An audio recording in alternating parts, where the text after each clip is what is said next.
Welcome, my little couch potatoes, to the comfiest courtroom on the internet. I'm your host, Llama, and it's time for dramatic testimony, overruled objections, and absolutely unqualified opinions.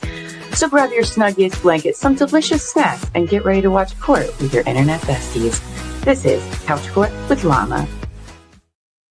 Good morning, couch potatoes. Happy Fu Kong Friday. It's our favorite day of the week. It's Fu Kong Friday. Special thanks to Buffy for the thumbnail, which incorporates Laura Owens and one of my other favorite things, The Real Housewives. I love when she does that for me. I was like, wait a second, what does that say? Bravo. Buffy outdoes herself again. Well, I hope y'all have an exciting day today. We're going to be going through a 515-page document today. Hopefully, we get it all today. If not, then I might have to do another stream on Monday.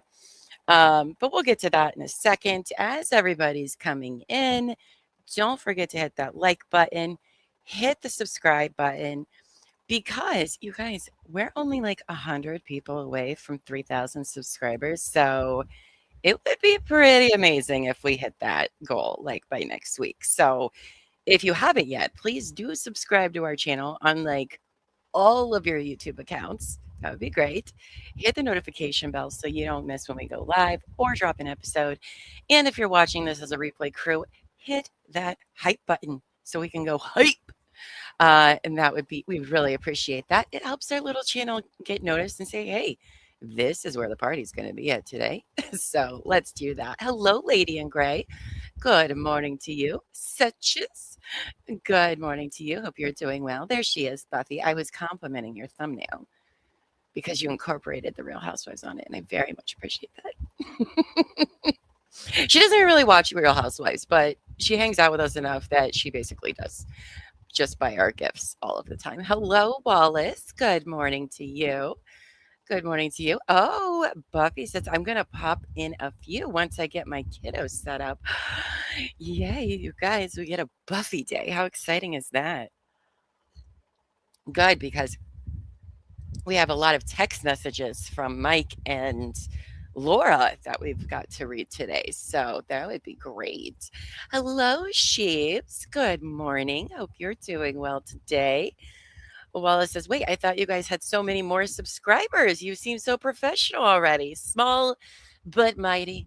That's true. Yeah, no, we don't even have 3,000 subscribers yet. So help us be like the cool kids, please. Thank you. No, it's just a lot of us have worked behind the scenes on channels before. So we kind of taken stuff we've learned over the years and apply it to this channel. So but thank you for that compliment, because half the time I'm like, I don't even know what I'm doing. Most of the time, like 90% of the time. Hello, Stringer Bell. Good morning to you. Echoes, good morning to you, good sir. Hope you're doing well today. It is very early for you. So your day has like just started. I mean, mine too. I woke up kind of late, so I'm still in my pajama shirt, which is an MTV cutoff shirt. I was like, I don't care. No, I was like, after we're done, I had to get ready for a graduation that we have to drive through. So I was like, I am just staying in my PJs until I have to shower and get ready later. So, hello, Angie. Dropping in to say hello. I miss you too, girl. Hope you're doing well. Seichi says, how long has this channel been around? I want to say 2 years. Terry's had it. Terry True Crime for True Crime and Wine Time. And then we joined about a year and a half ago as behind the scenes. Like I was a producer and stuff, writer, researcher, producer. We have like a whole team of people. And I still do a lot of that. And then I've only been hosting I've only been like on the screen basically for a year, Couch Court. We've only had it for a year. So, but see, I think what it is that I stream trials usually. And so if you sit here for 8 to 10 hours a day for a trial, you'll get a lot of practice. A lot of practice. It's basically like improv for 8 to 10 hours because you don't know how court's going to go. And it's quite the learning experience. I'll tell you that. Hello, Bruce. Ahoy, good sir. I hope you're doing well today. Well, just a reminder. Oh, sorry, my ear is itchy. I don't like these headphones, but Albie hasn't looked into my mic yet. So that'll probably happen like 3 weeks from now. You said it twice because of the echoes. You're so funny. Oh, hello, Nan. Hello and welcome. Hope you're doing well. Happy Fukong Friday to you and Deanna as well. My babies got home from their grandparents today. I'm so glad to have them home for the next couple weeks. Oh, I love that. Today is my little Llama's first day of summer break. I'm pretty sure he's just going to sleep all day because he's a teenager now going into high school. So it's basically just sleep, wake up, I'm hungry, play some games, go back to sleep. So, no, I was like, you've earned it. All right. I don't know how you wake up so early in the morning and do all this school stuff. I know we all did it, but like, could you imagine being in high school again? Like right now at this age, it would be so exhausting. What do you have to mean? I have to learn about stuff all day, every day, and wake up at 7 or 6 in the morning. Oof, oof. No, thank you. No, thank you. And then homework. Ugh. Hello, NOK. That's what I'm calling you. NOK. Popping in for a little bit as I go pack to go to my parents for a week. I love getting to work from home. Are you and Deanna related? No, I'm just kidding. I hope you have a good trip wherever you're traveling. We have to travel today too. I'm not excited about it, but so is life. Hello, Pam. And Buffy says their school experience is so much harder. Yeah, my kid has summer homework for every class that is due before school even starts. And he's going to a special high school, a different high school. And special is not the right word I'm looking for there. But anyway, yeah, he has homework over the summer. I was like, I got to remember that because summertime is our break too for parents. I mean, some are like, no, thank you. Don't like summer break. I only have one kid, so it's fine for me. I'm like, summer break, I don't have to deal with school phone calls or pickups, drop-offs, yelling at him to put his shirt on the right way like I've had to do every day for the last 10 years. It feels like. And like, it's our break too. It's our break as well. Sports saved your son. He had to do well enough to play football and baseball. I mean, that's what I told him too. I said, listen, I would already not let you play things if your grades are bad, but the school actually overpowers me on that. So you're going to need to keep those up. But, the first year of high school, it's so different than middle school and all of that. So, no, Buffy's like, it's not mine. Definitely not a break for me. All right. So, just a reminder if you've been living under a rock, or maybe it's your first time tuning in, we have a QR code up there that leads you right to Mike Marraccini's GoFundMe, as well as a link in our description and in the chat. Maybe I don't know if that's been done yet or not. Either way, it is definitely on the screen and it is in the description. And then June 13th, Saturday, June 13th, we are hosting a 12-hour Mega-Stream Fundraiser for Mike Marraccini, who is one of Laura Owens' victims, because he is still in the thick of it with her because she's fighting the appeal for the DVRO that she didn't bother to show up for in the first place. And as we've been reading, because we pivoted, we froze and put a pause on Owens v. Eckert and switched over to Mike in 2025. That's where we're at in the timeline. And to see, basically, we've been reading documents from this period of time, and her reasons for wanting a DVR renewal are ridiculous. It's because he showed up to the hearing that he was subpoenaed to. And basically, I feel like, which was a year before she filed this DVRO, but I feel like based on everything else she talked about, which was constantly about the Justice for Clayton, online harassment cult group, that she's basically punishing Mike for the internet and people having their own opinions by reading things themselves and coming to the conclusions that they did. So she's still fighting him on this appeal, which she hasn't even turned in her stuff yet. She just asked for an extension.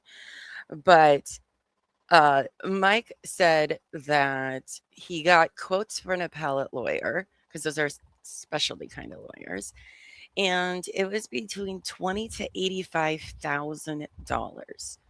All right, 85,000 if they have to do an oral argument, which with everything we know about Laura, she's at least going to try to get it as far as she can for as long as she can.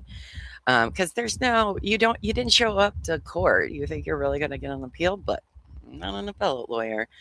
And then who knows what she's going to do next, because she's not going to stop. She hasn't stopped. These 14 felony charges did not deter her from literally anything. So that it is pinned in the chat. Thank you.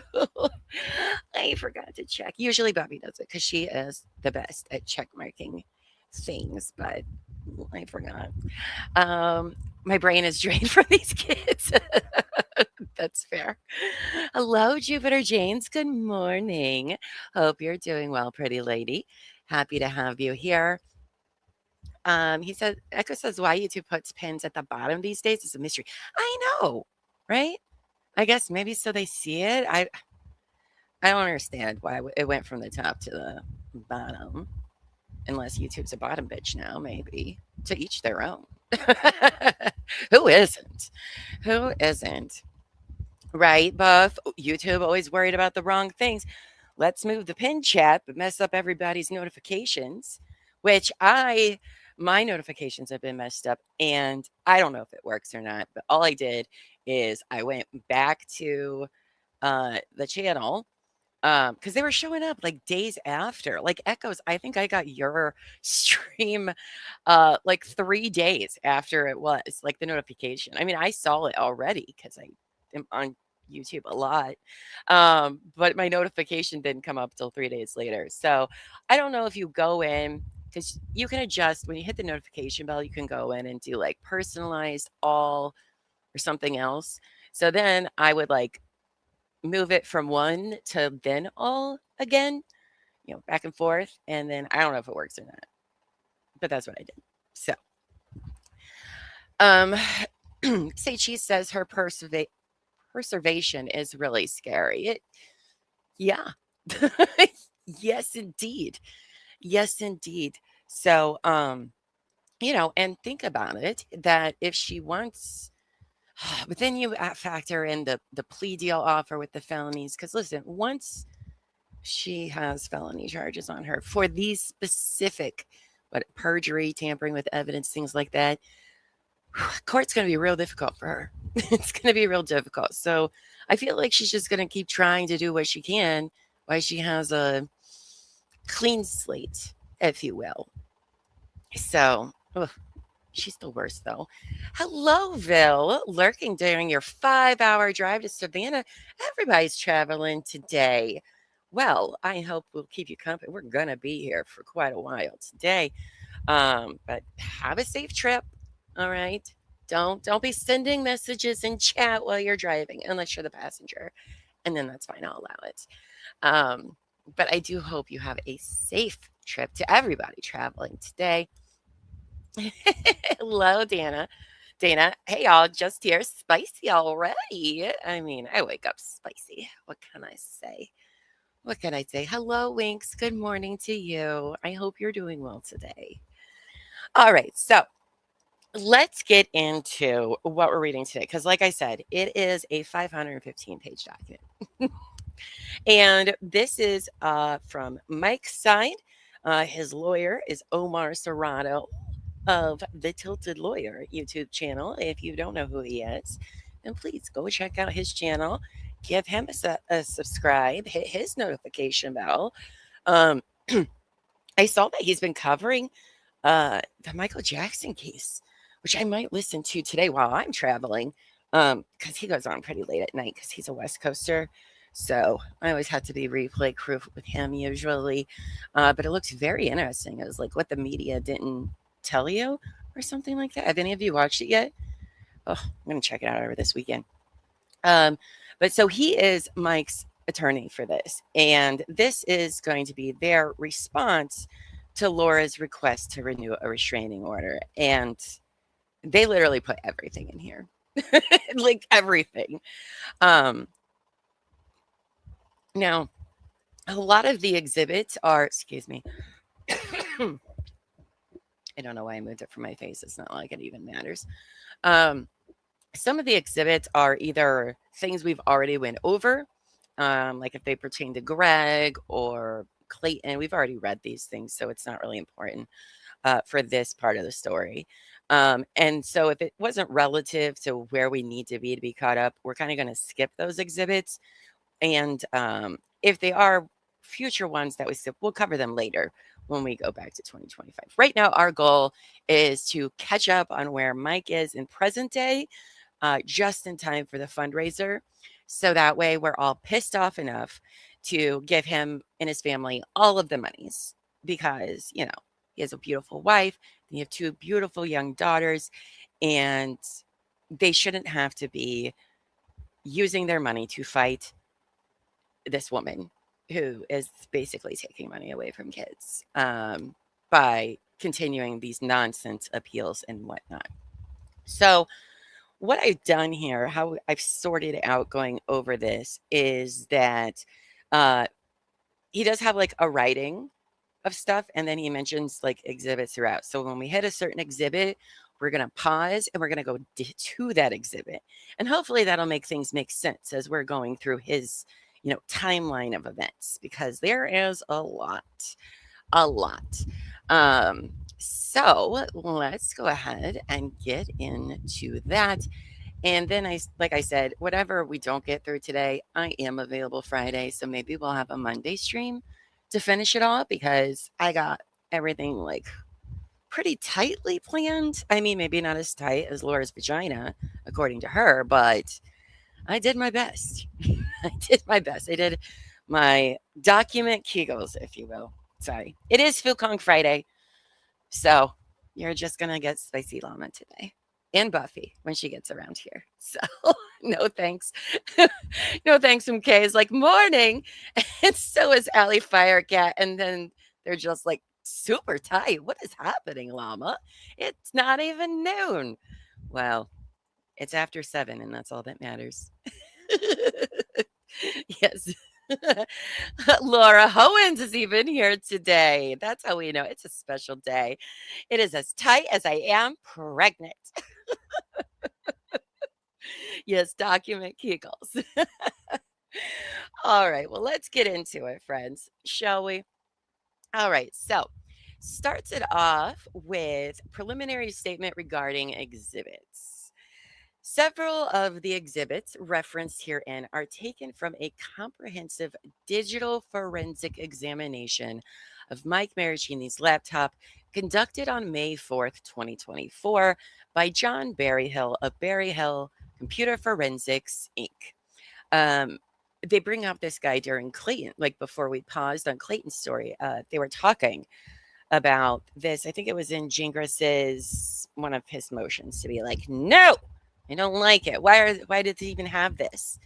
But it was done before that trial. I believe you guys raised money for this, if I recall in my research, for this to happen. Because what, Mike had like an old laptop, and then he found it and he was like, holy crap, I forgot I had this. And it has like everything in it. And then like you guys like raised money or something like that to help this happen. So, oh, look who it is. Oh, there she is. Hi, babes. Good morning. Hope you're doing well today. Yeah. Yeah. You look like it. By. You already have those survivor eyes. I'm fine. It's been 4 days, but I'm fine. Yeah. Something like that. Do people, Laura Owens, do people not normally document their Kegels? All mine are logged meticulously in David's diary. I love that. Probably you would. You would, Laura Owens. You would. It took a minute. It took a minute for that to hit me. We're already off the rails. I've talked about vaginas and Kegels in the last 5 minutes. So typical. But maybe a little early. I don't know. Bless on morning, Good morning, Buffy. y'all. Laura Owens says we start talking about my love pocket and Buffy appears. Of course. Of course. Of course she does. I don't really know how to respond to that. Oh, watch out, Buff. You might get Laura Owens pregnant. All right. So this forensic report was 2,489 pages and has therefore not been attached to this brief, which Laura said, oh, they've been released to the public. It's awful. They're using it to harass me. And that's why I need this DVRO. But so far, I haven't found the 2,500 pages anywhere, to the shock of no one, that she over-exaggerated about the whole thing. Or maybe she was just assumed. Now, many of the exhibits in this filing consist of summaries, excerpts, and analyses drawn directly from the forensic report. Accordingly, each exhibit has been assigned its own exhibit letter where applicable and cites corresponding page numbers from the forensic report. So I thought this is an excellent idea for them to have a forensic, analyst come do this to prove, it cuts out all the BS of proof, I am kind of shocked that hasn't happened before, considering like all the metadata you have to have in court to prove something. So, before she just seems to be able to click. Like yesterday when you were reading and you said like you can change your name to anything. Anything. We can be honk my meat. Maybe that should be our names today. Honk my meat. Honk my meat. And we can just be like, honk. Every time we don't like something, honk, honk. Oh, that would just literally be every paragraph when you're reading these documents. It would just be like, wah. No. Seichi says, yay, Omar formats properly. Text line up with numbers. Let me tell you. And I love how beautiful the font is, how everything is. It's gorgeous. It is absolutely gorgeous. And it flows so well to everything. Bravo. Bravo. And it's really. color. And so it's you know color. someone leaked this. Yeah, it's in color. And there isn't grave rubbings as exhibits. It's very clear. I appreciate it. A lot of hard work. Listen, you can't just put 515 pages together out of nowhere. Like it takes a lot. And I think he did a really good job with this. All right. So let's get into procedural history. Now, petitioner Laura Owens has a documented history of fabricating allegations of pregnancy, domestic violence, sexual assault, lying under oath, and presenting false evidence to the court. You don't say. She would never, you guys. She would never. I am shocked. So surprising. She is currently facing 7 felony charges related to serial pregnancy fraud and perjury in the Superior Court of Maricopa County in Arizona, including allegedly injecting herself with HCG3 so that she would test positive on pregnancy tests. And then the exhibits, the criminal indictment, which we're not going to read yet. We're going to save that for later. Oh, I forgot to mention the date of the timeline we're on. We're on August 25th, 2025. So this is a month and a half after Laura initially files for this DVR. Oh, renewal. Echo says Omar has talked about being obsessed with clean legal writing and formatting. Just when I appreciate your OCD, sir. Right? I appreciate your OCD. Man. Oh. I know Gay says, thank God for people who actually know what they're doing and making reading over 1,000 pages not migraine inducing. Right? He does a great job. So, okay. Love Omar. Oh, no, I almost deleted your comment by accident. It was too spicy, Dana. Too spicy. No, I'm just kidding. Love Omar. All the legal types involved. I know, right? Rumor has it he's going to be at the fundraiser on Saturday, June 13th. And he's auctioning off something. And it's exciting. So I'll be releasing some of the auction items that are going up probably next week at some time, along with more people that are going to be joining us, which is a lot. So it's very exciting.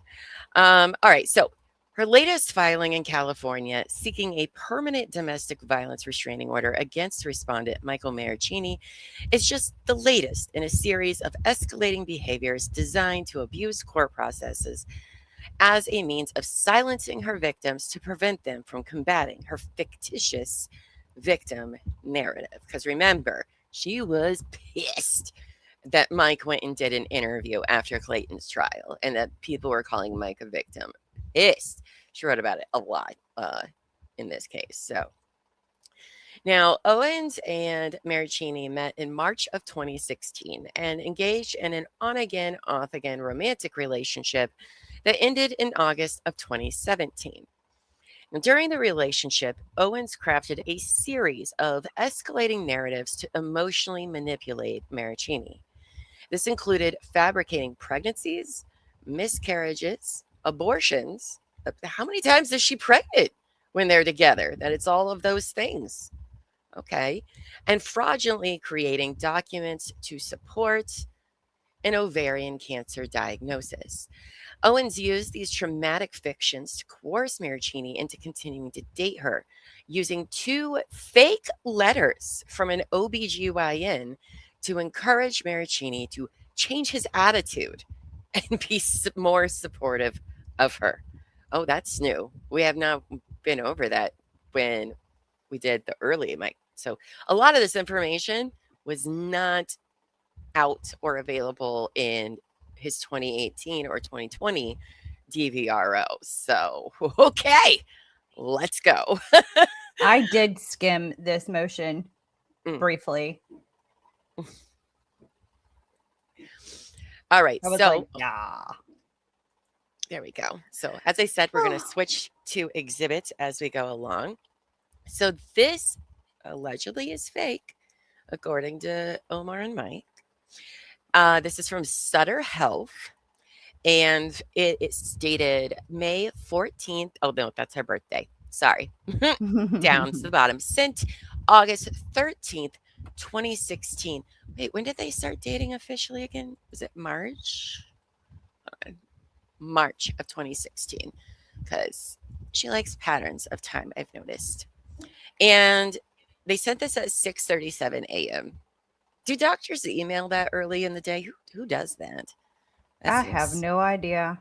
I'm usually waiting forever to get an email back from my doctor. And it's usually right before the end of a business day, where if I have a question, it's not going to get responded to the end of the next business day. Right. But that's a rant for another day. That's a rant for another day. As David says, we'll save that story for a different day. It's a pretty wordy email, and it's before 7 o'clock in the morning. How do you think Laura handled it? How dare my doctor email me before 7 o'clock in the morning? Well, if it supports her narrative, I'm sure she appreciated it. That's true. Hi, Dan Montana, right? 5 or 6 abortions for 2 fake pregnancies, always, right?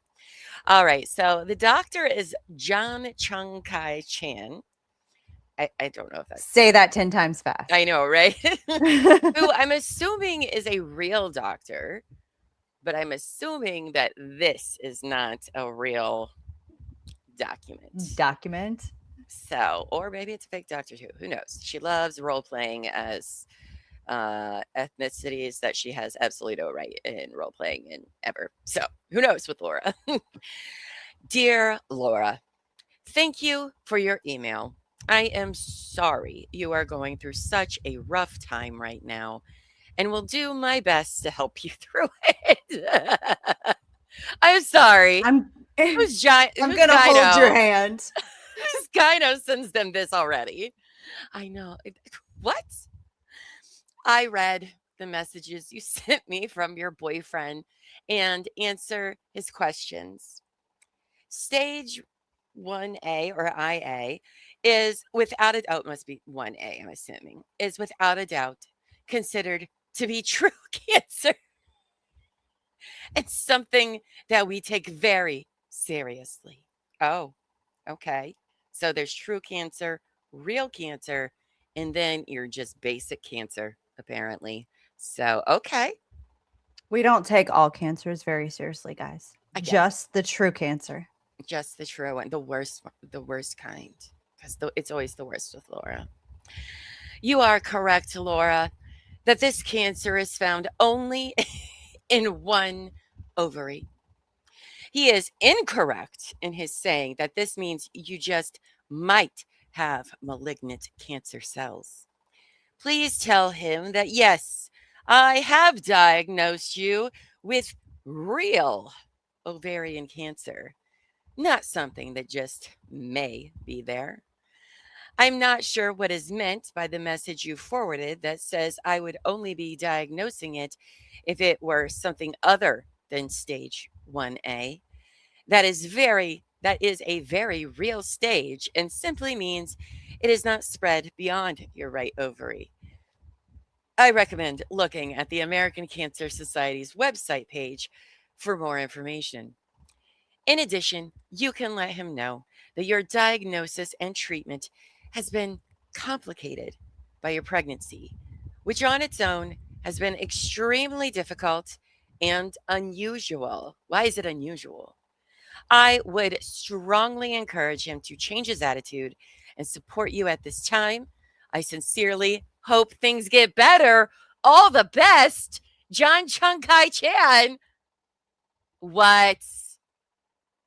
Okay, so how did they diagnose this without labs, without scans, without like any of that? Like,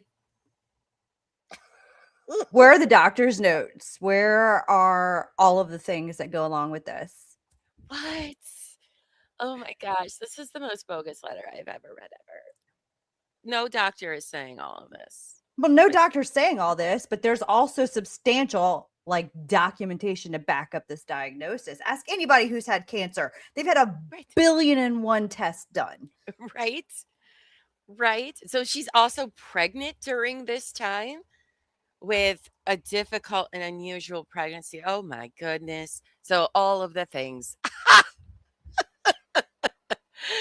But sweet all the summer child. best. All the best. Oh my gosh. I know the emails telling the boyfriend to be supportive. Like, no. What doctor has the time? It's crazy. It's crazy. Right? No doctor writes this. At 6:30 in the morning, doctors always say, just Google it, right? All the best. All the best. Maybe is that where it came from her? She was like, it's so professional sounding. Wow. Okay. No, it's because she wrote this. And she signed it all the best. Unbelievable. Unbelievable. Mike is the sweetest, sweet summer child, isn't he? He is. Oh, man. I mean, I get how easy it could be. Dude, plus, he doesn't know what to expect in an OBGYN, a lady doctor. He's like, I don't know. Maybe they do talk this way there. I don't know. But stop being logical, Buffy. I am Princess. Good morning. Says either Laura wrote this or Jan wrote this. Yeah, it's something. Oh wow. Okay. And then Not impressed. Oh, I forgot my dogs are outside. Hold on just a minute, please. Or you want to go ahead and read this next one? Here, hold on, let me get it up for you. Okay. There you go. Let me get it up for you. Is I can help you with that. This is to Laura from Rebecca Yee, MD. This was sent on August 31st, 2016 in the afternoon, which I'm more likely to believe. 4:46 Pacific. Hi, Miss Owens. Yesterday, August 30th, 2016, you received ovary removal surgery, an oophorectomy of your right ovary, as well as surgical abortion. Due to your recent medical history, I will wait to confirm pregnancy termination until blood work and a follow-up ultrasound are completed. Although there were no complications during the procedure. Man, that was a period. As you explained to me, you have already experienced emotional side effects such as extreme fatigue, depression, and mood swings. These are common, and I would ask your boyfriend to support your Wait, support your during recovery. It's supposed to be support you. Best regards, Rebecca Yee, MD. Okay, wow. So now the boyfriend has post-surgical instructions that include support.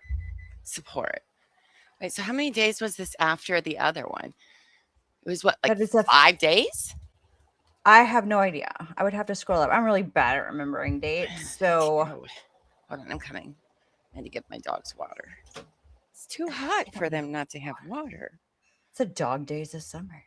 It is the dog. Oh, okay. All right, I'm back here. Oh, there's my camera. All right, so this was August 31st. And this was August the 13th. So a good like 20 days or whatever. So they're saying she had to remove an ovary and have a surgical abortion while she was with Mike. And then she never talks about it ever again to her doctors. But okay.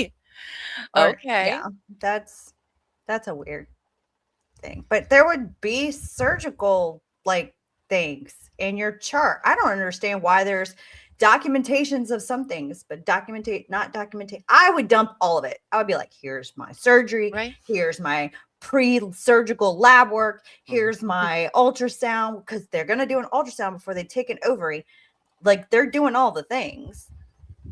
Now, because I don't know much about ovarian cancer, but if they just remove it, would you not need other sorts of treatment to go along with it? Or well, usually after like they remove something, they'll like you're gonna have like chemo or radiation because you want to make sure that it's gone. Like you remove the offending organ and then you do the things. So. I mean, from everybody that I like, they don't just say, "Oh, we removed it, you're good." Mm-hmm.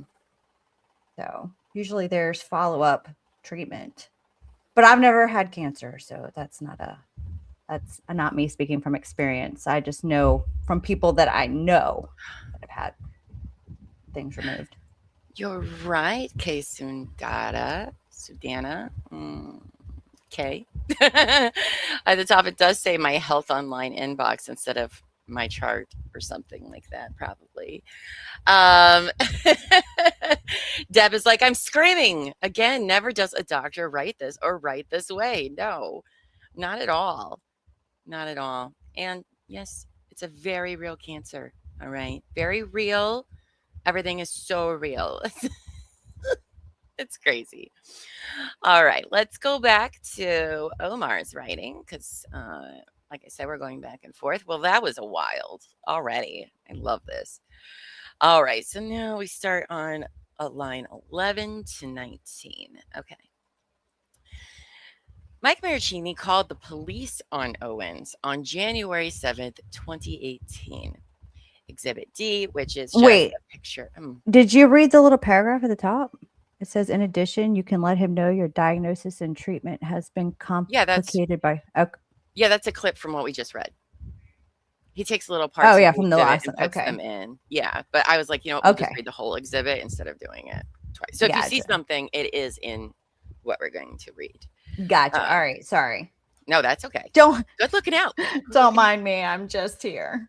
I'm just a real co-host.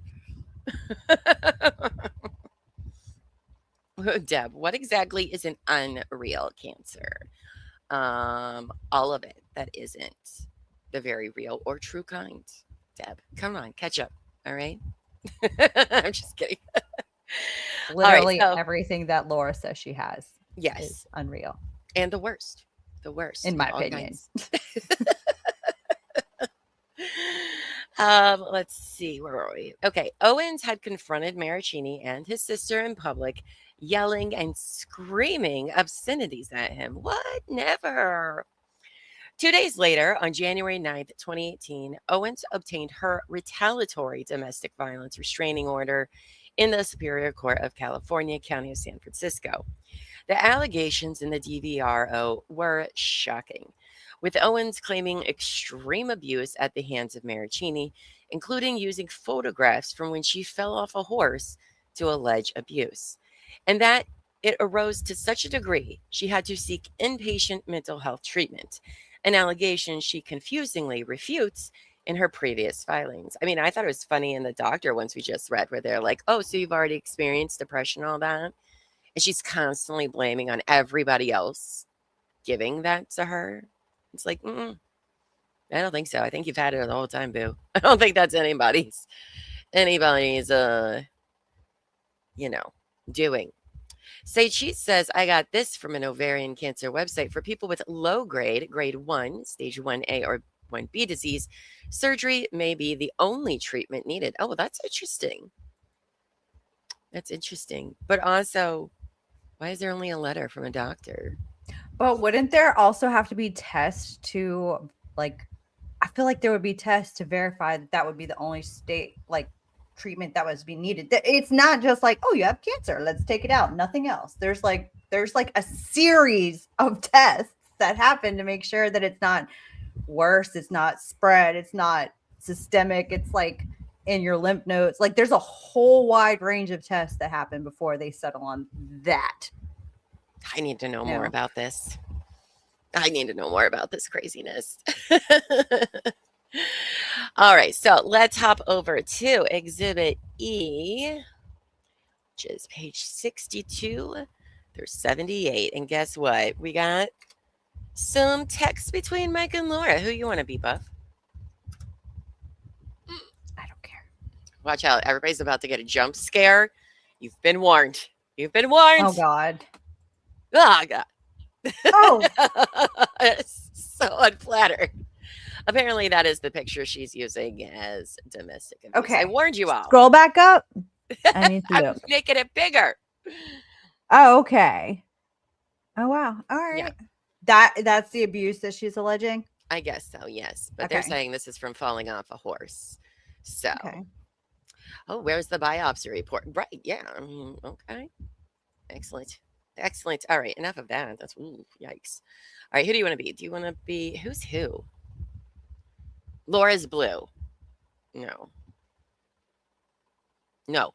Mike is blue. She is white. So who do you want to be? You want to be Mike? You want to be Laura? Sure. You want to be Mike? Okay. You're blue. Okay. You need to make it have answered. Okay. No, I can read. Okay. I have answered. I can read. I have answered all your questions today and have asked you to get help. I told you to prove it with actions. I'm not going to keep taking more questions until I see you do something for me. Oh. And by the way, this is taking place December 11th, 2016. So this is several months after this ovarian cancer surgery / surgical abortion thing. I'm tired of doing your merry-go-round and want you to get help. I just said that. I'm going to check myself in now. I'm on my way. And I just said that. And then she has a text, but I don't think, no, if we zoom in, we're not going to be able to tell what that is at all. Wait, it doesn't link anywhere. Okay. And then she again says, I'm going to check myself in now. I'm on my way. Okay. I don't know why it's so repetitive there, but okay. Yes. I don't have my first appointment until 8. So I get to check my phone. I'm really upset. I was trying to be really nice. I thought that would mean something to you. I don't have, why do these repeat? Why does this keep happening? All right, we'll skip those because those are the same. Maybe this isn't going to take as long as I thought. I'm trying to be really nice to you because, it's just easier for me to be mean to you. So I'm really trying to be nice. Trying to be so nice. I mean, to be this fantastic partner for you. And I don't know why that seems to annoy you. It's not that I don't want to live in the present. I was trying to thank you and let you know you deserve the best. And that's what I want to be for you. Please get back to me before I lose my phone. I'm really worried you're upset with me. Please say something. Double saddy face. I begged for my phone back after the first session. Please get back to me. I can't focus. I don't think that's how it works in the hospital, but okay. Please, my next session is at 10, and now I'm really worried you're not getting back. I won't get to check my phone again. Okay. Question marks, question marks. Please, I don't feel like I can do this right now because I have clearly pissed you off. She said her thing was at 10. What is 1700 hours? 5, 6 o'clock, something like that? Do they do sessions at 10 at night in the hospitals? Interesting. Kind of session.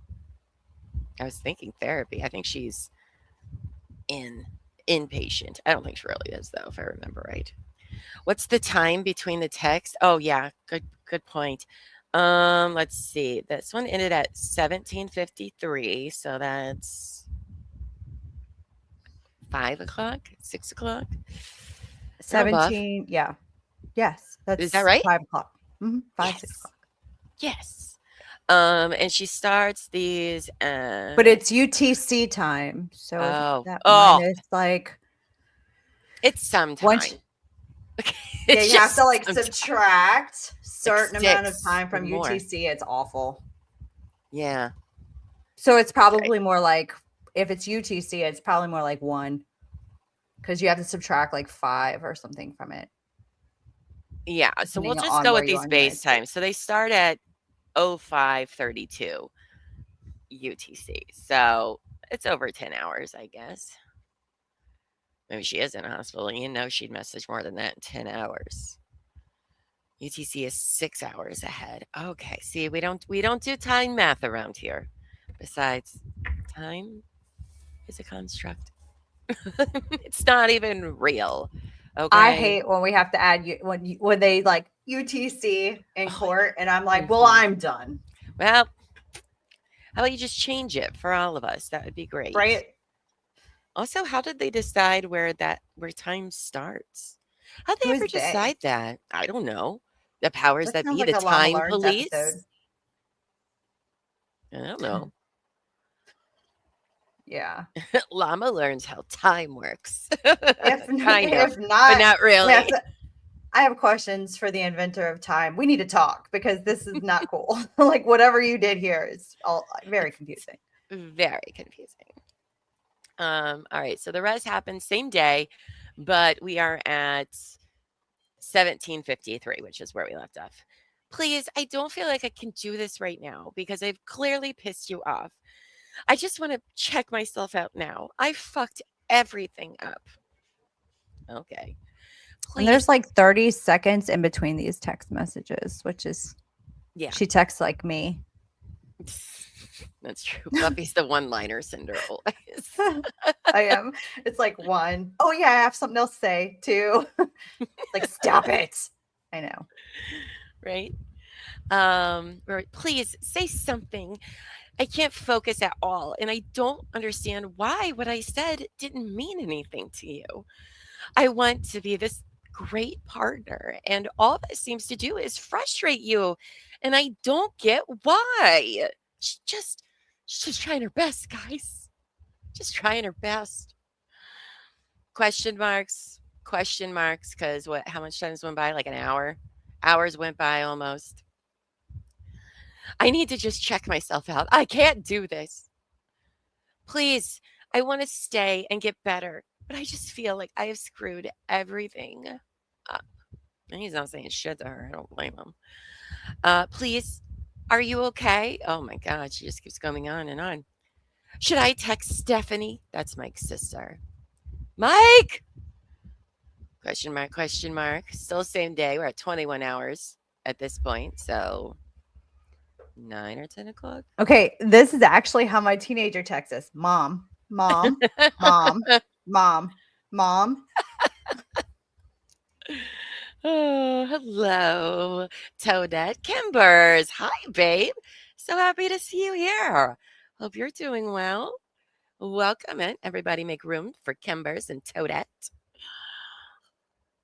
She says, I'm not even supposed to have a phone at all. I just can't focus on getting better or therapy or anything. because I don't know what's going on with you. And if I have screwed up everything, which I think I have, and I hate myself for it so much. So she's not supposed to have a phone, but she has one anyway. Right. Okay. This is very anxious attachment. Some borderline anxious attachment, if you will. Yikes. Like, if you want to be the best for somebody, but you have some stuff you need to take care of, you can't be the best version of you if you're unwell, right? But Lord, yeah, but when you're in that frame of mind, I just need to be satiated. That's true. I have my phone for a bit. This is the next day at 3. I have my phone for a bit. I just finished for the day and I'm feeling better, but am extremely worried about you. Oh, I guess it's not 3 in the morning. We already went over that, but whatever. I got to check my phone one more time. I am praying nothing happened to you and that your stepdad is getting better. Because remember, his stepdad is in the hospital. This is close to Christmas. His stepdad's, in the hospital. They think he's going to die. Now, he doesn't end up dying for a couple of months later, but it's still very serious when his stepdad is in the hospital at this point in time. I believe he doesn't pass away until like the spring of 2017 or something like that. So I'm so sorry for what I put you through and care about you more than you know. This place is absolute hell, and I will never come back. Please text me back as soon as you get this and know how important you and your happiness is to me. I am learning the tools to make myself happy and in turn make you happy. I've gotten tools from this hellscape hospital. I'm cured now. I'm here at least through tomorrow afternoon, as I don't think I'm ready to go home, even though the 24-hour hold is lifted. And then I'm going to continue really thorough outpatient treatments in the mornings for a while. No, she's not. No, she's not. Okay, I don't believe it for 1 second. Hi, Skybell. Hope you're doing well today. Zaz concert. What does that mean? What does Zazang mean?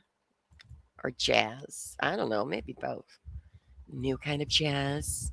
She has no idea how it works now. I feel like she's just like in an emergency room or something and just making up most of it.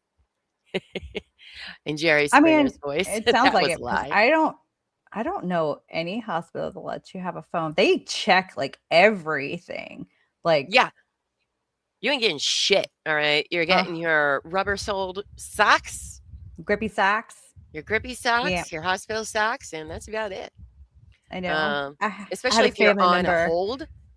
In there, and when we brought stuff, like they go through everything and they're like, you can't have this, you can't have that, can't have this, we'll give her this, and I'm like, okay, well, why were we here?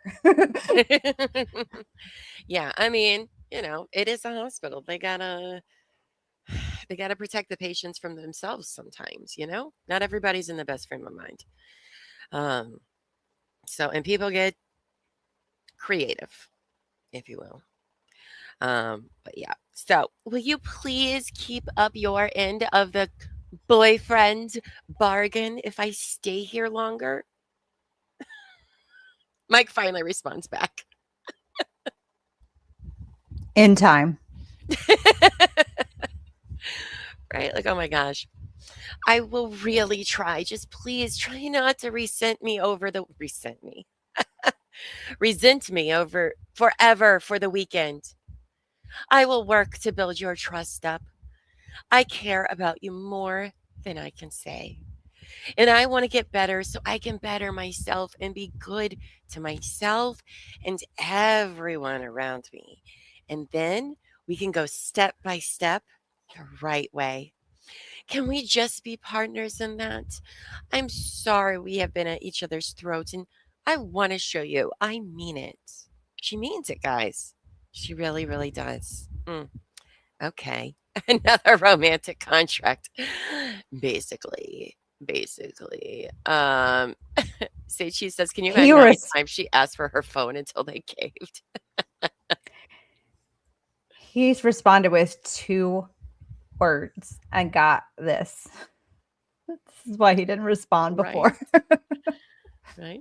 Okay, says you don't even have your own underwear when you're in there. I mean, they're pretty thorough there. Text back, it says, here but not chatting while I get ready to go to town. Hope everyone has a great weekend. Hello, text packet. Everybody's out doing stuff today. I love that. I love that. All right, where was I? I will lose my phone soon. So if you could respond, it would mean a lot. Also, I have one more thing. More repeats. I'll lose my phone soon, so if you could please respond back. I'll call you when I get my phone back. Still, no messages from this at all. I really want to share something with you from today. Oh boy. Oh boy. What is she going to share? I forgot to tell you that my therapist is wanting me to set aside time at the end of each day to focus on what I'm grateful for. Oh, okay. I am Get a diary. So right? Get a diary, girl. I am so incredibly thankful for you and your care towards me. It's interesting because one of the things we talked about was love and how much anxiety I have had about that in our relationship. It really hit me over the head today that just over this past weekend, you showed me the love more than I have ever felt from any guy. Oh, okay. Really? Because he's not answering any of your texts, girl. But okay. It really got me emotional. I feel your feelings for me, and I didn't want you to think they were unnoticed. You are so wonderful and appreciated by me, and I promise to show you how lucky and proud I feel to be with you each day. Ooh. My goal is to each moment with you and appreciate every baby step that eventually leads to big ones. You deserve the world, and I am not just going to try. I am going to give it to you as the great partner you deserve. XO. XO. Oh, dear God. Oh, Wait for her to okay. go with Gossip Girl. XOXO. Right? Why does it sound like she cheated on him or something? That's what what? That Oh, actually was giving me this is real stalker girlfriend type. I'm gonna be the best girl for you. the best ever. I'm gonna be Oh my everything you gosh. deserve. Is she coercive feel like I coming? feel like this is something I probably would have wrote when I was 17, my first real boyfriend. It's no, I would be amazing. Don't leave me. That will be everything you need. Yikes, girl. Yikes. Yikes. It's 43 years old looking back. Don't do that. Don't do it. Don't do it. It's not good. do it. It's not good. It's very embarrassing. Very embarrassing. I really hope that went through. I'm going to lose my phone soon, and it means a lot that you read it because it might put a smile on your face before bed. Sure. If this is a smile, I guess. Also, one more good thing too, but not sure you're getting the whatever. Let me know if you can respond while I still have my phone. Hello? Are you there, Mike? Are you there? And I have something to tell you too that you'll be excited about. Oh boy. I seriously doubt that. I also had wanted to let you know we were invited to these and that my boss is very understanding. Oh, Laura, you have a boss? Tell us more. And said we can just start again next week. But my text to you is more important. I'm going to talk about what I said and what you said in my morning individual session. I know you will be great in your review, and I'll be thinking about you. What? What is the thing? Let's see. I don't think this is. Is it a surprise pregnancy? I'm just kidding. I don't know. It's impossible to tell what that is. So in the chat, if you guys probably know what that's about. What is she talking about? something passengers, I think. Oh, is it Iceland? Is this the trip to Iceland? It's where they can start over. Because Iceland is 12/30/17, if I remember right. Or sorry, 2016. So this is just a few weeks before they were supposed to go to Iceland, right? Well, it sounds like it because this, what is this, 12/13/2016? I don't know. All right. I also had wanted to let you know we were invited. Oh, I already read that. Did you get a chance to read it? I'm at a quick break before my next session. Oh, and Mike finally. Is it a Tony Robbins seminar? Maybe. Maybe. Is this when butt stuff happens? Probably. No, I think that was in like October. It was earlier than December, I think, on the timeline. That Tony was an Robbins attempt to be mail. funny, Llama. Oh, sorry. How much more until she goes to jail or prison? I know, right? Yikes. Seichi says, I forgot how the family got her into the hospital. Was she feigning SI? If I remember right, from when we covered Mike, and listen, that was months ago, so I'm probably going to get some wrong, but I feel like this was when she was threatening suicide, hadn't talked to her parents, and so her parents instead message Mike and say, hey, we need you to talk to her, calm her down, get her to the hospital, like dumped it all on him. Yeah, and they that's didn't what I know where remember she too. was. And then they finally take her to the emergency, or she says herself she's going and they meet her there. I don't know. I don't believe it's confirmed that she was ever actually anywhere during that time. She was in a hotel room the whole time. But yes, her parents couldn't find her and they were so worried. She had left with her car. But instead of calling the police, they're like, her Mike. one-on-one sessions was Chat GPT. Or, you know. Yeah. Hi, Lainey. Hello and welcome. Oh no, your guitarist fell down the stairs. Oh my gosh. I hope they get better soon. Emotional manipulation. Gross. Yeah, that's like, if you haven't heard what all happened during 2018 and 2020 with that DVRO hearing, it's gross. It is certainly emotional abuse, in my opinion. Emotional abuse in all different ways, manipulating to try to get them to come back constantly. And her parents are encouraging it, basically, with Mike constantly. It's very weird. Zoe, do you really need to be okay?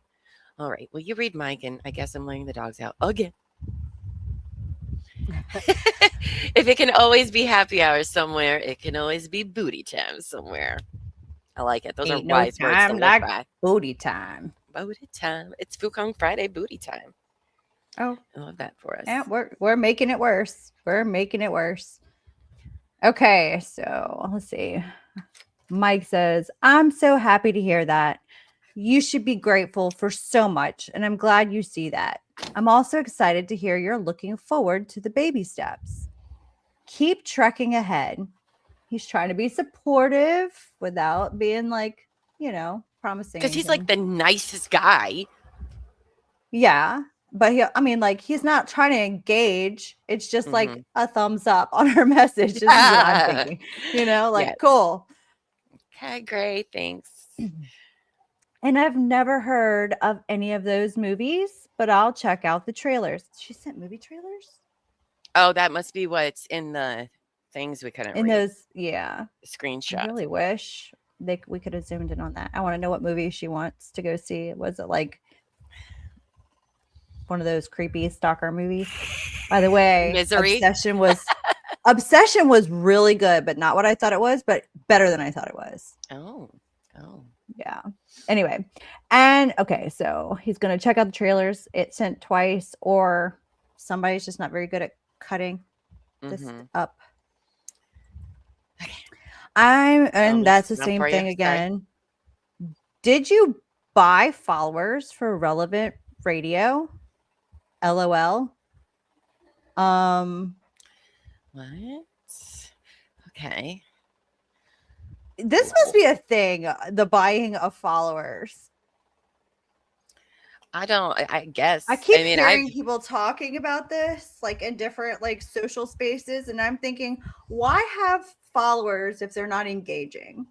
Like that really makes your numbers not right. Like it throws things off. It's not great. It's definitely not great. By the way, if you are not a bot, please like this video. All right. Help us get ahead of all the other people with bots because we don't have any bots. Like, I don't understand that. Like, if they're just following and not watching or interacting with your stuff, they might as well not, because it just makes your numbers look bad. Anyway, so why buy followers? Anyway, LOL. Buy bot farm views. Well, the views do help you get into algorithms and stuff. So that makes some sense. That sounds. Or if you just want to hit that like button, that's going to help us get into the algorithms. We might be YouTube featured again. Also, I don't really know how much are you spending compared to what you're making? How much do bots cost? I don't know. I need. There's another Llama learns about. Let's learn about bot farms. I guess I don't know anything about them. It's like snail farms. It's a gross thing that people do for numbers. Yeah, I'll be honest. It sounds stupid. I don't care that much. It does sound like too much work. I don't care that much. Yes. And as Afton says, and leave a comment after the stream ends. This helps a lot. It sure does. Even if you're watching us live and you have a thought over the weekend, please leave it because it does. Liking, hyping, and leaving a comment help a lot in the algorithms. You can see the difference in the analytics, actually. So please do all those things and share on social media so we can get real followers and not the bots. And we're only 100 away from 3,000 followers, which is a very big deal. So we're very excited about that. Bruce, you didn't get a bot farm. You got like a shout out from Jolene, which is like better than a bot farm. Bros, if you become besties with Jolene, hold on, I'm taking your thing off. If you become besties with Jolene, all right, we're going to need to become besties with you and her too, please. Like, Buffy and I have huge girl crushes on Jolene. She's my girl crush. I can't wait, but Big Brother's coming. Between Jolene and Taryn, it's the best every day. We may not ever be online again. Yeah, you may not see us for 3 months. We'll be stuck to the live streams. Who's Jolene? Oh, sorry. She's another content creator. Jolene Lesnar. She's a comedian and she's so funny. And she covers all sorts of stuff. I know she covers Big Brother. She does recaps every day. She's really great. Right now she's covering the web sleuth lady that I haven't even gotten into that yet. You need to. I don't have time to watch all of the things. But I really want to. So go give her a like because we are big fans. Big fans. I mean, I did send her an invite to the goose from another. Even though she hasn't covered anything, I was like, there's maybe a chance. I learned about Laura Owens from her. Oh, yeah, that's right. That's true. But I'm sure she gets like a bazillion emails and she's probably like, who the fuck is this? What is this about? I don't know. But I was like, maybe our dreams can come true. I mean, I guess I dream big, but Terry dreams bigger. All right. But if she comes through with who she messaged yesterday, we're going to lose our shit. So, yeah. Jolene is my goose from another moose. I love that. Sorry. Okay. So Laura goes on to say, lol, I might have to give us a boost. They were supposed to be American. I'm going to be out tomorrow. So see you tomorrow night, right? So you can decide what kind of bots you get. They're supposed to be American bots? Okay. All right. Tell us more about these. You get to choose your own bots. Like, I want American bots and some Chinese and Russian bots. Right? You know, I just for wonder- the propaganda. just for the propaganda. Oh, I am so looking forward to seeing you. I can't even stand it.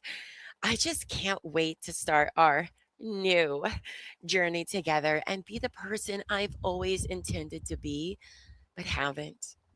I learned today that I have let so many insecurities and my desire to be perfect interfere with our relationship, and realize you have never asked me to be perfect, but rather just to be myself.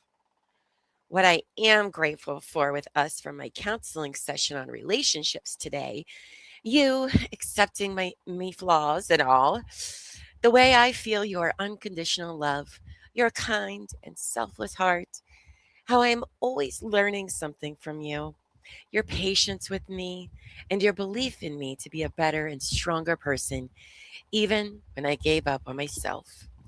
I am seeing myself as a worthy person and the partner now, and realize I have a lot to give to you that you haven't seen yet. I want to do all the therapy sessions tomorrow, so I will leave at 4 and be back by 5 or 5:30. Really, just can't wait to hold you and see your smile and make you smile. XO, XO, XO. See, this is like you can be thankful and grateful that somebody is the way they are, but this seems like Bait. she bait, and she's putting him up on a pedestal, which is her own fucking fault. That if he doesn't respond this way, that's her fault for putting him on the pedestal the way she's doing right now. No, But this is also, not what that is. This is bait. This is I'm gonna spew all the gushy stuff so he'll think that I'm changed. And he'll be like, "Oh my gosh, she's got clarity. Like, yes, we can do, you know what I'm saying? It's like it's bait. It's bait." mm-hmm, that, and if he says no, then he's a fucking asshole. Because look at how much she loves him and she's changing for him. He can't say no. I don't want to be with you anymore. I mean, he can and This should is say bait. that, Baiting him into a response. oh, Buffy, Like how much you I've got seen- a girl crush. Oh, I love Wait. that. Are we talking about Buffy Summers? She might be talking about Buffy Summers. No, I think she's talking about you. She's talking about you. Allie Firecat is obsessed with you. Is what I've learned. Brittany says, so Laura was just cosplaying as being in treatment, but she's just holed up in the casita, right? I mean, I don't think we know, but probably. I mean, maybe she did go in. She should have went in. She should be in, I hope, but I don't think so. I don't think so at all. At all. Love bombing. Cold Facts, hi, says there's no way Laura's mom was not 100% involved in this. Yeah, the further we go, the more I do believe she had to. She is the accomplice that they talk about. So that's what Yeah. See, I gave her way too much benefit. Oh, yeah, that's right. She wouldn't. This is in California. You're right. So she has her own place in California. And this is, when did they move to Arizona? Like fall, winter of 2020. So, yeah. All right. So she's love bombing him. All okay. I hope I didn't say something wrong there. Did you read what I wrote? Bro, he's not even responding. You didn't say anything wrong. I've been busy and I'm just getting in bed. And then there's a picture of the movie Why Him? Oh my gosh. And something that has his name on it. I'm assuming tickets to go see that. As I said, it looks like a ticket. It's like she bought online tickets for a movie. Oh, 2021 was the Arizona move? That makes sense. Well, when did the Lone Cactus construction start? Was that 2021 as well? I think so. Now that I think about it, I think it was early 2021. That makes sense. They were looking for him. They first made contact with the Lone Cactus guy. I want to say it was like December 20th of 2020 or something like that. But the conversations didn't start until like January or February or something. or maybe they were asking about horsey things in December. Either way, yes. Yes. All right. I am so sorry it didn't go well. Still, so proud of you.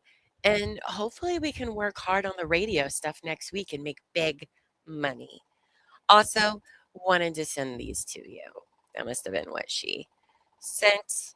Um, I'm just eating breakfast, but I had a session this morning and it got me thinking, what are things I can do, work on that would make you proud to be with me? I'm going to talk about answers to that in my individual session next. Girl, if you were doing therapy, they would not have you be doing this. Okay. Like, no, you need to do these things for yourself. All right. Not just to appease some guy, but okay.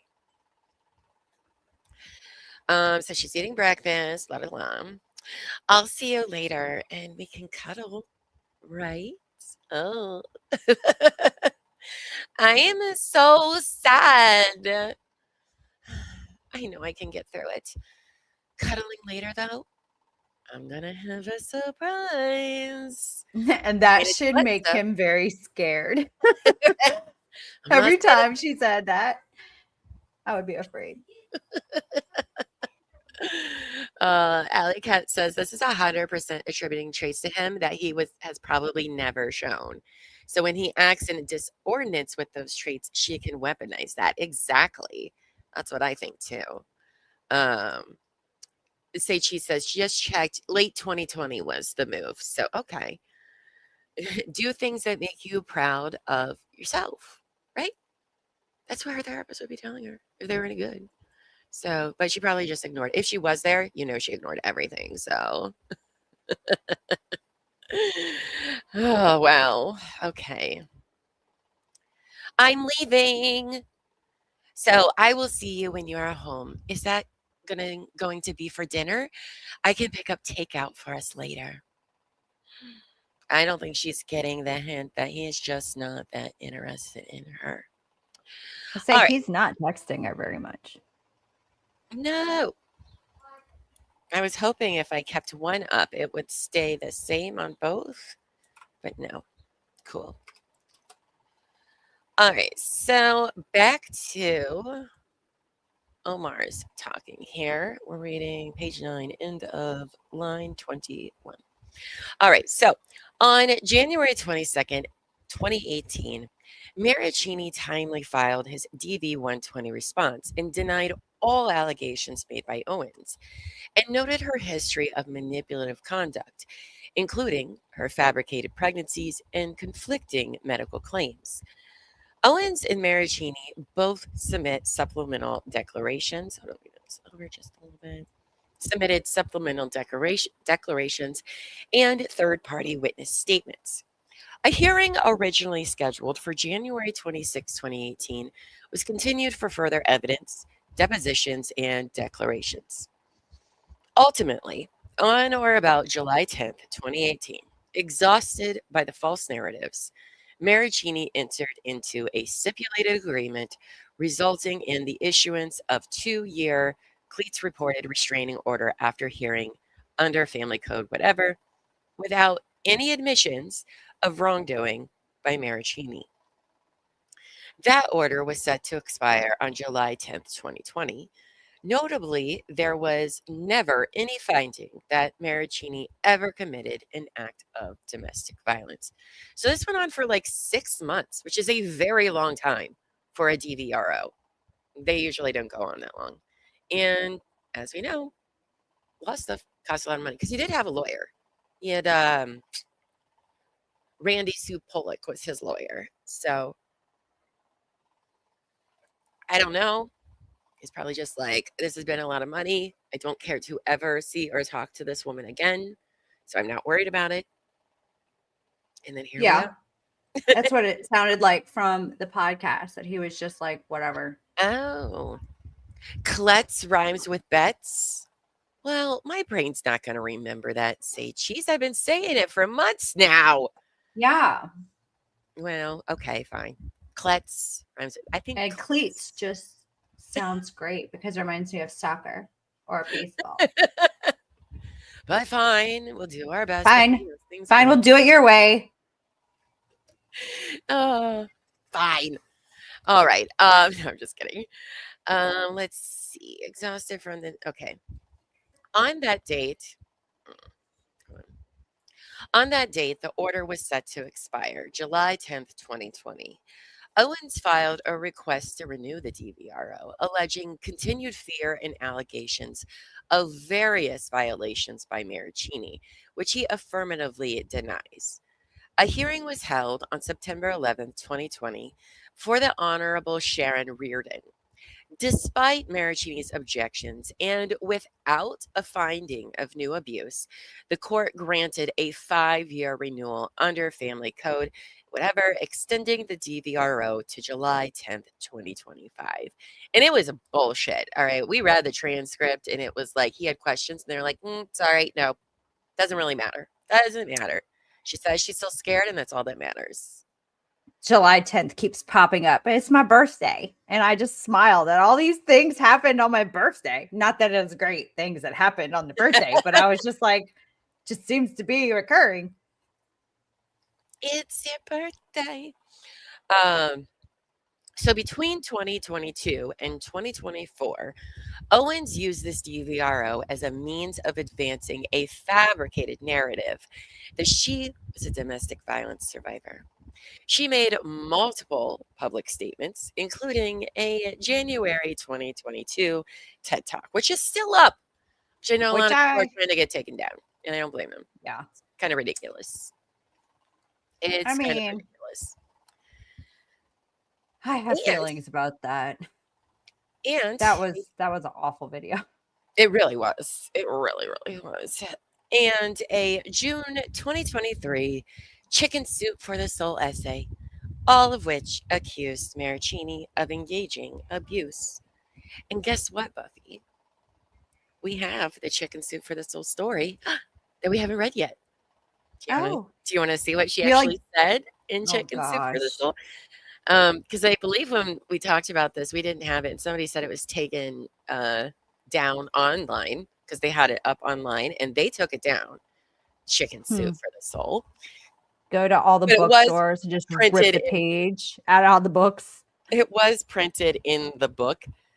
And it looks like, so they have the actual pictures of the book at a bookstore. Hold on, what exhibit is this? Oh, the next one, 85. Let me share this. So they do go to a bookstore to show that it's a real life book, but don't worry, it's also a digital copy, which we're going to read the digital copy. Is it like the exact same TEDx talk? It looks just like it's in print form. Yeah, it's the exact same thing.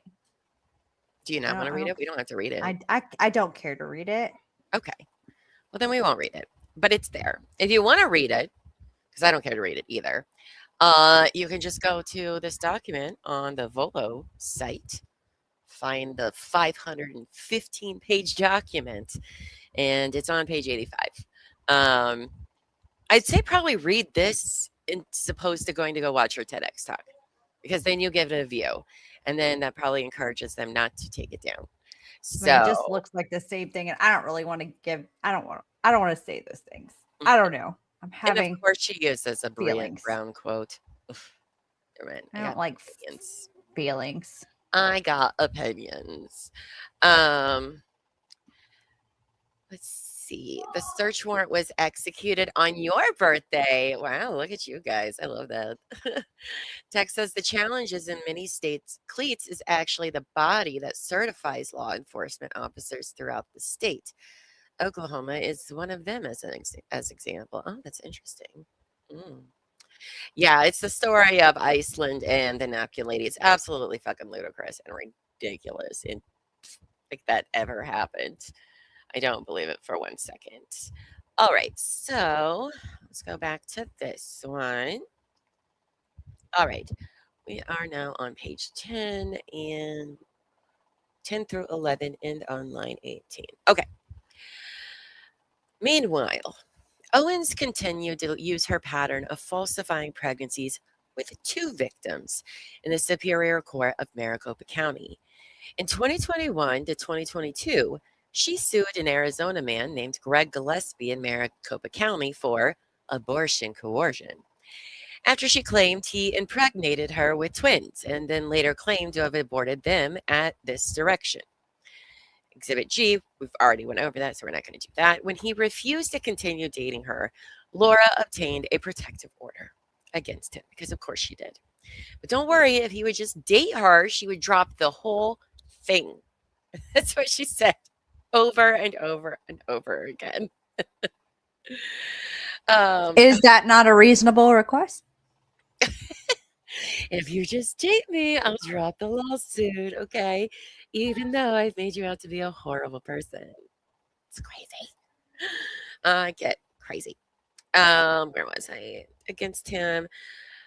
So from 2023 to 2024, Owens was the subject of a public legal controversy involving another false twin pregnancy allegation against ABC's former The Bachelor lead, Clayton Echard. When Mr. Echard refused to continue to date her, Owens obtained a protective order against him as well, because as one does. The paternity litigation with Mr. Echard went to trial on June 10th, 2024, at which time Owens' prior victims, including Mr. Marraccini, were lawfully subpoenaed to testify. Can you read this while I let the dogs in? You're going to read the whole page. There's not a break or anything. Just to let you know. Where did you leave off? Sure. Line 15 here. Okay. In June of 2024, the Maricopa County Superior Court found Owens was never pregnant by Mr. Echard and granted his request for a finding of non-paternity. The court found Owens had acted unreasonably in the litigation, initiated litigation without basis or merit, provided false testimony, and that Owens's petition was fraudulent and made to incite communication, a relationship, or both with Mr. Echard. Moreover, the court found that Owens had a pattern of similar, if not identical, behavior. Owens was ordered to pay over $149,000 to Mr. Echard and referred to the Maricopa County Attorney's Office for review. Referred to Exhibit A. On May 6, 2025, Owens was indicted by a Maricopa County grand jury on 7 felony counts, including fraudulent schemes and artifices, perjury, forgery, and evidence tampering related to the action with Mr. Echard. Refer to Exhibit B, criminal indictment. On July 10th, 2025, Owens submitted a second request to renew her restraining order against Marraccini, indicating her intent to seek a permanent order of protection against him, largely due to his attendance at the Echard trial, pursuant to a lawful subpoena. Trial is scheduled for October 21st to 22nd, 2025 in I'm assuming San Francisco, Superior Court. Thank you. Apparently, No worries. Zoe has just chosen violence this morning. Hey, it is Friday. No, in fairness to the dogs, it rained like nonstop for like a week here. And so now it's a beautiful, nice, sunny Buffy. We have sun today in Ohio. Oh, you have sun? We do have sun. It's like the 5 days of the year that you get sun? Yeah. Okay. So they just keep wanting to go outside. So I don't blame them. Yeah, see, my dog wouldn't go outside. Well, wouldn't pee outside the whole day yesterday.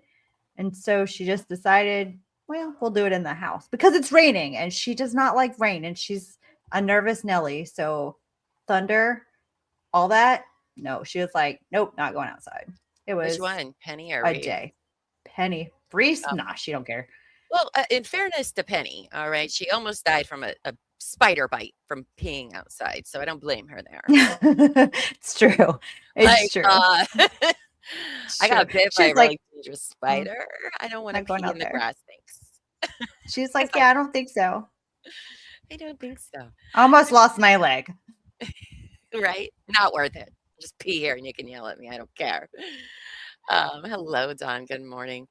My dog refuses to potty in the rain. Yeah, mine do usually too. And Zoe, she'll wait all day till she can't, and then she goes out there begrudgingly, and then comes right back inside. But So and there were 2 exhibits up there. I didn't know if you were looking no, at those. Okay.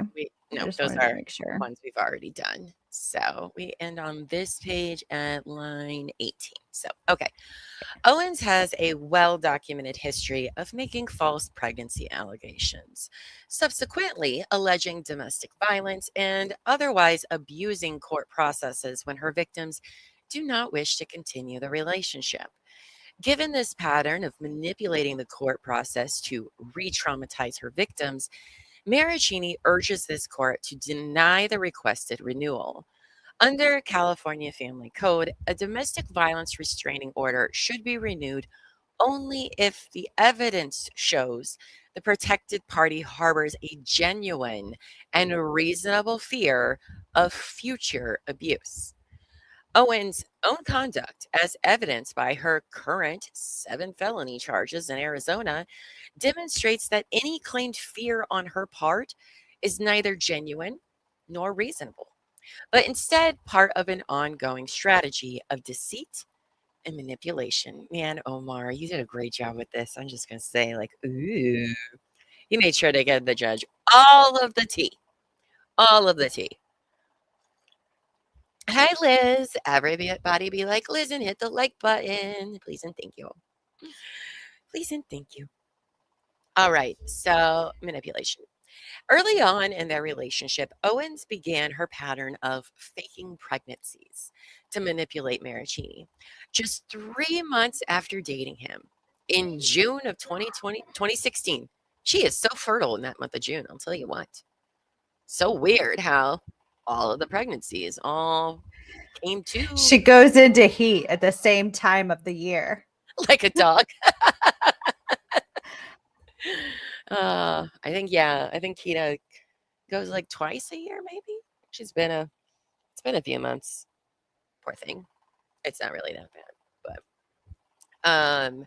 but yes, apparently the month of June, don't have sex with Laura in May because June or blowjobs, it doesn't really matter. Don't talk to her in the month of May because you're gonna get some babies involved here.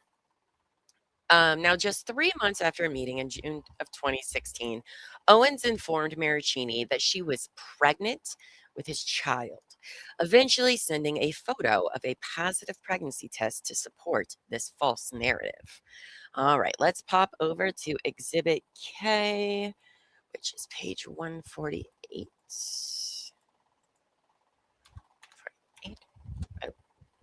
And we're back to some text messages. All right, so these are from July 17th, 2016. So 6 months before the December ones we just read. Okay. All right. I'm getting nervous because I can't tell what this bleeding means. I'm sorry you were bedridden all day. And yes, our relationship will be good. Believe, darling. Oh, wait. So just from Dr. Chan or whatever, that was from August 13th. She says she's pregnant in June. And then in August, she has this ovary removal, real cancer ovary removal, and a surgical abortion. Yes, I think. I'll stop doing research because we just won't know for sure for a few days till we make a decision on twins. On twins, guys. I hope today has been as healing as it could be. Sure love you, baby. Wish I could take all your pain and hurt away. Twins would be such a cool experience to have together. So many things I want to do with you in, and that just sounds fun. Wish this wasn't an added stress factor for us because twins definitely change the picture. Okay. It's always twins. What is with that? Well, I forgot. Because it's special. Everything with her has to be special. It's not just a baby, it's twins that makes it, it's always the extra. She's always extra. And that she is. And that she is. Okay. What time should I be ready today? No, you said you were planning something, so I can be ready at any time. So then the same day, about what does that look like? An hour and 40 minutes later, I've been sick the last half hour, and it's upsetting me that I haven't heard from you since we're a team in this. If we are completely sure we aren't going to go through with it, even if it's twins, it's important for me to lie down all day. Oh my God. This sounds so familiar, you guys. Sounds exactly like Greg. Exactly like to what she sent Clayton. Okay. Hello, Savage. Nah, I prefer double mint. Aloha, Vaz. Twins give more attention. They sure do. They sure do, because she is our special little delicate dewdrop. 2 of everything. Jupiter says, I think they also couldn't test paternity with twins, at least until recently. Yeah, that's what people have been saying, why she chose that one. I mean, I don't think she's that smart. I really just think maybe initially it was just for the attention fact. I just think she's very attention seeking. A lot of this behavior, if you watch how it escalates, it starts as really attention seeking behaviors. It's all really attention seeking behaviors, but when she doesn't get the attention she's seeking is when she goes crazy, like crazy. Like crash out's not even a good enough word to describe it. It's I'm pretty sure there's a word for it, but I'm not a doctor, so I'm just gonna pretend to be one. I mean, it's fine. We can be anything. My name is Buffy MD. Dr. Buffy MD. Dr. Buffy MD. We are. I'll sign all of your stuff. I'll even send you notices on real cancer for a fee. Is that what you're going to be auctioning off for the fundraiser? Yeah, I'll auction off Dr. a real I'll even put a proper header on it from my chart. Yeah. Love it. Love it. I mean, we're in the land of make-believe, so why not? Why not? Echo says yes, Buffy. I think he wants you to do it, so... Becca has thoughts. Hello. Good morning. Welcome back. She said with Greg that twins run in her family. Where? That's true. She did say that. They run in her family. Okay. And Dan Montana says, and twins give her a second chance to remain pregnant because we know abortion drugs don't work on twins, according to her. You have to take them like 18 times. That's true. Because you can lose one. You can lose one, but the other one's just fine. And then try it again. Or it's got a deformed nose. It's fine. It's fine. Don't. Or it'll be special needs because you took medication. It makes it worse. I don't know. Right. Hello, Hello. Welcome. Barbecue Queen says, I've noticed a lot of this stuff happens when her sister is either getting married or having a baby. That's a whole nother layer of things because I think it's interesting as well. Sean, hello, good morning. Will you do a telehealth ultrasound for me? Yes, we will. We're more than qualified. I will even get on a Zoom call dressed in scrubs so you can videotape it and use it as evidence in your trial. It's fine. Besides, it'll just be some minor. It's just a minor perjury. Fraud and perjury. Okay. Minor tampering with evidence. It's not a big deal. Don't worry. This is for jokes and entertainment purposes only. That's right. We'll have to add that little caveat in the fine print at the bottom. Hello, Liz. Oh, thank you. I already said hello to you, I know, but still, hello again. Thank you for the super chat. Have a lovely weekend, friends, and miss you all. We've missed you too. Hope you're having a good, somewhat summer by now. Are you in your garden today, since it's been so hot and nice in Ireland? Which also, by the way, Buffy, Ireland doesn't get a lot of sun either, from what I've heard. So it's a lot like Ohio. Ireland. We're talking about Ohio, and Ireland is much prettier than any place in the United States. All right. Thank you, Liz, for your support. We really, really appreciate it.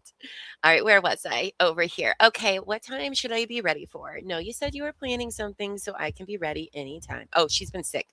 That's right. Now we're on to Mike. My apologies.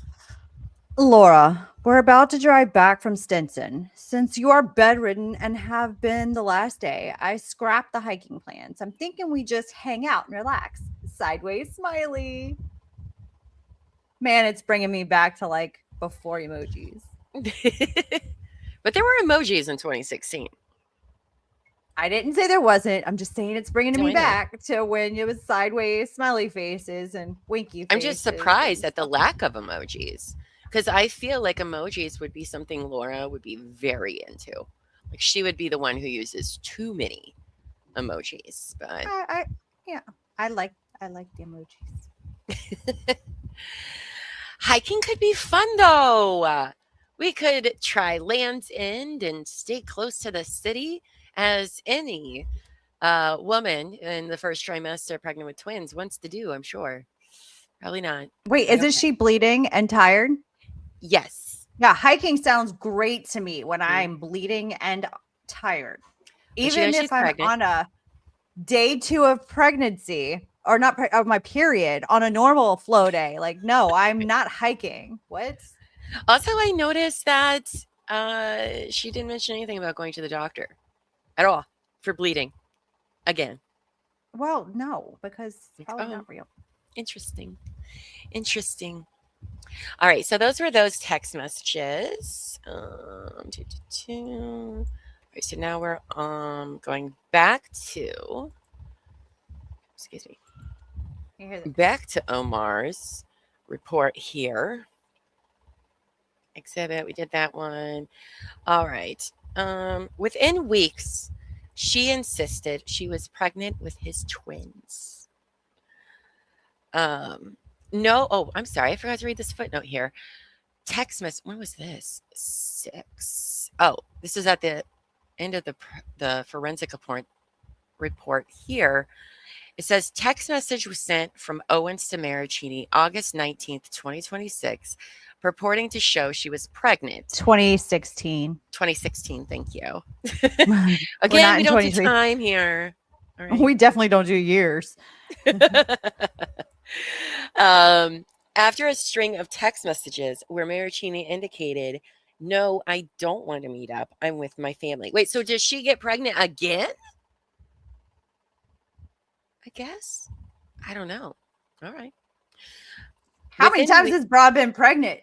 All of the She's like a female dog at a puppy mill. She's just cranking them out. Right. Like, okay.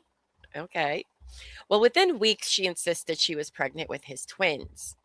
No medical evidence has ever been produced to corroborate that Owens was ever pregnant, that she was pregnant with twins, or that she had to undergo the 3 surgical and 3 medical abortions, as she would later allege. All for Mike or just in total? Okay. All right. Tell us more, Omar. Let's see. I'm going to 8. All right. On July 14th, 2016, a month after claiming she was pregnant, Owens told Marraccini she thought she was having a miscarriage. Oh, so that's like what we just read, which she later retracted. Okay. One day later, on July 15th, 2026, Owens again indicated she was miscarrying and that she was bleeding and on her way to the hospital.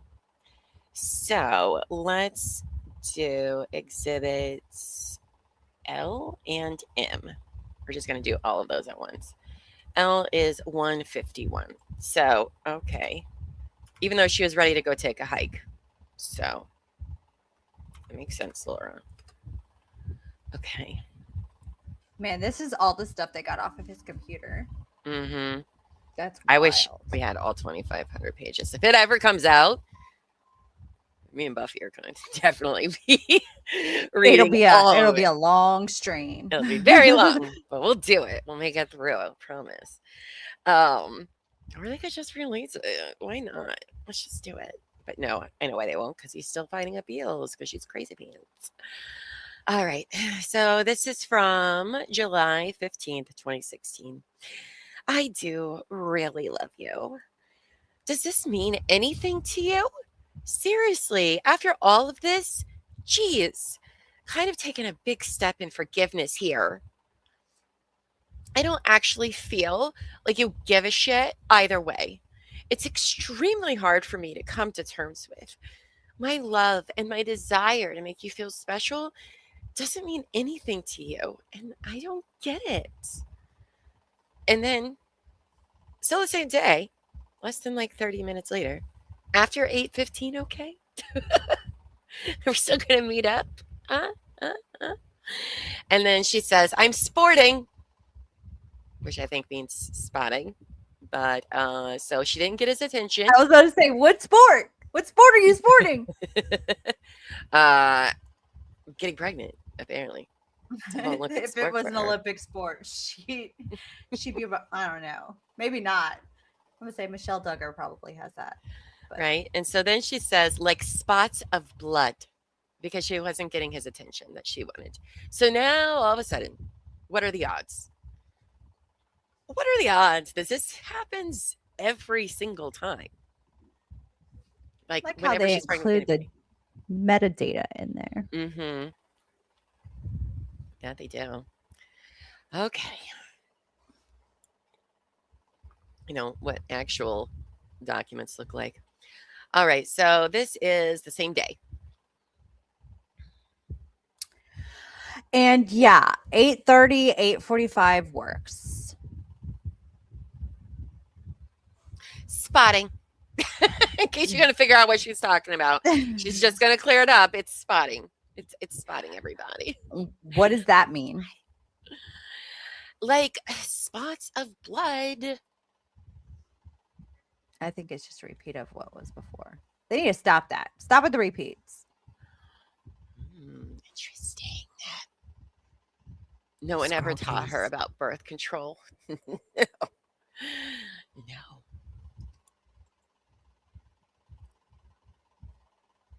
Oh, you said the what? It's my turn. Sorry. Spotting. I don't know. There's not a lot, but there was a big clot. So there's not. Shut up. There's not a lot. Just a big clot. Okay. I mean, miscarriage, Mike. Okay. All right. So is he going to go or is she going to go? So then Mike sends her a screenshot of probably Googling what bleeding during pregnancy means, to which she replies, I don't get what that means. He's trying. He's like, okay, I am going to look this up. It probably means call the fucking doctor. Yeah, right. Or go right to the fucking hospital. Again, what's so interesting about, covering all of the guys is you remember in Clayton's, she tells her OBGYN that she had only ever been pregnant the time with Clayton and then in 2019. She mentions nothing about any of this in her later appointments. And they literally ask you, how many times have you been pregnant? Including having a live birth, including miscarrying or stillborn, and abortion. And yet she never brings any of this up. How many pregnancies and how many live births? Mm-hmm. And yet never brings this up on any of her medical records, like ever. So interesting. So interesting. I don't know what this says, but it's somebody with a phone to the ear. So it's probably call the hospital. Why are you talking to me? And then she replies with likely, possibly abortion, which, I mean, that is what a miscarriage. It's called a spontaneous abortion, but like it's not the same kind of thing. But okay. How does that mean abortion? I don't get what that means. Like possibly abortion. How does that mean abortion? I don't know. Oh, wait, this is just okay. We've already read this. We need to get these things in order. And she sends him a link. Parents.com. Yes. Okay. Parents.com, pregnancy/complication/miscarriage, understanding miscarriage. Okay. Nothing we can do about it regardless. It's true. Laura, you're not having one. Why do you say that? It says you would have loss of other symptoms like nausea. That's not entirely true, but okay. They told me at Planned Parenthood to watch for spotting and bleeding and didn't throw up today. I have no idea. Okay.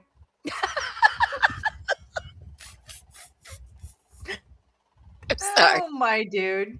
K. The K. You got the K response. When I send K, I'm just like, cool. It's like, I'm not arguing with you. K.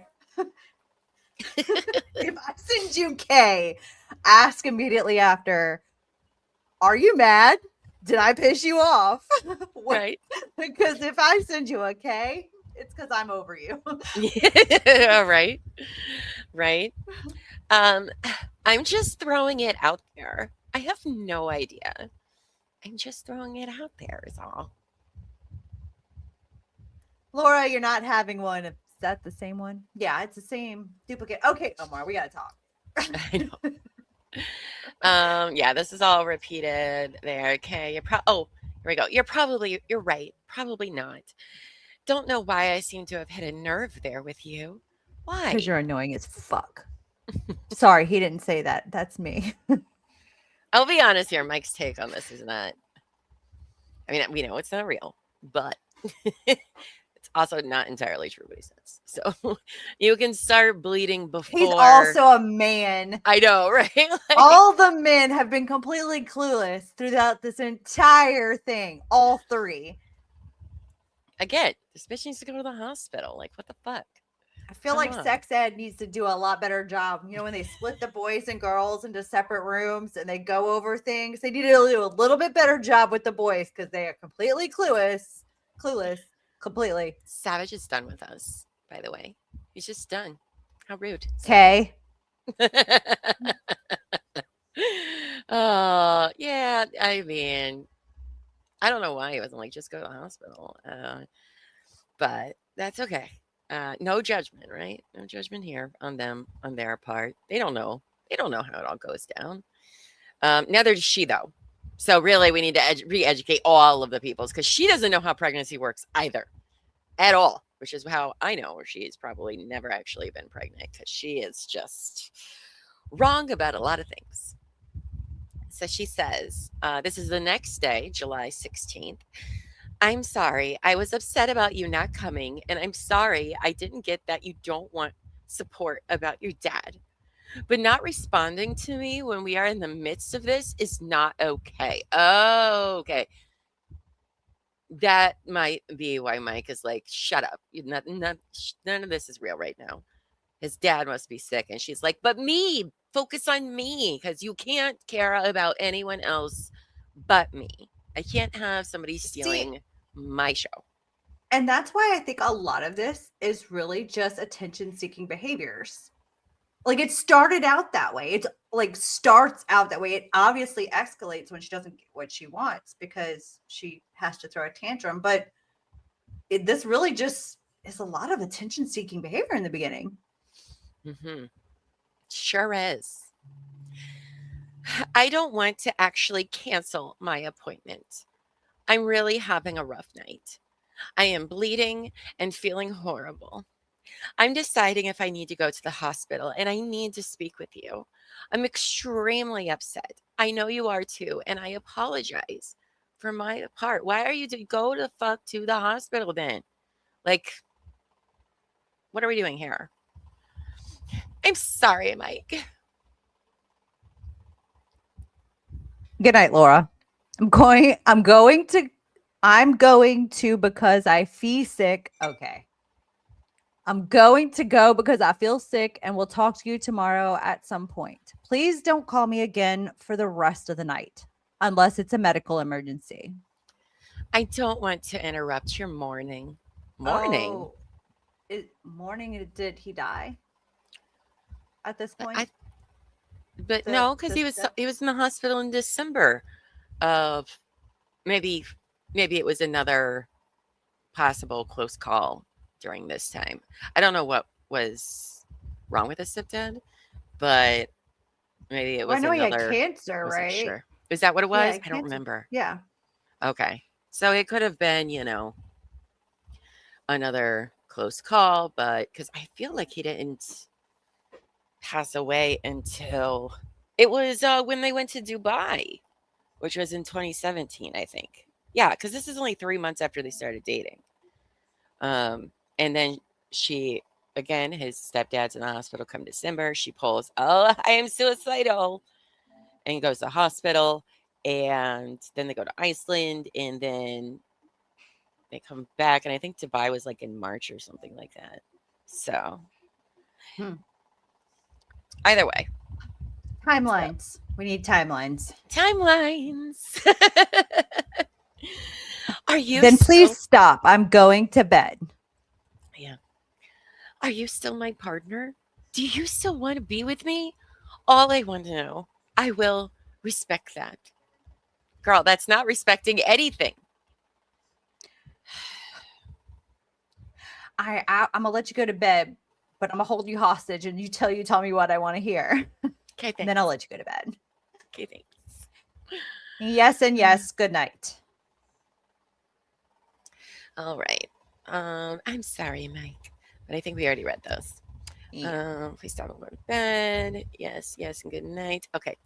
I don't know how to deal with what you are going through, and I just want to help. And all I know how to do is be proactive. I know you don't want that, says the bitch who is allegedly bleeding from her vagina while pregnant and is debating going to the hospital. Miss Proactive over here. Okay. Oh, see, I was going in a different direction. All I know how to do is badger you to death. I want to help, but all I know how to do is badger you and to obsessively text you until you tell me what I want to hear. Right. I know you don't want that. I just don't know how to do the other way. I will try, though. I'm sorry. I genuinely love you. I hope you feel better.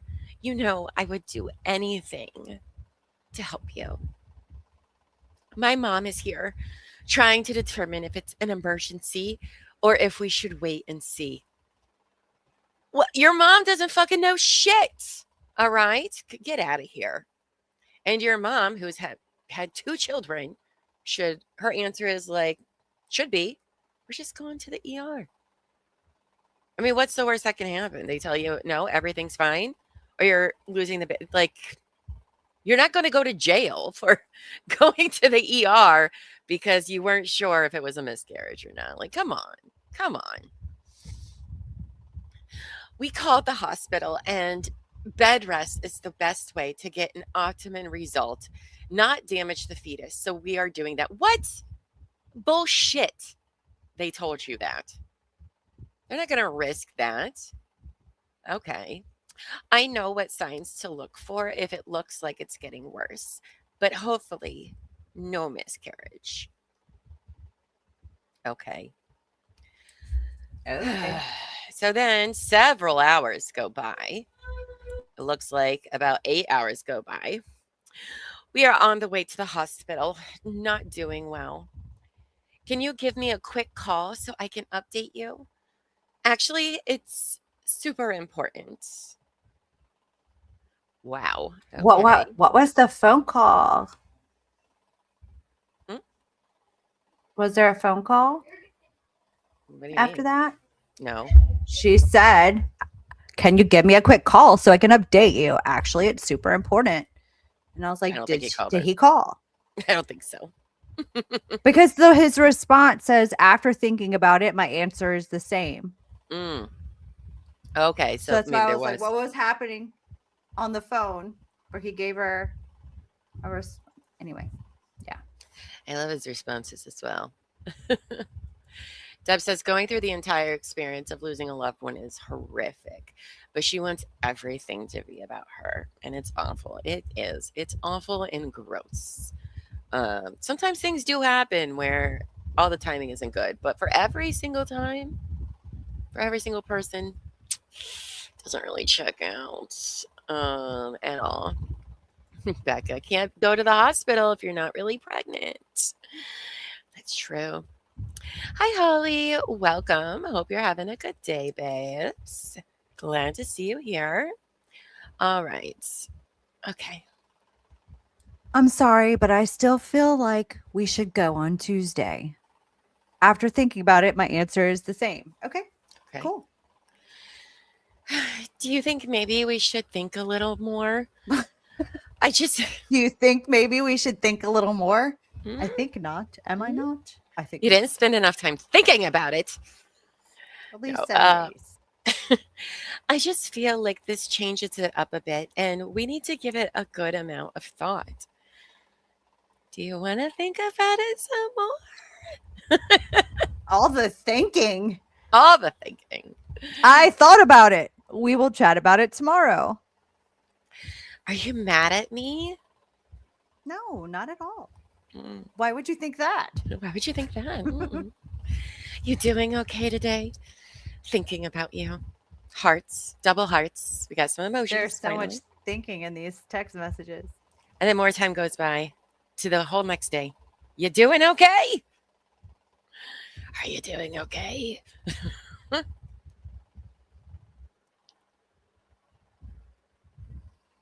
You're blue, babe. I said it, but I forgot to take myself off mute. Oh. I'm doing really good. How was your Saturday? I had to stay in bed for all of it.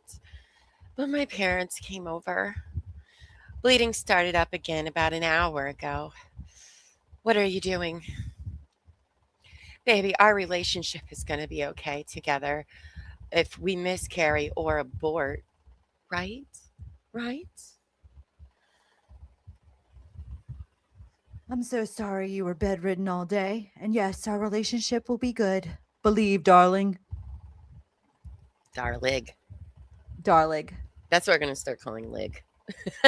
Darling. Hello, darling. I'm getting nervous because I can't tell what this bleeding means. Go to the fucking hospital, you dumbass. That's what that means. Oh, great. Now I'm going to get it'll Llama call me a dumbass. Great. Can't wait. Can't wait. But seriously, what?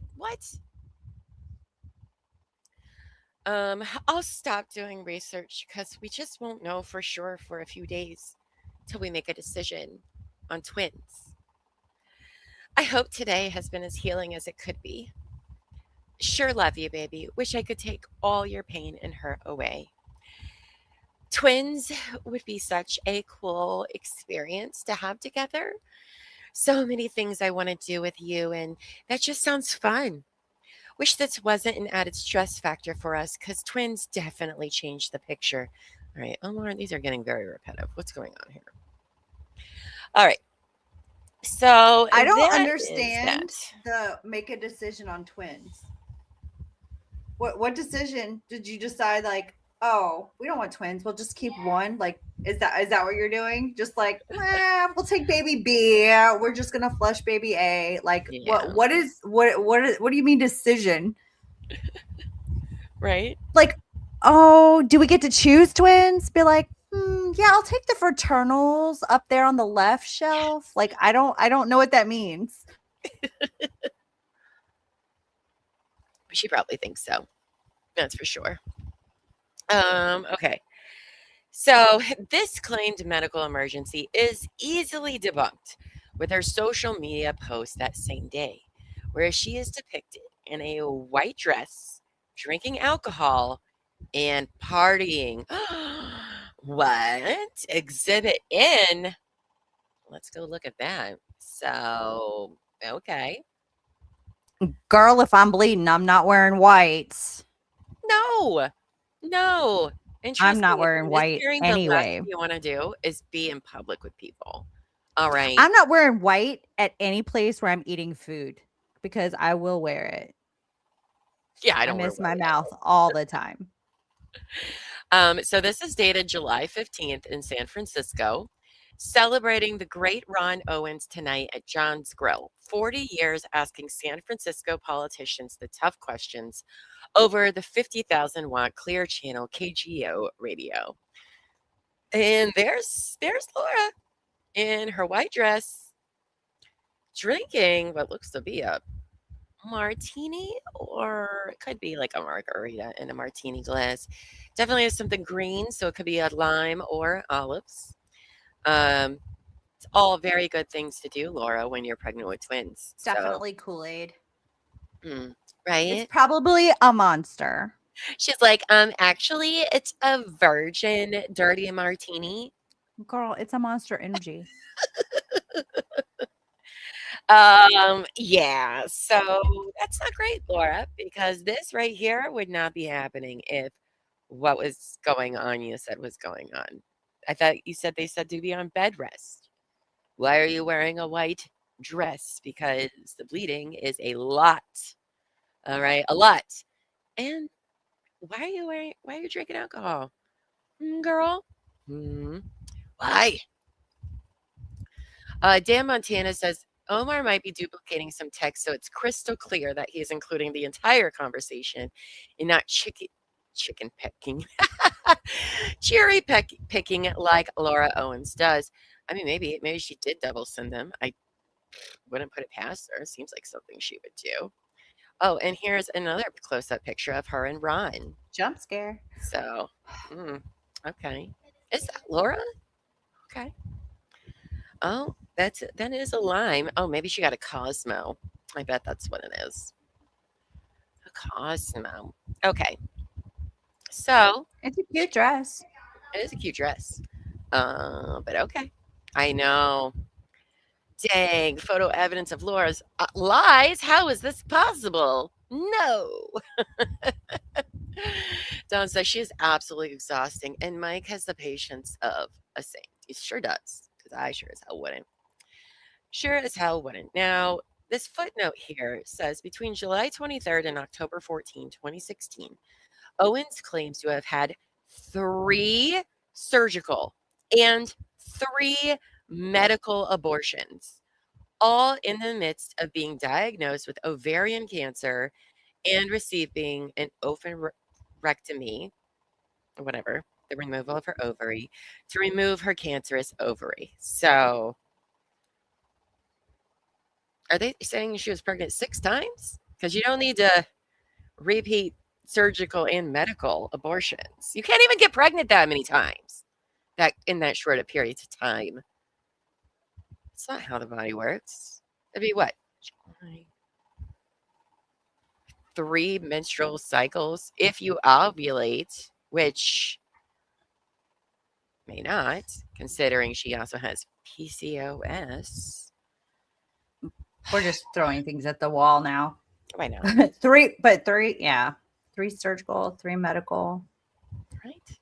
What are they talking I don't know. about? The So math then- ain't mathing. No, it is not. After going to the hospital, Owens informed Marraccini the pregnancy was still viable and called him to tell him they were having twins. It was official. It's all fine. It's all fine. On July 22nd, 2016, hold on just a second. And on line 8. Okay. On July 22nd, 2016, Owens started claiming that the twin pregnancy was no longer viable and that she would take abortion pills. What? Okay. I mean, if it's not coming out the way it's supposed to, that does happen. But okay. All right, let's look at Exhibit O. Exhibit O. A few quick messages between her and Mike. Share this one instead. All right, so this is July 22nd, 2016. Mike, if it's your first Euphoria class, use the promo code JOY and sweat. Can we do the early class? Is she still like working out still and stuff during this? Is that what the deal is? While she was pregnant and bleeding? Okay. In the office still. Looks like we have to do the pills. Okay. And did they tell you that? How do you feel? Yes. Is everything all right? Yes. It's just a massive bummer. I had a feeling that was going to be the case. What are you doing now? Oh. Whatever time works for me, and I'll sign up now and enter the code. Sorry. My mom picked me up from the doctor, and I was with her and filled her in. I took the mifprestone. Sorry. So your mom picked you up from the doctor, but didn't go with you to the doctor when you think you're miscarrying. But okay, all right. How'd you get to the doctor? She dropped her off. Okay. She's running to Walgreens for me, and I'm at my parents' house for a bit. I can text though. Is your meeting done? That's just all very bizarre for somebody going through that. But okay. So back over here real quick. Days later, she claimed that the abortion pills did not work and that she still had to undergo a surgical abortion. Now, that sometimes does happen if you're miscarrying. They try not to do that stuff unless it gets really, unless it's not coming out the way it should, right? Because it is very dangerous. You could die from having leftover stuff still in there after losing a baby. So, okay, but let's see what dumb shit she probably says about it that doesn't make any sense. So more text, page 176. Oh, that's the next one. Excellent. There we go. I'm okay. This is July 28th, 2016. So 5 days after this conversation. I'm okay, just at the doctor's office and then going into the station. How was last night? So amazing. I got trashed with my family and my phone died. So it was kind of nice to not take any phone calls or work emails and just focus on me, Madre. I bet she loved that. When do you want me to take the misoprostol again? I'm picking it up after work. Why Why are you asking him? right? Take it when the doctor told you to. Right? So weird. I'm picking You it have up. to take. Oh, you said. No, go ahead. The doubles are throwing me off. I know, me too. You have to take it again? Well, I'm taking it again so I don't have to have suction done. There's a small amount of tissue left, and I can do this or suction.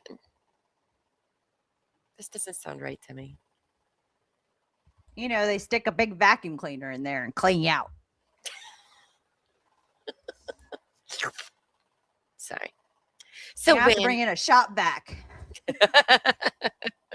Well, with her steel uterus, probably. Right? Half-ass? Why is she asking him? Ugh.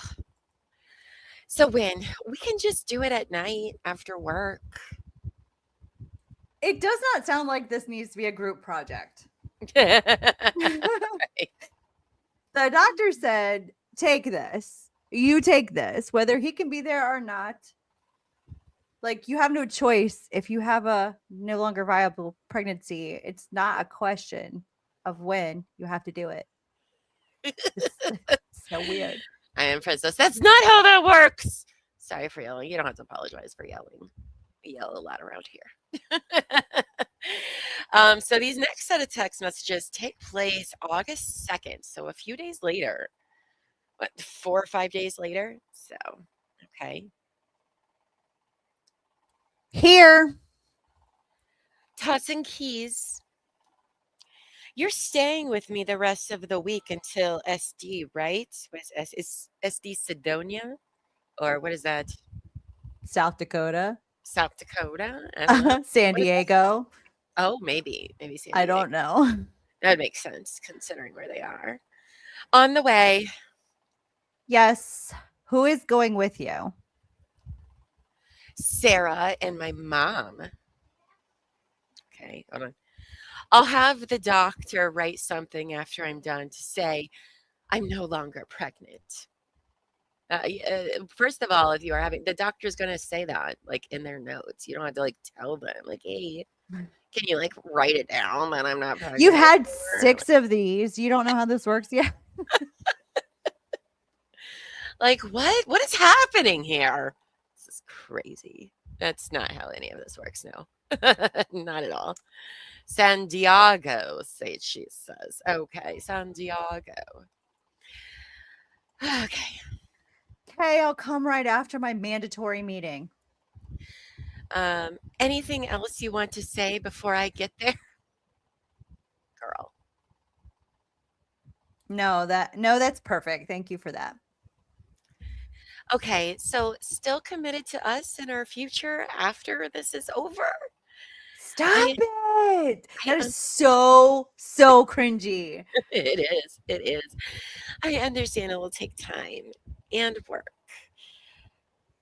Yes, sideways smiley. I know he is dying a little every single time he has to say that. And then Sausage Fest. What? How did we get here? Is it like an actual fest? Or are we talking about like... It looks like this is a picture of the doctor's or hospital. It is. It's the abortion clinic. And it's a picture of a dude. Okay. Or, I would be so mad if some random person took a picture of me at a doctor's office. Like, that's like... My signs in my doctor's office say you're not allowed to have a camera, record, take pictures, or anything. Weird. Right. I need to know, doctor, I need to know for my boyfriend, please. Blue Hair Kim says, I wonder if the dad faked or over exaggerated his health as well. And that's who she's modeling after. Honestly, I think it's more of her mom doing that. I'm not saying there wasn't anything wrong with Ron. I don't know. I don't even know that story. I don't know what it's been out or not. We haven't even looked into that yet, but I don't know. She models a lot after her mom. I was about to say we hear way more from Jan and Laura than we do from Ron. I think Ron just enables and capitulates and placates and just, you know. But I can totally see Jan just making everything that's happening to him the worst of the worst. And don't get me wrong, they said he's had cancer 4 times. He has Parkinson's. I mean, those are serious things, right? But Laura and her mom have such an unhealthy relationship that I think all of this over exaggerating and intensity comes from Jan and how she talks about Ron's health to everybody else. And she's like, look, people believe my mom when she says this stuff, so I'm going to say it too. Or she helps her make up the stuff together. So I don't know. I mean, the only time we've seen anything from Ron is with Mike. It's the only time I've seen so far, and in what we've covered, maybe it comes up later, I don't know. But in what we've covered, only he's text messaged Mike a few times, and that was just like, please help her. And didn't he say something about helping him get out of this? I believe he did. But help her now, and I'll help you get out of this. And is this, but too, who is that? Is it actually Ron texting? Like, it's like you said, you can literally like be anybody. He's sleeping and his phone's right there and she knows his passcode. She could have been like, what is he texting? Or I can send this. Oh, I bet his phone doesn't even have a passcode. It's true. I mean, if he has it'd be hard for him to open it, I would think, depending on how severe the Parkinson's is. I just feel like that's something she would do. Like, she would grab his phone and just say, like, whatever. I don't know. Usually I had questioned everything with her. Mm-hmm. Absolutely. Absolutely. All right. So let's go down here. This is still the same day, August 2nd. How are you doing? It's done. I'm tired. Since this one, 15:49. She sends this 3 hours later. Okay. It is done. They do put you under anesthesia, so I guess that makes sense. But I don't regret it. What time will I see you at? Like 3? Are you fucking kidding me? I don't think you just go up and start doing stuff after having to have a surgical, like a DNC or whatever. I wouldn't think. I don't know. I haven't Is had she one. talking about going and doing stuff or him just coming over to see her? Oh, well, maybe. I don't know. I just assumed that they were going to go do something. That's a fair point. So she doesn't regret it. What time will I see you? Like 3. I hope that this is a good step towards trusting me. I had them draft it on their letterhead as well and not just paper. And so she sends them. Why would they ever just draft it on? I've never had Right? anything just written on a piece of paper. It's always on a letterhead. Yeah, like always. Why would she's so dumb? Gosh, she's so dumb. It's ridiculous. Okay. Whenever this meeting is over, just walking in now, how do you feel? I hope. Oh wait, we already read that part. I'm tired and have cramps, but I feel relieved. Did you get the attachment? I did. Thank you very much for that. I'm not feeling so great. I'm still in the meeting. What is going on? Oh, sorry, lying down. Just feel uncomfortable and out of it. Sarah went back to work, and my mom is about to leave my place because my dad has an oncology appointment. And I told her you would be here pretty soon.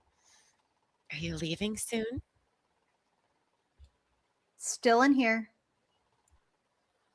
Like, oh, okay. All right, let's see what you guys have been saying about the Ron thing. Okay, Kim, good observation. Don says, I mean, I know that Ron was ill, but it does seem like a lot. It does. It does. Savage says having to live with those two. Ron is just tired and wants to be left alone. We're all tired and all we want to be left alone after dealing with those two.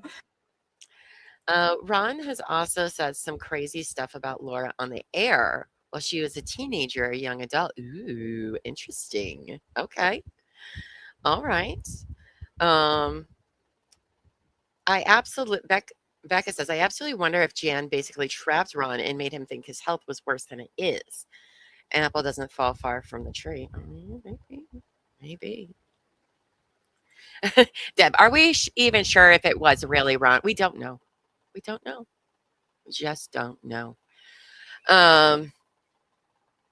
Yeah, it's crazy. Ellen P says, yes, he did. Mike said he knew it was her dad because of where she was when he got the text from her dad. Megan asked him about that. Oh, okay. Well, thank you for letting us know that. That's a nice touch. My dealer, street doctor, only uses sticky notes. All right, so back to that one. So those were there. Now we're on page 13 still. Line. Okay. Is this the right one? Okay. All right. So Owens would allege a series of complications with the procedure. What? No. No. Including that she was bleeding a lot and that she needed not 1, but 3 surgical abortions to terminate the alleged twin pregnancy. Okay. Okay. Girlfriend. Go to a different doctor at that point. There's no way. There's just no way. Okay. Hold on. This is mostly a repeat.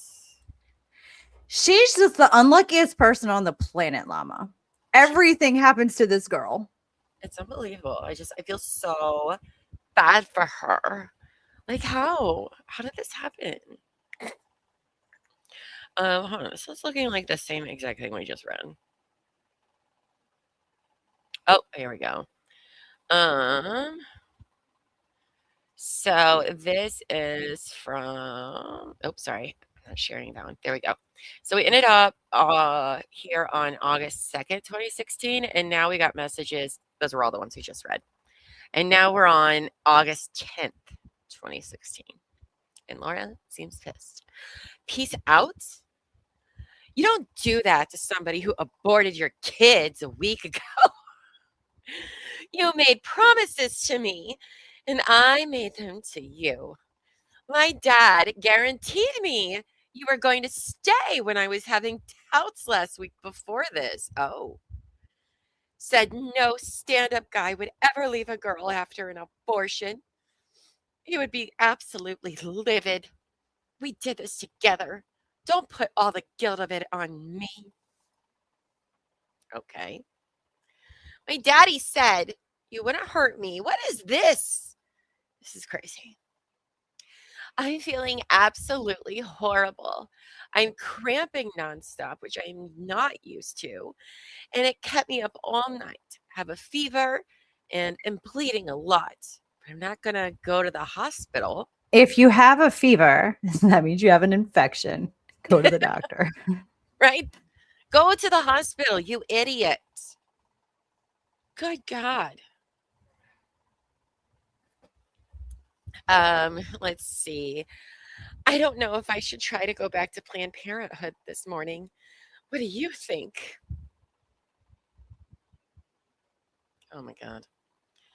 Can you answer my questions though? Hopefully I bleed though tonight though. It's exactly what the plan was earlier in the week. They added the second pills for me to take today. That's the only change. What is happening here? No, I don't believe them. More Planned Parenthood documents on, we're now on August 12th. My apologies. So 2 days later, she is still bleeding. She doesn't know what to do. She's taking more abortion pills. This doesn't sound right at all. Also, this is right before the first letter with Dr. Chan. This is 8/12. So the next day, they're like, oh, by the way, she has cancer. And that's what's happening. So, okay. So can you just respond to what I said here? I have to take the pills by 2. Babe, you aren't going to bail after this, right? Do you want to stay committed to us and not just making it work, but be happy? I'm taking pills, but they scheduled the surgery and I'm super upset. Okay.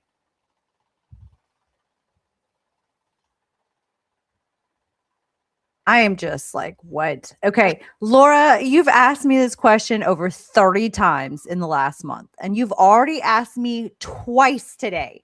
The more you ask, the more frustrated I get with you. Okay, he sounds just like my husband because I will literally ask him a billion times, are you okay? You seem annoyed. I'm fine. Are you sure? You seem agitated. If I'm going to get aggravated if you don't stop asking me if I'm okay. I am also your husband. I get that way too. With B, he'll be like, "Is something wrong? What?" And I'm like, "You're just making it worse by I keep telling you no, and now I'm annoyed." So okay, but I'll stop asking if you stop acting pissy the whole time. Stop acting pissy, and I'll stop asking. Oh. You didn't answer today, and you're not the one who probably has to have surgery for this. It's a big deal. It's hard when you're distant. Okay, just a repeat. Exactly, Deb. Sorry, before you read, Deb says you would never take abortion pills after an actual abortion. It would have to be a D and C. I know, right? It doesn't make any sense. It doesn't make any sense at all. Half-ass says she's so cavalier about it. No one who has ever had a uterus agrees with her narrative. I mean, yeah, pretty much. Pretty much. And that's all a repeat. So it's it is back a repeat. to you. My apologies there. So what's the answer? You aren't going to bail? You are committed to our relationship? Yes. Same answer that I've given the entire time. Question mark? Hold on. There we go. I'm not bailing unless you act the way you were. Wait, I am not bailing unless you act the way you were during pregnancy. Also, it's going to take me time to trust you again. But you are committed to our relationship. So you're saying there's a chance. Huh? If I can just get over this, you think we will make it the distance? Hmm? We're going the distance. Hmm. Sorry. Going the way. Laura, you seriously need to stop asking. Hold on. Okay. You have one more. I've already answered this question. Can you just answer that, please? No more after. So that's 2 yeses? Can you so that's 2 yeses? Hold on. There we go. How are you not getting this? How are you not getting this? What? I just asked for reassurance in a really tough time. I mean, I just want to feel like you want to be with me. And right now, you are so distant that it's hurting me immensely. I don't want you to be with me if you don't want to. I'm only asking because you don't seem to be into it, and I want to be my best. I am terrified about this and what it's doing to my body. Oh, wow. Do you get that? I got it, Laura. As of right now, I'm wanting that. I won't comment over the distance because that will take actions rather than words of promises. Right, but are you going to switch your mind right after the surgery? That's what I'm worried about. You only said as of right now. Dude, I'm so fucking confused. So you're saying your last abortion didn't work and you're still pregnant? I'm beyond confused. I have the D and E. That's not even right. Next week. I sent you the notes. They're next week. Are they really going to schedule it that far out? I don't think so. I think it's pretty much an emergency situation if this is going on, Laura. That's not how any of that works. I'm pretty sure. Hopefully the pills work tonight, but if it's not, it's scheduled for next week. I've read the notes. It says you still have elevated levels, but it doesn't say you're pregnant. It says you have remaining tissue. I have the DNA next week. I sent you the notes. Oh, we already read that part. Oh my God. She is ridiculous. Ridiculous. And the princess says, so here's a question. Where is Laura's sister in all of this? Why hasn't Sarah defended her sister? I mean, I probably wouldn't. She hasn't said shit about shit as far as I know. wouldn't And what do you even say? What do you even say all around? Your whole family is fucking nuts. I mean, I love my sister, but I'd just be like, yeah, I will be supporting you in the quiet, but not on the internet. Okay, great. She could even just be like the only functioning person in the family. I don't know. So we haven't gone through everything. So when it comes to Sarah, I don't have an opinion really at all from what we've covered so far. I understand lots of other people have their opinions, but from what we've covered, we haven't really seen anything from her. So maybe more stuff comes out later. I don't know. But just so far in our coverage, not really. I mean, they say like the ultrasound's her sister, but that doesn't mean her sister sent it to her to do this nefarious thing. So, but maybe that'll come out again at a different point in time. We'll see.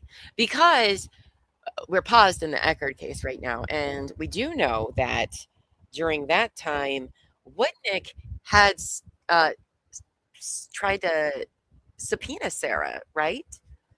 Or do a deposition with her or something. Yeah. But I don't think anything ever came through with it. I don't know. We don't know. We still have lots to go. Half-Ass says, where is this on the timeline of Ron begging him to stay with Laura so she doesn't kill herself? I believe that was November, December of 2016. Every other 2 weeks, this is going on in her and Mike's relationship, like constant, just one thing after another.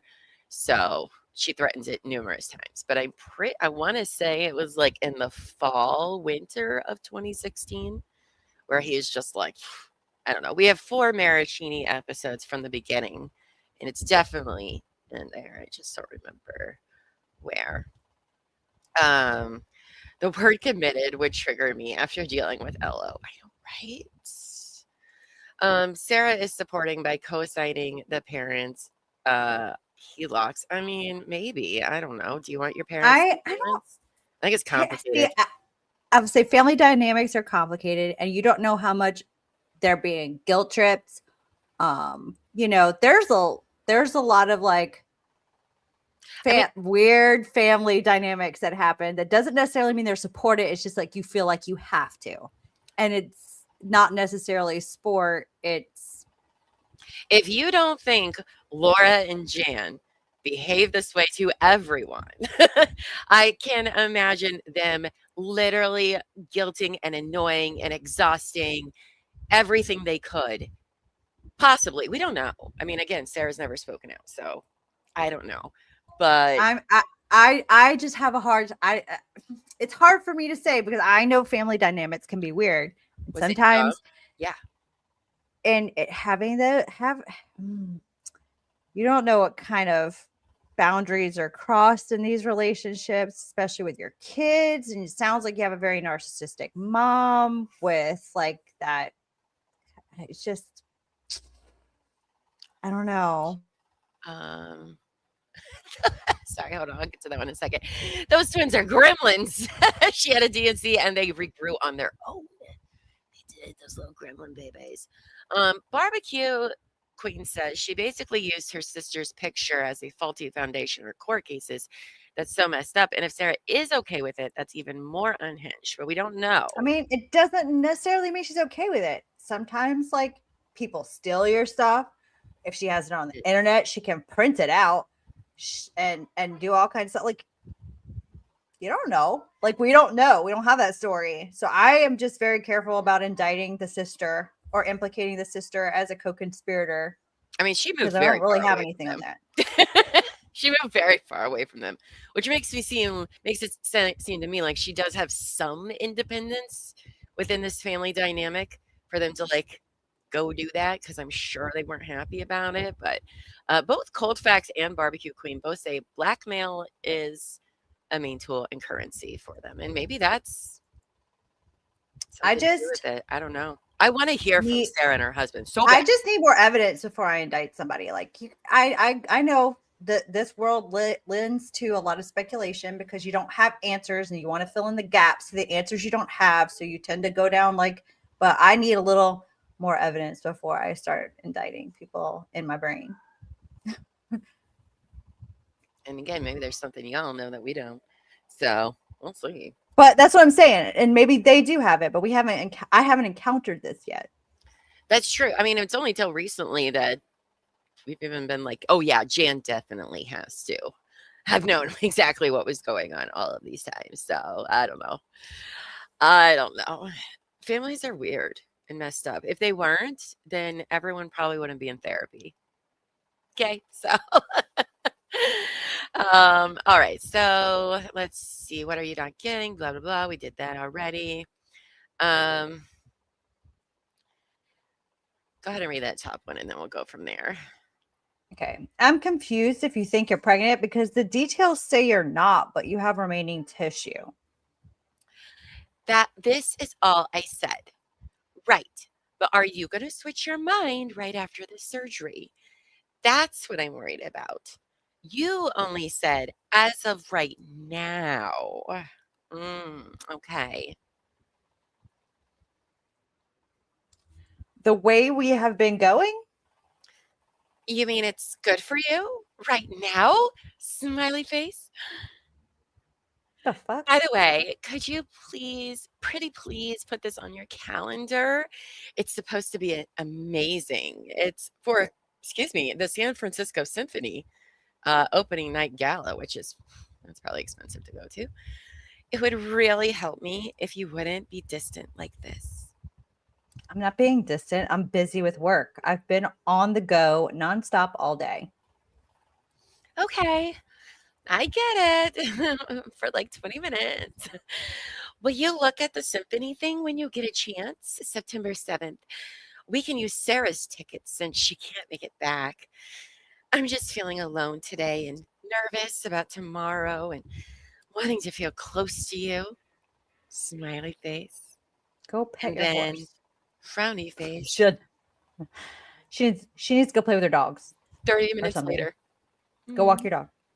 Sad face. My feelings are really hurt. I haven't finished. I ran into my sister's boyfriend, so we have been chatting. Sorry. Oh, hold on. What is this? Cece says Mike M had said in an interview with Megan Fox that Sister Sarah is totally complicit in all that happened. He said, "Don't give Sarah a pass in all that happened." Okay. But I still need to see evidence. Sorry, I'm that person. He has a lot of feelings. He has a lot of feelings that he's entitled to. And with those feelings, sometimes not necessarily, you just fuck everybody. I'm not saying he doesn't deserve to feel that way. I'm just saying I need a little bit more evidence.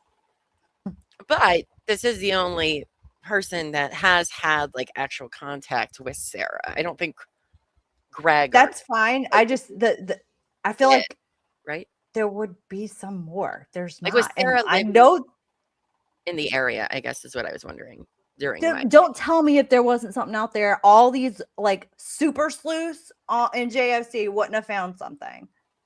That is true. I want to know more, but he probably can't explain more at the moment, I imagine. Maybe. And like I said, I'm not saying it. He doesn't know. Obviously, he knows more than we do, but yeah, he also has a lot of feelings too. And I just need more. If I'm in a court of law, I'm looking at this with more probable than that, right? I need a little evidence. We're in Llama's court, so yes.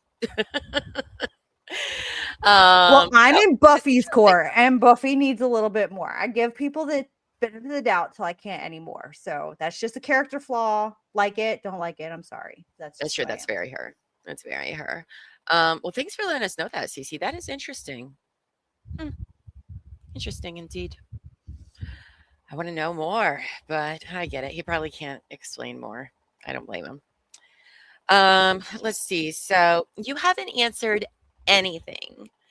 I have a massive day tomorrow, and reassurance on your own would be really nicer.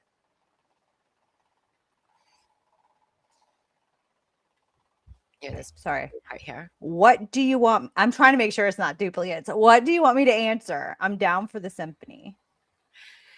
Just whatever you want to say to me that's from your Jesus heart. Christ. I need you to write a poem. Something sweet like I try to say to you. Something that would make me feel good going into today. That would make me feel loved and excited for our future. Please. Please. Oh my God. Okay. All right, so this is still the same day, the 17th. Okay.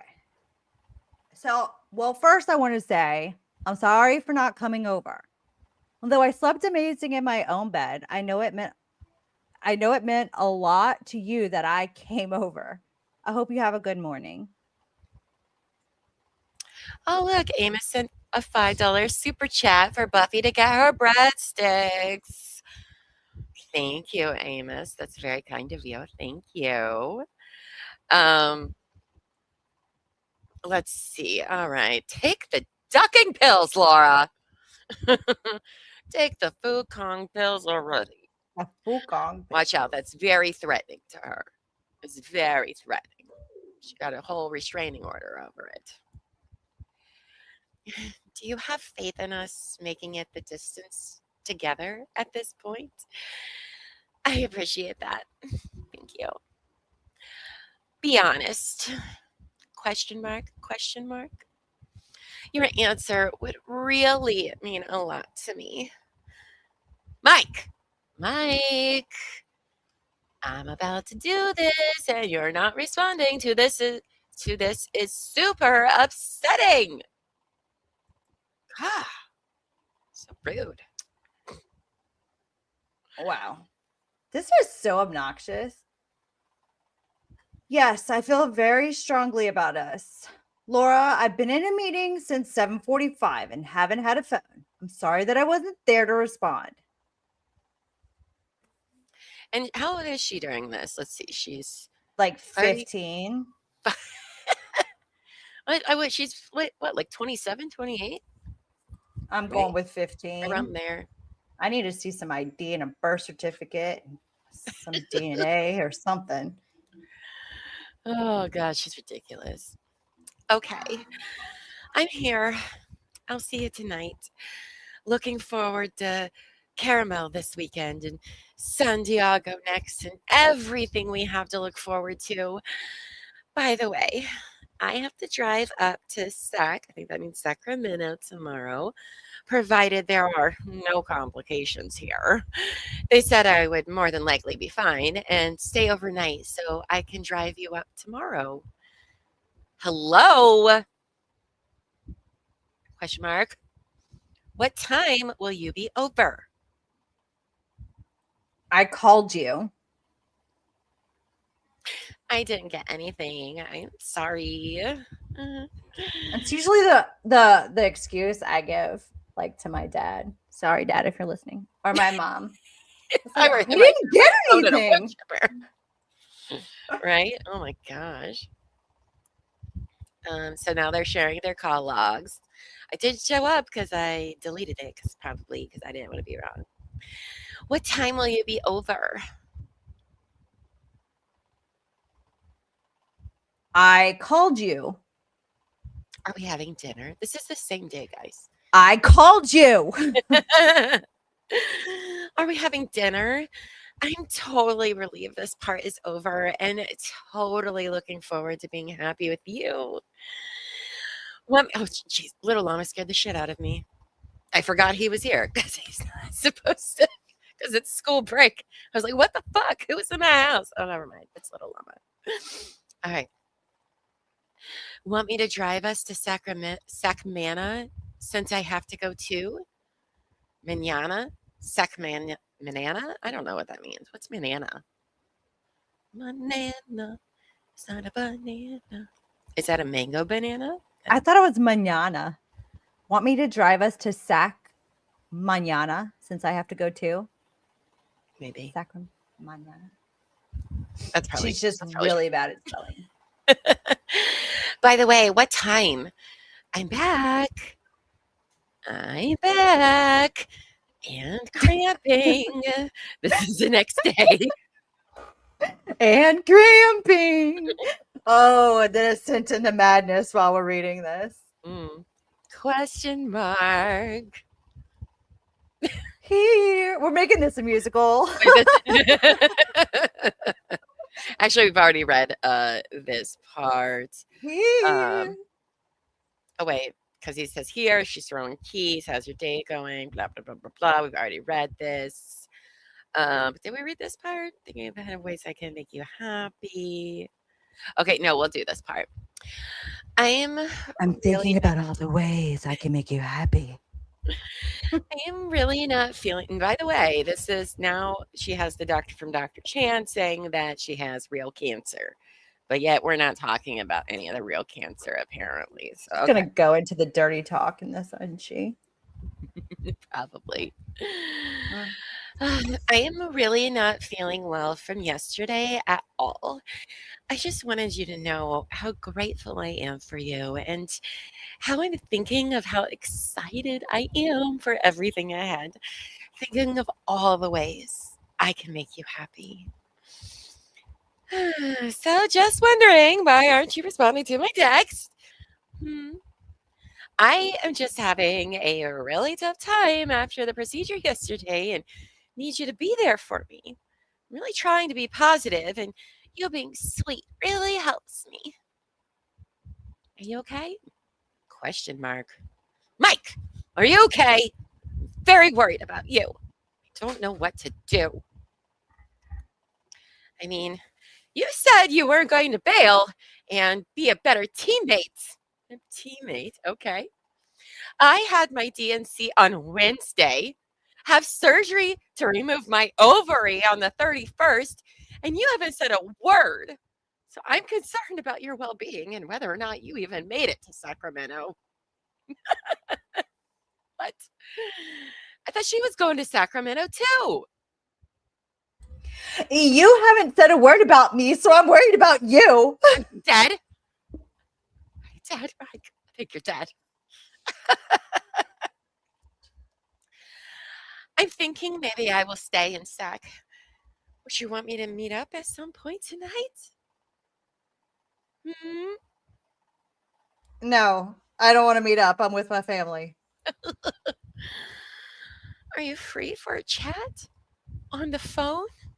Well, I'm I gonna said go with these no. nuts. 10 minutes later, she starts writing her novels. Okay, great. Oh, fucking A. Hold on. Spoiler alert down there. Shut up. This is the 19th, August 19th. This was this morning before I left. I'm supposed to take photos to email my doctor today and Monday to make sure my hormone levels are going down post-procedure, which is shown by the light and how dark it is. Oh, that's the pregnancy test, you guys. All I'm saying is that I'm finishing the process of going through with this. I don't have the ability to just shut off and decide to be happy, live this weekend not thinking about it and remove myself from it. I have to be responsible and follow through with the doctor and what I've been instructed to do. I'm not trying to be happy given the circumstances. So with that being said, can you please try not to be rude and be there for me while I'm dealing with this? It doesn't help anyone to be cold. This isn't easy on anyone. I don't disagree that these past few months have been horribly stressful. I know I have put too much pressure on this. At the end of the day, your uncle is right about life being too short not to be happy. Okay.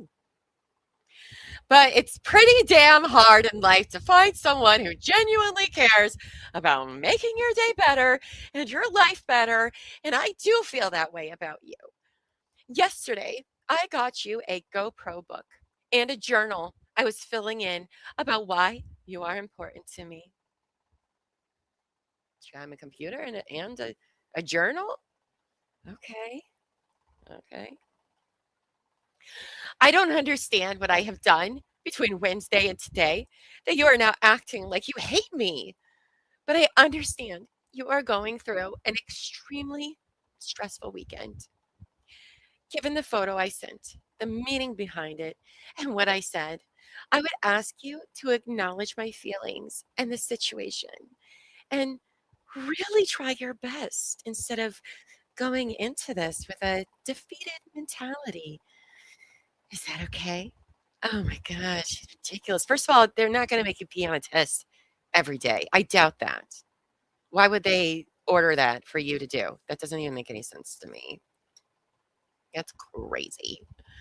Hold on. Can you just maybe like read some comments before I go pee real quick? Sorry. Or you can read this if you want, but there's not that many. Not that many what? Messages right here. Because I have to go potty and then I have to get more coffee. So you want me to talk to the people? Do you want me to talk to the people? Gross. Oh my God. No, I mean, like you value your viewers, right? Because I will run them off if I'm left to my own devices. No, just give me like literally like 3 minutes. That's all I need. Bestie, I got you. I'm here for you. Everybody log off real fast. No, just kidding. I'm just kidding. I just want to see if you're still into me. Chat. Okay. So I'm going to go. But while I'm gone, please tell me all of the things I need to hear It's your We're gonna hope. all play a joke on Llama. Everybody committed disappears. She are comes you? back to 3 viewers. How committed are you to liking I'm just me? kidding. I'm just kidding. I'm All just right, I'll be right back. Sorry. I'll make it so quick, I promise. And listen, you want to talk about blowjobs this time. I mean, maybe, but I mean, definitely yeah, I doubt it. I'm sure it'll go right down that road. probably. All right, I'll be right So, back. guys, y'all want to talk about blowjobs? Oh my god. Yeah, I should not be left with a microphone and the freedom to talk freely. I should be stuck with a script because I will destroy it. Okay, so peace support reporting for duty. I appreciate that. What are we talking about? What are we talking about? Give me something to talk about that I can really just ramble for the next 10 minutes about. I'm not as good as this as I pretend to be. Okay, now you're making it awkward. Now you're making it awkward. Bananas and eggplants. I used to be like a lot less prudish where I could just do that. And now I'm just old. Mouth hugs. All right, barbecue queen. You're going to make this chat go way off the rails with that one. Okay. So I don't know. Should I continue reading? Because I will make this awkward and run everybody off if I'm left to my own devices. She should know that by now.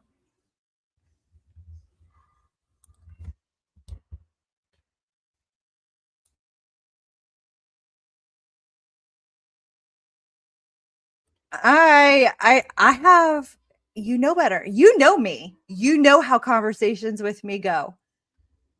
I can kill a chat super fast.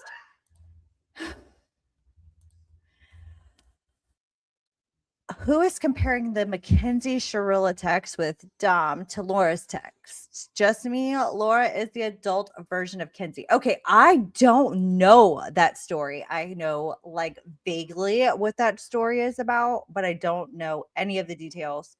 I haven't even watched the documentary, but it sounds very, very interesting.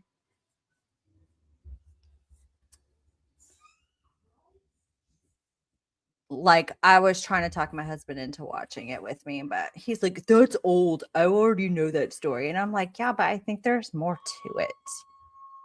And I'm sorry if you hear the screaming in the background. My kids are at home playing video games and it's very loud.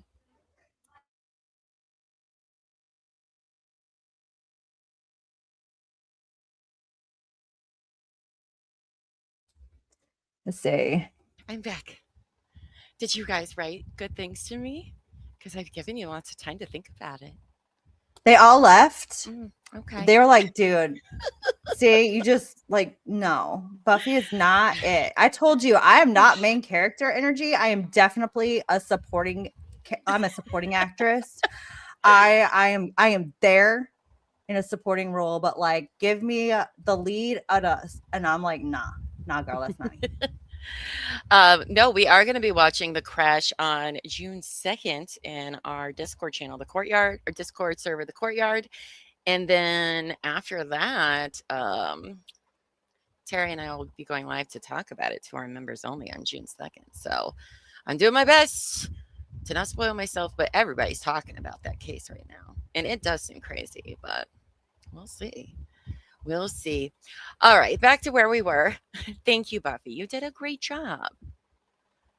I went as fast as I could. No, I didn't do a good job, but I appreciate you trying to make me feel better about it. You were probably like sitting there trying to push it out like, she is dying. Let me get back before she runs off my chat. I just want to be the best me for you. Okay? That's all I want. Just to be the best version. Okay. All right. All right. Is that okay? I love this. Will you still support me? If you keep asking me, I am not going to respond to you anymore. All right. Well, I'll give you some time to think about 30 times already. Yes, the link to join our Discord, The Courtyard, is in the chat if you want. If you don't know how to use Discord, that's okay. We'll teach you how. It's fine. There's lots going on over there sometimes. All right. So we also watch a lot of shows and stuff. Right now we're on a Marvel marathon, and then we're taking a break for that to do House of the Dragon because the new season starts soon. Can't wait. And then Big Brother. If you guys like Big Brother, we love Big Brother, like the live feeds, and we literally watch them all day together every day and talk about it nonstop. So if you're into Big Brother, come watch it with us. It's a lot of fun to watch it as a group. And, you And I know, talk we shit fill each about other in. everybody. We take shifts so we can get all of what happened. We don't sleep very much for 3 months. I'm kind of mean when it comes to Big Brother, though. As soon as you say something about somebody I like, I'm gonna be like, dude, what's wrong with you? I'm cutthroat. I don't want to take this seriously, okay? It's like football for me. We'll have to move all of our streams to like 6 in the morning after they've gone to bed on the West Coast, but before Taryn at 11 every day. I'm just kidding. We probably won't do that, but I might. I don't know. Who needs sleep? You can only sleep when a house guest sleep. Amos, so I can have sexy shoulders. We watched Night of the Seven Kingdoms. We sure did. We sure did. We love the whole A Song of Fire and Ice world. Huge nerd. I made all my friends watch Game of Thrones, and I banned them from the internet for a whole week. I was like, you're not allowed to go on the internet while you're watching this, guys. Okay? No, it's not safe. The internet is dark and full of terrors. All right, back to this, though. So I'm having a challenging time with things. I'm hoping that we can get on the same page and get to the bottom of our issues to try to do it the right way. I am saying a prayer for that. Like, she doesn't realize she is the problem. She's the one with issues here, but okay. I'm just going to lose my phone soon. I just want us to do our best after this. I will wake up and be a different person, not needy. And I know we can do this if we try. I think we can. I think we can use Tony Robbins' seminar as a way to bring us closer and use that as a goal. I think that's a perfect boyfriend-girlfriend thing to do. And I think it'll get us back on track. Do you think that sounds right? Also, I want you to know before this that I love you. I love you. So, oh my God, I love you too. I will always rewatch Game of Thrones. Whoever wants to, always. You didn't know Big Brother was still putting on shows? It's on CBS. Yes, July. What is it? 9th. It's the day before your birthday this year, right? The house guests move in last year. So yeah, anal won't solve your problems, Laura. Maybe it could serve. It could. If you go in with the right attitude. Right. Right attitude and lube. I just want to hear from you before. It starts at noon. I'm dilated enough. What? Dilated enough for what? For anal. Like, I thought we already had the DNC and that's what you're recovering from. I don't know. I feel like this is jump the track. What? Okay. Oh, you know why? Because we're in October 13th. What? Yes. These went back or forward in time. We were in August. Now we're in October. So she gets pregnant. It's the Democratic National Convention. That's what a DNC is. She's not talking about an actual. The Challenge TV show is better. It's pretty great. It's pretty great. Belle's got me into the challenge. It's pretty awesome. But I do enjoy watching people slowly go crazy and get very paranoid. It's very awesome. The descent to madness. So she gets pregnant in June. Then she has like 7 abortions, ovary surgery, and then she gets pregnant again come the fall after losing one of your ovaries. Okay. Sorry. It's just, I already read that. And I promise I will get an ultrasound report after. Okay. What is happening? Oh, Mike. Yeah, that all sounds great. Just relax. Let's just work on us as best as we can until the seminar and be our best and a team without a breakup threat. If some reason we are not getting along after that, then we can figure it out. But I don't want to have the threat of it ending tomorrow or in a week or whatever. Let's just give it our best. Please, please. Yikes. I'm so nervous right now. Sad face. Is that okay? Oh, I promise I will make sure you have the report and this will be done. Is that okay? Question mark? I still haven't gone in. Now it's 1:15. Can you answer? How convenient. She's waiting for an answer. What do you need me to answer? Are you asking me about my commitment again? How else is she supposed to know, Mike? All right, maybe you changed your mind. Jeez. I'm just kidding. He's just going to have to No. wake up every morning and renew the contract. Right? Does she have the memory of a goldfish or something? Like, what is happening here? No, I was just asking about what I said here. Let's just work on us as best as we can until the seminar and be our best in a team. It's the same thing she just said. So, oh. Then she says, I'm already on drugs, so give a break, please. Laura, it all sounds good. I'll see you tonight. Hey, babe, I just talked to your sister. You poor thing.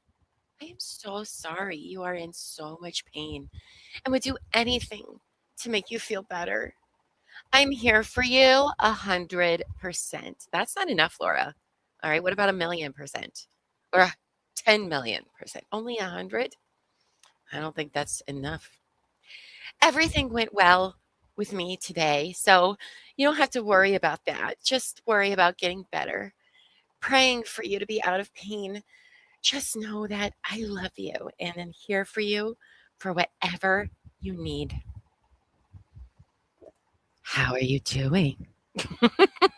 I'll call you in a bit. Okay. Praying you're doing okay, heart. P.S. I'm in bed the rest of the day to recover.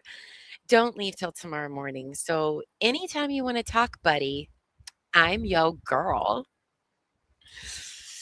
Yikes. I know, right? I hope Is she you on use that drugs face, at this point? right? You need to use that face for a thumbnail. Both of us. Yeah, what? I'm your girl? I'm Okay. your girl. Okay. Oh. Sure. Sure. Okay. Hey, babe. Can I have the SAC address you will be at ASAP? Just on the phone to send something in. So far, all I have is El Dorado Hills. How do you feel? Hey, I still feel pretty shitty, but I'm doing a lot better than yesterday. Oh my gosh. Oh, look, Carmen, not Electra says behind and here for you. Well, thank you, Carmen. I'm glad you are committed to our relationship. Okay. But I'm not going to need you to put that in chat every 30 seconds. So I know that you really mean it. Thank you. Okay, that was funny. That's why I'm not a main character. Amos says, is he not responding? I don't think so. No. He no, I is. don't think He's so. just busy. And if you've noticed, she sends like 300 messages at a time. And it's like, for fuck's sake, I know if I respond, I'm going to get 200 more. Exactly. So if I just don't. If I just don't, it'll be fine. Okay, so back to Omar's thing over here. Let's see. And on line 17. Okay. To support her escalating faux pregnancy emergencies, Owens manufactured various medical records. After the fiend multi-abortion ruse, Owens doctored letters from an OBGYN whom Owens claimed in her deposition for the Eckhart paternity case was a cancer specialist to state she had ovarian cancer and had the oophorectomy, which we already read that one. Oh, wait, no. Here it is here. We can do this one. That's fine. I'll be Laura. You can be question. That would be an OBGYN, but I haven't established regular care with an OBGYN. But I was treated for the PCOS in San Francisco by a provider. Who was the provider in San Francisco? I was treated by Dr. Chan. He is a gynecologist for, it's like a specialist, one for, Fertility? no, he's not. He's for cancer. Okay. That would be an OBGYN, but I haven't established regular enough care with an OBGYN, even though I've had all these pregnancies, but don't worry about it, guys. But I was treated for PCOS in San Francisco by a provider. Okay, wait, that's the same thing. Never mind. So, okay. So pregnant 6 times with Mike or whatever, and never an established OBGYN provider. Okay. These fabricated letters perpetuated the emotional manipulation of Marraccini, with the doctors telling Marraccini that Owens had real ovarian cancer, and the doctors strongly encouraged him to attribute and support Owens. Now, I don't know why this feels like it's repetitive, but it looks like there's more to these. Is that worded incorrectly? The doctors strongly encouraged him to change his attribute and support Owens, or attitude. I think that was an autocorrect mistake. Probably. All right. So we have read some of these. Maybe there's one more. We already read this email at the beginning. You read Dr. Yi, right? Is this the one you read? No, this is a different one because the one you read was at like 4 p.m. Yeah. So This is at 1:46 from Dr. Yi. This says, "Hi, Miss Owens. As you requested, here is a summary of what we discussed so you can share it with your boyfriend. I have also spoken to Dr. Chan to confirm that we are on the same page. You came into the office on 8/25/16 with symptoms of nausea and pelvic pain. Considering your procedure last week, we thought these could be symptoms of a complication. Blood tests ordered confirmed elevated levels of HCG, 4,130, which is okay. Given that result, I ordered both a transvaginal and pelvic ultrasound. Ultrasound results confirmed a gestational sac that was not present on last week's scan. Okay, so it is estimated that you are about 5 weeks pregnant with a new pregnancy, as that is the earliest it would show up. What? There's no fucking way. There's no way. No way. As you have been told, you have a severely tipped or retroverted uterus. Okay. Which makes the aspiration and DEE procedures more difficult and less likely to be successful. So she has a tilted uterus. It makes it hard to do any DNCs or abortion pills. She's missing an ovary now, but this bitch gets knocked up like that. Okay. Well, that's... Oh, let it out, Deb. Deb says I'm screaming again. Get your scream pillows, friends. I should start selling scream pillows. because I feel like I need one every day with this. Okay. In addition, we have tried to treat you as conservatively as possible, given your recent diagnosis of stage 1A ovarian cancer.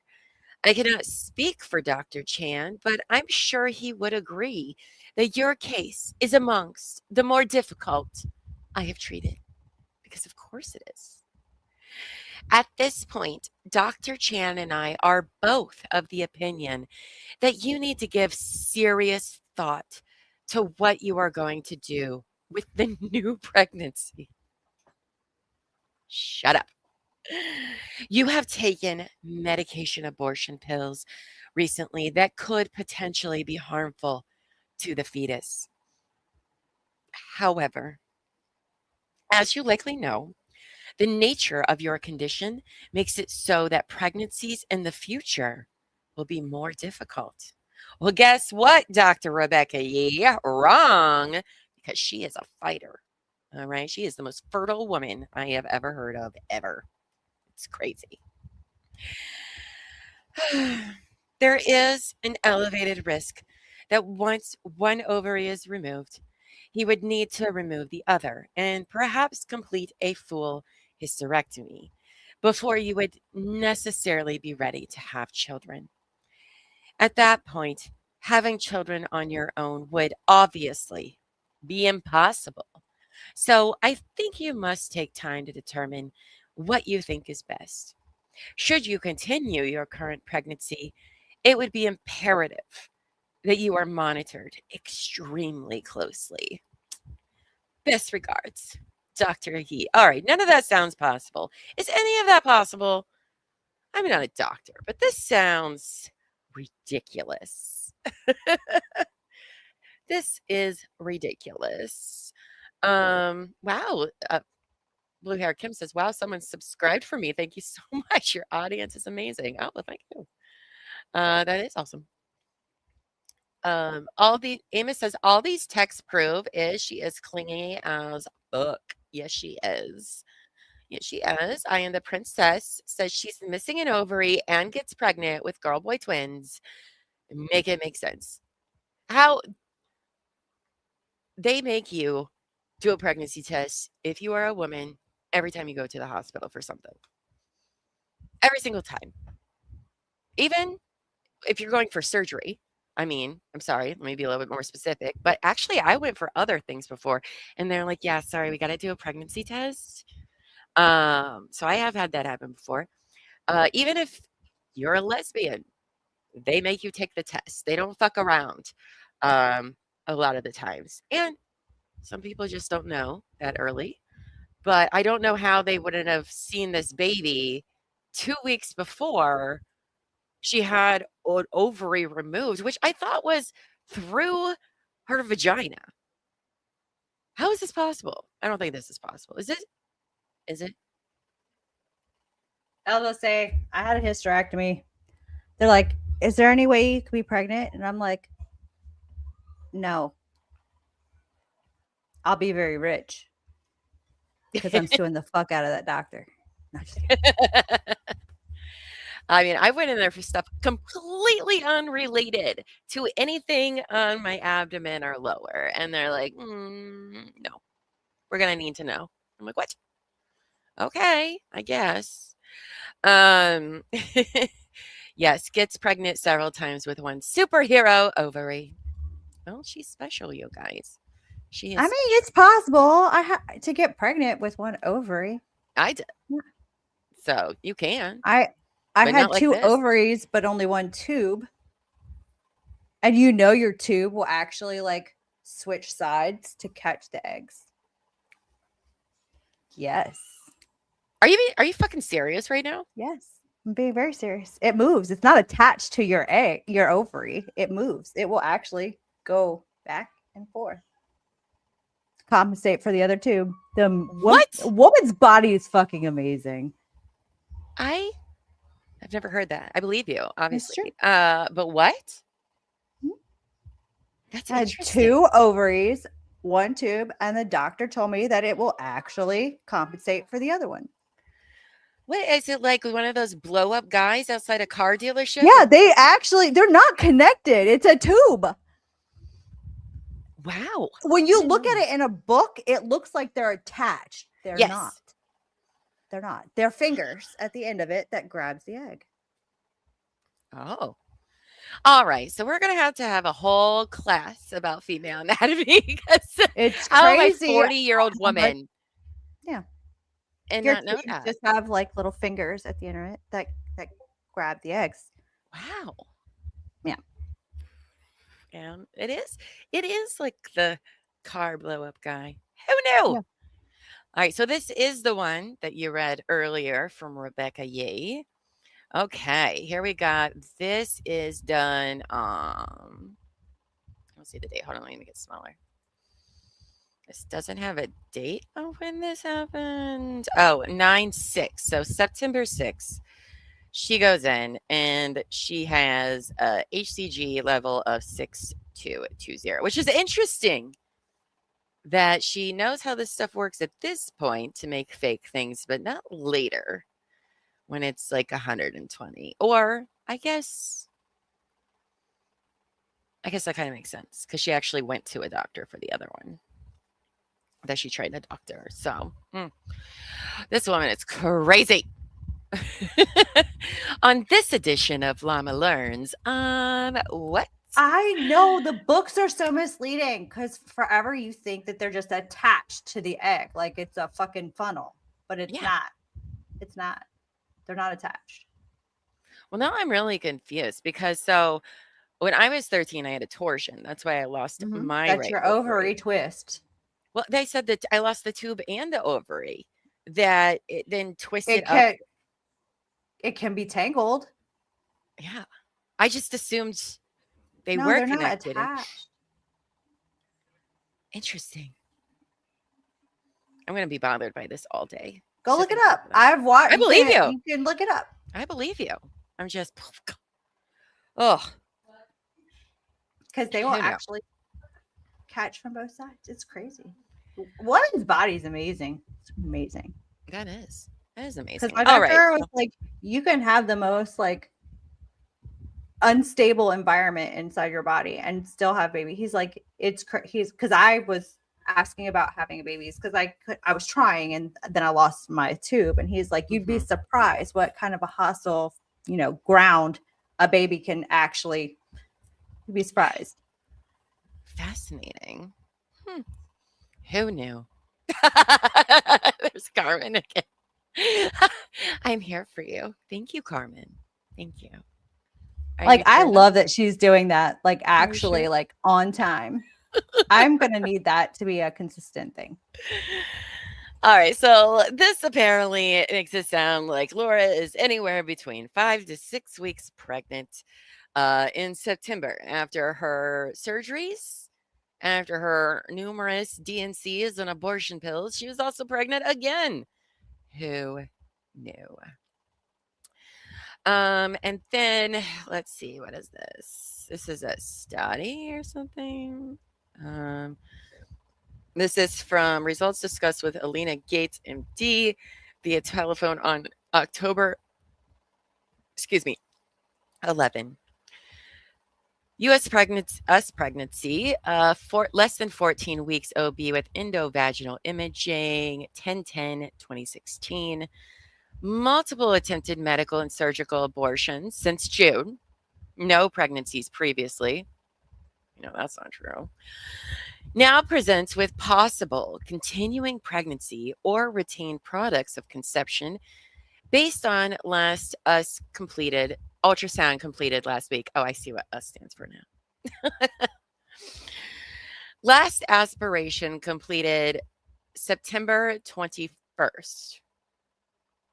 So she's aborting it again? Is that what's happening? What is happening here? I am so confused. Like what pregnancy is this? Is this pregnancy 1 or is this pregnancy 2? This is pregnancy 2, the miracle pregnancy, I guess. That she's somehow managed to. Is this one twins as well? I don't know. She hasn't said yet, but probably. Probably. Hi, 80s. Unsure about LMP prior to pregnancy, last menstrual period, right? Patient explained she was on a low dose birth control pill and did not get a period. Comparison exam zone report, MedStar, whatever, transabdominal and transvaginal images of the pelvis were obtained. Gestational sac is identified. CRL measures 3.1. Embryonic heart rate is 62 beats per minute. That's very low. Don't they go like in the hundreds or 200s or something like that? Endometrium, 8 millimeters bilateral thickness, no focal endometrial lesion or fluid. Right ovary not present. Patient recently underwent this surgery. That makes no sense to us. Left ovary, possible suspicious left indexal mass, cul-de-sac fluid. Oh, here's your answer, Buffy, if you're still listening. None impression of possible twin pregnancy with in-uterine death of one fetus. How interesting. How interesting. While spontaneous abortion, also known as miscarriage, is a possibility, recommended correlation with serial beta HCG levels and repeated surgical abortion as patient has been clear. She does not want to continue pregnancy. Okay. Unlikely to be retained products of conception. Hysteroscopy recommended for possible diagnosis of Asherman syndrome. Whatever the fuck that is now. So now she has a new thing, a new very real thing, obviously. It's all very, very real. Now this jumps back to July 21st, 2016. Message from hello, Miss Owens. You have a new and or updated test result to review. Please use your secure online ID and password to log into My Health Online. If you've forgotten your online ID, blah, blah, blah, blah, your account is disabled. Okay. Don't know why that is. And then she talks about in stage 1 ovarian cancer from the website, which whatever, I don't really care about all of that. This is a test ordered on July 21st, allegedly. Remember, guys, these are all probably made up. This is urgent. So this is the first pregnancy? Or is this the second? We're back to July again. Okay. We keep going back and forth. No, it's not great. Oh, it's not great. But so there's one in July and September. I don't know if you heard, but they did say she was pregnant with twins, but one wasn't viable. Valuable. One of them wasn't a valuable twin. It wasn't gold. And then she was gonna abort them. So it said 62 beats a minute. Was that for one or for like we should have 2 heart rates if there's 2? The one was deceased, they say. But even the other one's not far behind with 62 beats per minute. I know, right? Like what? Doesn't she accuse? And I'm some lady. Hi, says, doesn't she accuse Greg Gillespie of forging these documents? Probably. I mean, it's all Greg. It's all that pesky Greg that she meets in the future. Wait, this is just she hasn't met Greg in these, right? Right. But no, when these come out, now that they've had this forensic thing, she accuses Greg of hacking everything and sending all of this to Mike. That Greg made up all these things. Greg isn't smart enough about any female anatomy to put any of this together. Sorry, Greg. I mean, I'm just saying you can't convince me of that. No. And obviously the data, the metadata proves kind of otherwise, considering you hadn't even met him for like another 4 or 5 years. So yeah, no. So you guys are not wrong. Okay, Greg is in the multiverse. We're all Greg. We're all Greg. I mean, he flashes back in time. That's pretty fucking amazing. Right. With that, I am gonna have to check out. I'm sorry. My kids need mom They need to you. feed them. I know. And things. That's fine. Well, So. thanks for joining us. I appreciate it. Bye, y'all. Behave. Behave. Now you all are dedicated to me now because Buffy can't commit to me. I see. Just kidding. Yeah, I'm sorry, but I'm behind you, and I'll always be there for you. Thanks. Thank you. Yeah. I appreciate And that. I'll remind you of that in 30 minutes. I'm going to be the best version of me I can be for you. All right. Bye, babes. See you later. All right. So you guys just me now. So apparently she's having this vaginal bleeding on July 21st. 26-year-old was suspected SAB, which stands for miscarriage, bleeding and clotting last week. None the last 4 days. Request urgent to check for completeness. LMP unsure. Requesting sensitivity. Patient does not want to see images. Thank you. Okay, well, that's just all very confusing, but okay. And here is a very zoomed in picture of her time at one medical group, I guess, where she visited August 2nd. Okay. This does not mean anything though. At all. Wait, is it not a zoomed in? Is this just my fault? Yes, it is. Okay, my bad. All right, so this is from Planned Parenthood, August 2nd. As of the end of the visit on August 2nd, client Laura is not pregnant, verified by clinician Anna Webster. I really need a timeline for this shenanigans. Last tobacco screen, weird. Spotting her bleeding since her last menstrual cycle that began on 7/26. Frequency is intermittent, lasting 7 days, and she describes the quality as spotting, lower abdominal or pelvic pain since her last LMP that began on June 3rd, 2016, located in midline, lasting more than 14 days. And she describes the quality as dull, crampy, and severity as moderate. Patient does not desire pregnancy, no history of ectopic or tubal pregnancy.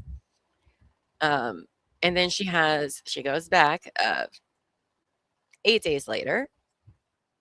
Ultrasound shows retroverted uterus, tissue remains. Blood test shows elevated HCG levels from last visit. Patient took whatever. In the office, instructed to take 800 milligrams in 24 hours to evacuate remains. If unsuccessful, D&E to take place at follow-up. Patient instructed to make appointment for follow-up in 1 week. Okay. Interesting. More of her My Health stuff, which isn't that important. Let's zoom in again. I don't know why these are all different sizes, but they are. So what is this Sutter Health here? My goodness.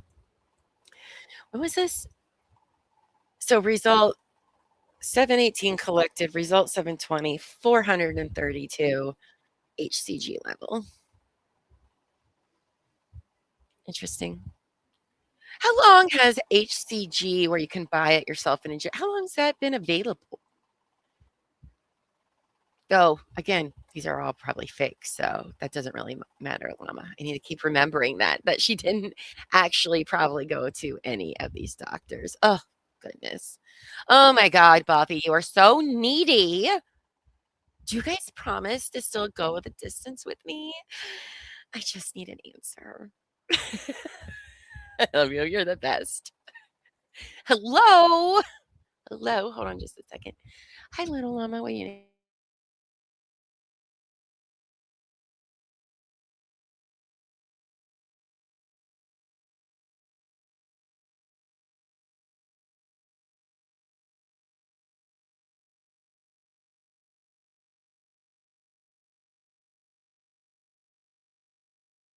Okay, sorry.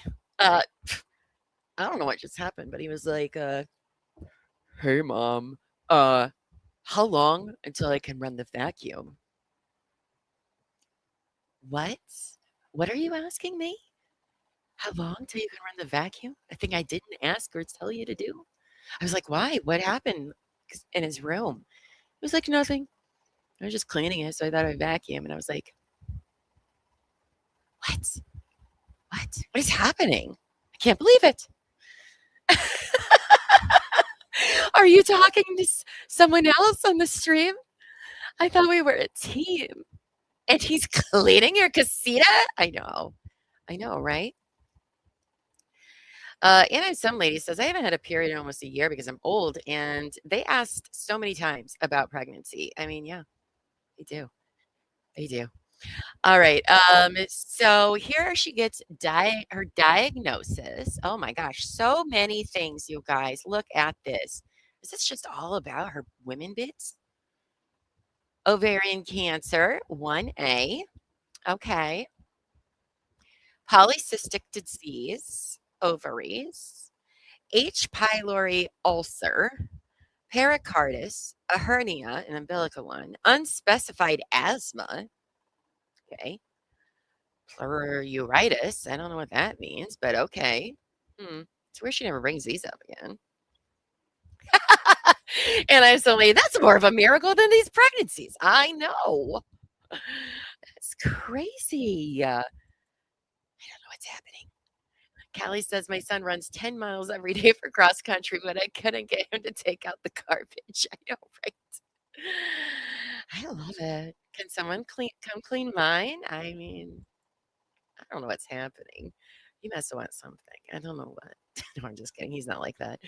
But do you, oh, okay, Buffy, but do you really want to commit? Then it looks like she has, nose to foot surgery, or yes, she did have foot surgery. I don't know. Let's see. I don't really think this is just medicine she's on. I don't know if it really matters. Morphine base for what? When was this office visit? 8/8/16. All right. She says she's on Ministrin, Miralax. Is it Miralax for pooping? I think it is. Zofran, lots of stuff. Ambien, okay. Active problems, pelvic pain, pregnancy, nausea, acute abdominal pain, female genital symptoms. What does that mean? Oh, this is when she's been treated for stuff over here. My apologies. And constipation. Okay. So maybe she wasn't pregnant. Maybe she just had to poop. I don't know. In there. Speaking of, I don't care. I don't think he'll care if I share this, but elbow feet doesn't really get sick very often or anything like that. But when he does, oh boy. And so one time he was having just like the worst stomach pains. And he was like, oh my God, I think I'm dying. I think I really need to go to the emergency room. Like, I don't know. Something in my stomach is exploding. And I was like, oh my God, okay. All right. So we go. And they do, all the tests and everything. And they're like, yeah, you're just constipated. Like, that's it. You gotta poop. And I think that's like the only time he's been to the emergency room in like our entire like 14 years together. But I was like, yeah, you were just having poop cramps, babe. All right. It happens.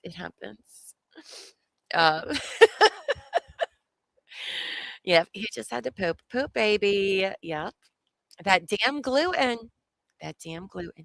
Jan keeps trying to tell her. All right, so we went over that. Now we're in the next one, page 15, line 16, and on 19. Okay. Notably, even as Owens insisted she was suffering all these grave conditions, a high-risk twin pregnancy, multiple miscarriages, repeated abortions, and cancer, she continued to engage in strenuous activities, as one does. For example, During this very period, she was competing in equestrian jumps. Well, you don't say. You don't say. And it looks like we got some horsey documents. I don't know. We get lots of horsey document info, which I'll be honest, I don't know what any of this means, but all right, 255, 255. Boom. And if I don't go over everything, like I said, you can find this document on the Volo site, Victims of Laura Owens, under Mike Marraccini's tab. Just find the one from 2025. That's 515 pages. You will find it very quickly.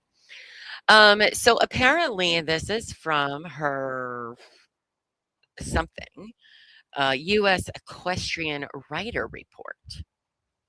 Okay, so it says here that she has a current USEF membership from 2024 to 2025.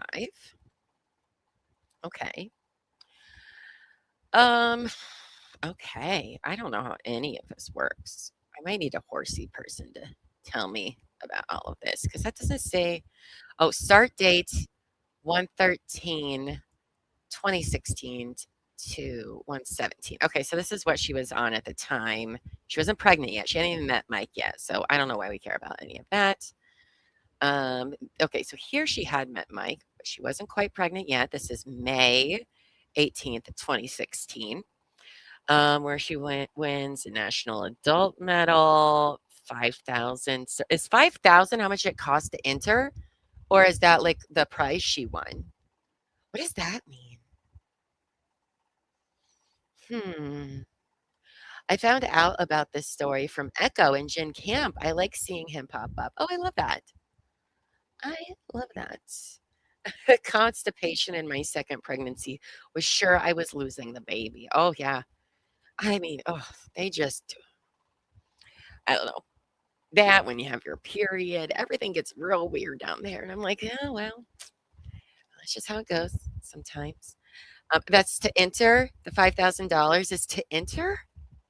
Jeez. Okay. More amateur equestrian stuff. Okay. Placing first in quite a few of those.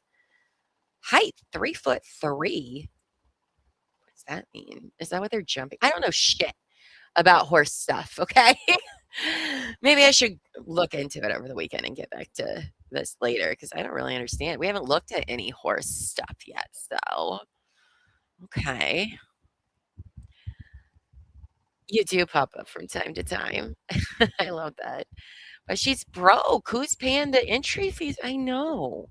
That's the jump. Okay, that makes sense. That makes sense. So here, okay, so by June 15th to June 19th, she is saying she's pregnant.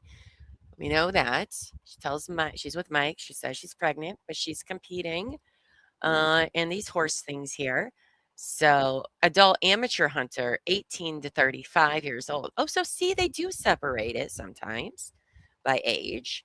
I know somebody, was it you? Bacon Boots? I think so. That left me some horsey stuff info about how they combine the kids and adults, or I'm sorry, the adults and the kids together. That is what I was saying. A lot of the times. I think it was you who left me a comment about that last night. She doesn't do well though. 10 competed and she placed 6th. 9 competed, she placed 6th. Then she did get first on one, but then not so great on the other one. So, Now this one, is that still the same total? 60. Okay. So then she does some more things. She places first in one, last in another. I don't know how good she is at this. I don't know what these numbers mean, but okay. Then at the end of June, she does another one. Adult amateur hunter. And looks like she does fairly good in that one, though. This one has 8 people. She got first. The other had 3. So, okay. All right. She has another. Is she just riding horses all day, every day? Is this how this works? I thought this was going to be like a few times a year. She's been doing this like every day for the month of June. That's okay. Then we're into July. She's doing it some more. Horsey people, do you have to pay for each and every one of these, or do you just like pay for like the whole weekend, right? So like this is June 29th through the 3rd. Do you have to pay for each individual thing, or do you just pay like one lump to do the whole thing? Because holy crap. I don't understand. Do you win money or just prizes? I don't know. I don't understand. So then here we get to July. Okay, we have seen her, at around this time is when she says she's bleeding. But she's debating whether or not to go to the hospital, but she doesn't think she's having a miscarriage. Well, she thinks she could. Mike says, I don't think you are. And she's like, you know what? We'll just wait and see what happens. Forget about it. So that's kind of weird to be doing that and doing all of these different competitions here. Ugh. So you pay for each one plus boarding. Oh, interesting. Interesting. Some of the numbers might be class numbers. I can't see well on my phone. I know this is like the tiniest. Like it doesn't matter how far I zoom in. It's too tiny to see. So my apologies, but I Am Princess says this might be a fun segment for the fundraising team, asking Grook about this and watching videos to try to learn more about this. That's a great idea. I Am Princess. Yeah, because I don't know. Grok probably hates brown horses. Probably. And transportation to and from. So it's a lot.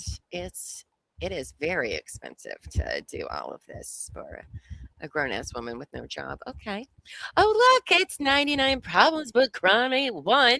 You did catch a life. Thank you. I saw your comment you left on the other video. So happy you love us. Thank you. Don't they also have to pay for the drug testing for the horses too?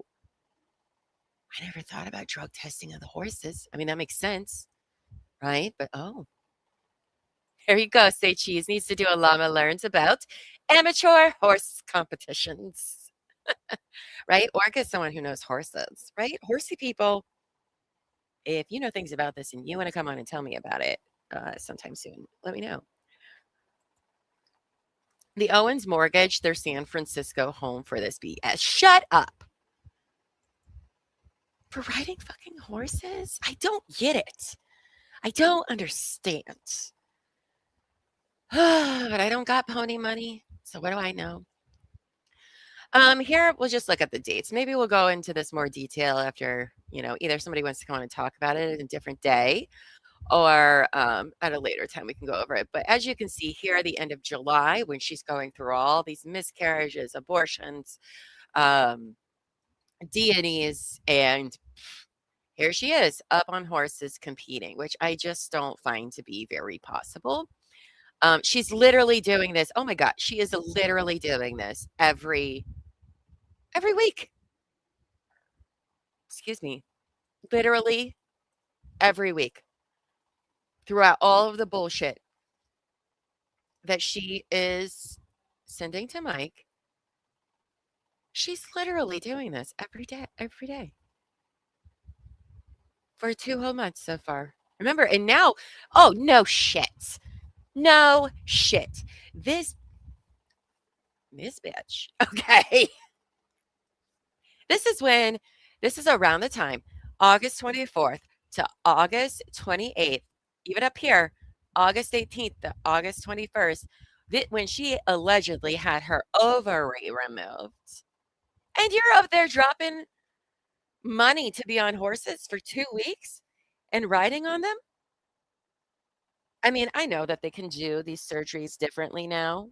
I don't know if they could have just removed her one cancer to ovary out through her vagina.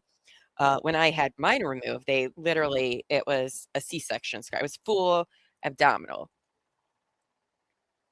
obviously it takes a good month and a half before you go doing any of that. There's no way, even if they did it through the vagina. I mean, 2 of my friends have had their hysterectomies that way, and they could, it was still rough for them for a couple of weeks of uncomfortable. And this bitch got on a horse to jump. That's crazy. I call shenanigans. Shenanigans. And some lady says, I had a golf pro neighbor, and it seemed like fancy gambling. I wonder if this is the same vibe. Oh, probably. Probably. This is crazy. Berkeley Farm says, I mean, she would have had to pay money to board the horses when they lived in San Francisco as well. Yeah. And the training ahead of the show. Oh, gosh. Yeah. Oh, I imagine that money adds up real quickly. And the princess says, you are not riding horses with these issues. No way. No way. But then bouncing around on a horse after that. Miss Danielle said, my mom had hers vaginally. Well, I didn't even know they could do that until a couple years ago. Like I said, I had mine when I was 13. That is 26 years ago or something like that. So mine was in the 90s. So they weren't doing that then. But I do know that they can do it now. So, but again, my friends that had them, they'll still tell you it is still painful as fuck. So it's not a fun time no matter what. No way you're going to be on a horse. Shut up. And there she is again on the 24th. Oh, I didn't realize these were all horse names. All right, I'm going to scroll up real quick because I need to see the name of all these horses because I love the names of horses. Oh, we're just riding Andrus. Okay, well, Voltice. La Alta Vita. These aren't fun names. Come on. Have better names. Lame. My horses would have the best names. You guys, if you had a horse, what would your horse name be? For your horse to enter into the competitions. Ugh, I don't know. King Arthur. Okay. Sig Chester. Calvin Klein. 29. That kind of rhymes. So here she is in September again. She's pregnant again by now. Remember that. She's pregnant again with her miracle baby that somehow survived, babies that survived an ovary removal going through her uterus, out her vagina, while she was also pregnant with a new pregnancy and had a surgical abortion to remove the old pregnancy. Lots of stuff going on in her uterus. Horse names are fun, like purebred dogs, right? The racing horses have the best names. Buffy Summers, of course it would be. Amos Slam Pig. Oh, Real Housewives of Rhode Island. If you know, you know. Slam Pig Summer. I love that. Horse name, because we're fancy. Horse name. Kasumartsu. What is that from? Kasumartsu. Interesting. My best friend had a horse. Her name was Penny. She was a copper-colored paint with a full white face and blue eyes. Oh, do horses have different colored eyes? I told you guys, I know nothing about horses. And I know some of you are like, Llama, you are so dumb right now. But I have never seen a picture of a horse with different colored eyes. They have blue eyes. Oh, speaking of it, my son's promotion ceremony yesterday. I took a picture. I meant to send it to my friends, but there was a white squirrel up in the tree because we do have white albino squirrels here. But that's interesting. Jill says I had a laparoscopic surgery to remove my gallbladder 2 weeks ago, and it's the first day I felt able to drive. Horse riding, no way. Exactly, like no way. No way is this happening. Money for nothing. I love it. I love it. Let's see. Oh my God, I was late and didn't realize she was pregnant during the surgery. I miss Danielle. All right. So she has a pregnancy that's already going on. All right. Then she finds out she has ovarian cancer. Only, but don't worry, it's totally fine. It's a 1A, but it is pretty rare. So she has to have the ovary removed that they're going to remove through her vagina. And the babies, pregnancy number 1, they're going to do a surgical abortion too at the same time. Okay. But what they missed is that she has a whole brand new pregnancy at the same time as the surgical abortion and the ovary coming through her uterus. Like, what is even happening? Like, what? What? Also, you wouldn't be fucking either. At least you really shouldn't. To get pregnant again. Like, they're going to tell you, don't have sex for what? Like 2 months? It's crazy. It's worm cheese. Nice. I do like that then. You name your horse Laura Owens, Laura Horsens, something like that, maybe. My horse officer, meow meow, fuzzy face. Horses can also be odd-eyed. What does that mean? I do like officer meow meow, fuzzy face. That's true, Amos. Laura has lots of names she could use for a horse, like All the Best or Casita. I like it. Tonsil twins. Why not? Sechi says, I had a bone marrow biopsy over the lunch hour and went to court in the afternoon. Holy shit. Did you? Don't they have to put you? Oh my God. That's crazy if you did. Either way, I hope everything's okay since you had to have that a bone biopsy. Amos, all the best. Odd-eyed equals 2 different colors. Okay. Okay. Actually, my son's dad has 2 different colored eyes.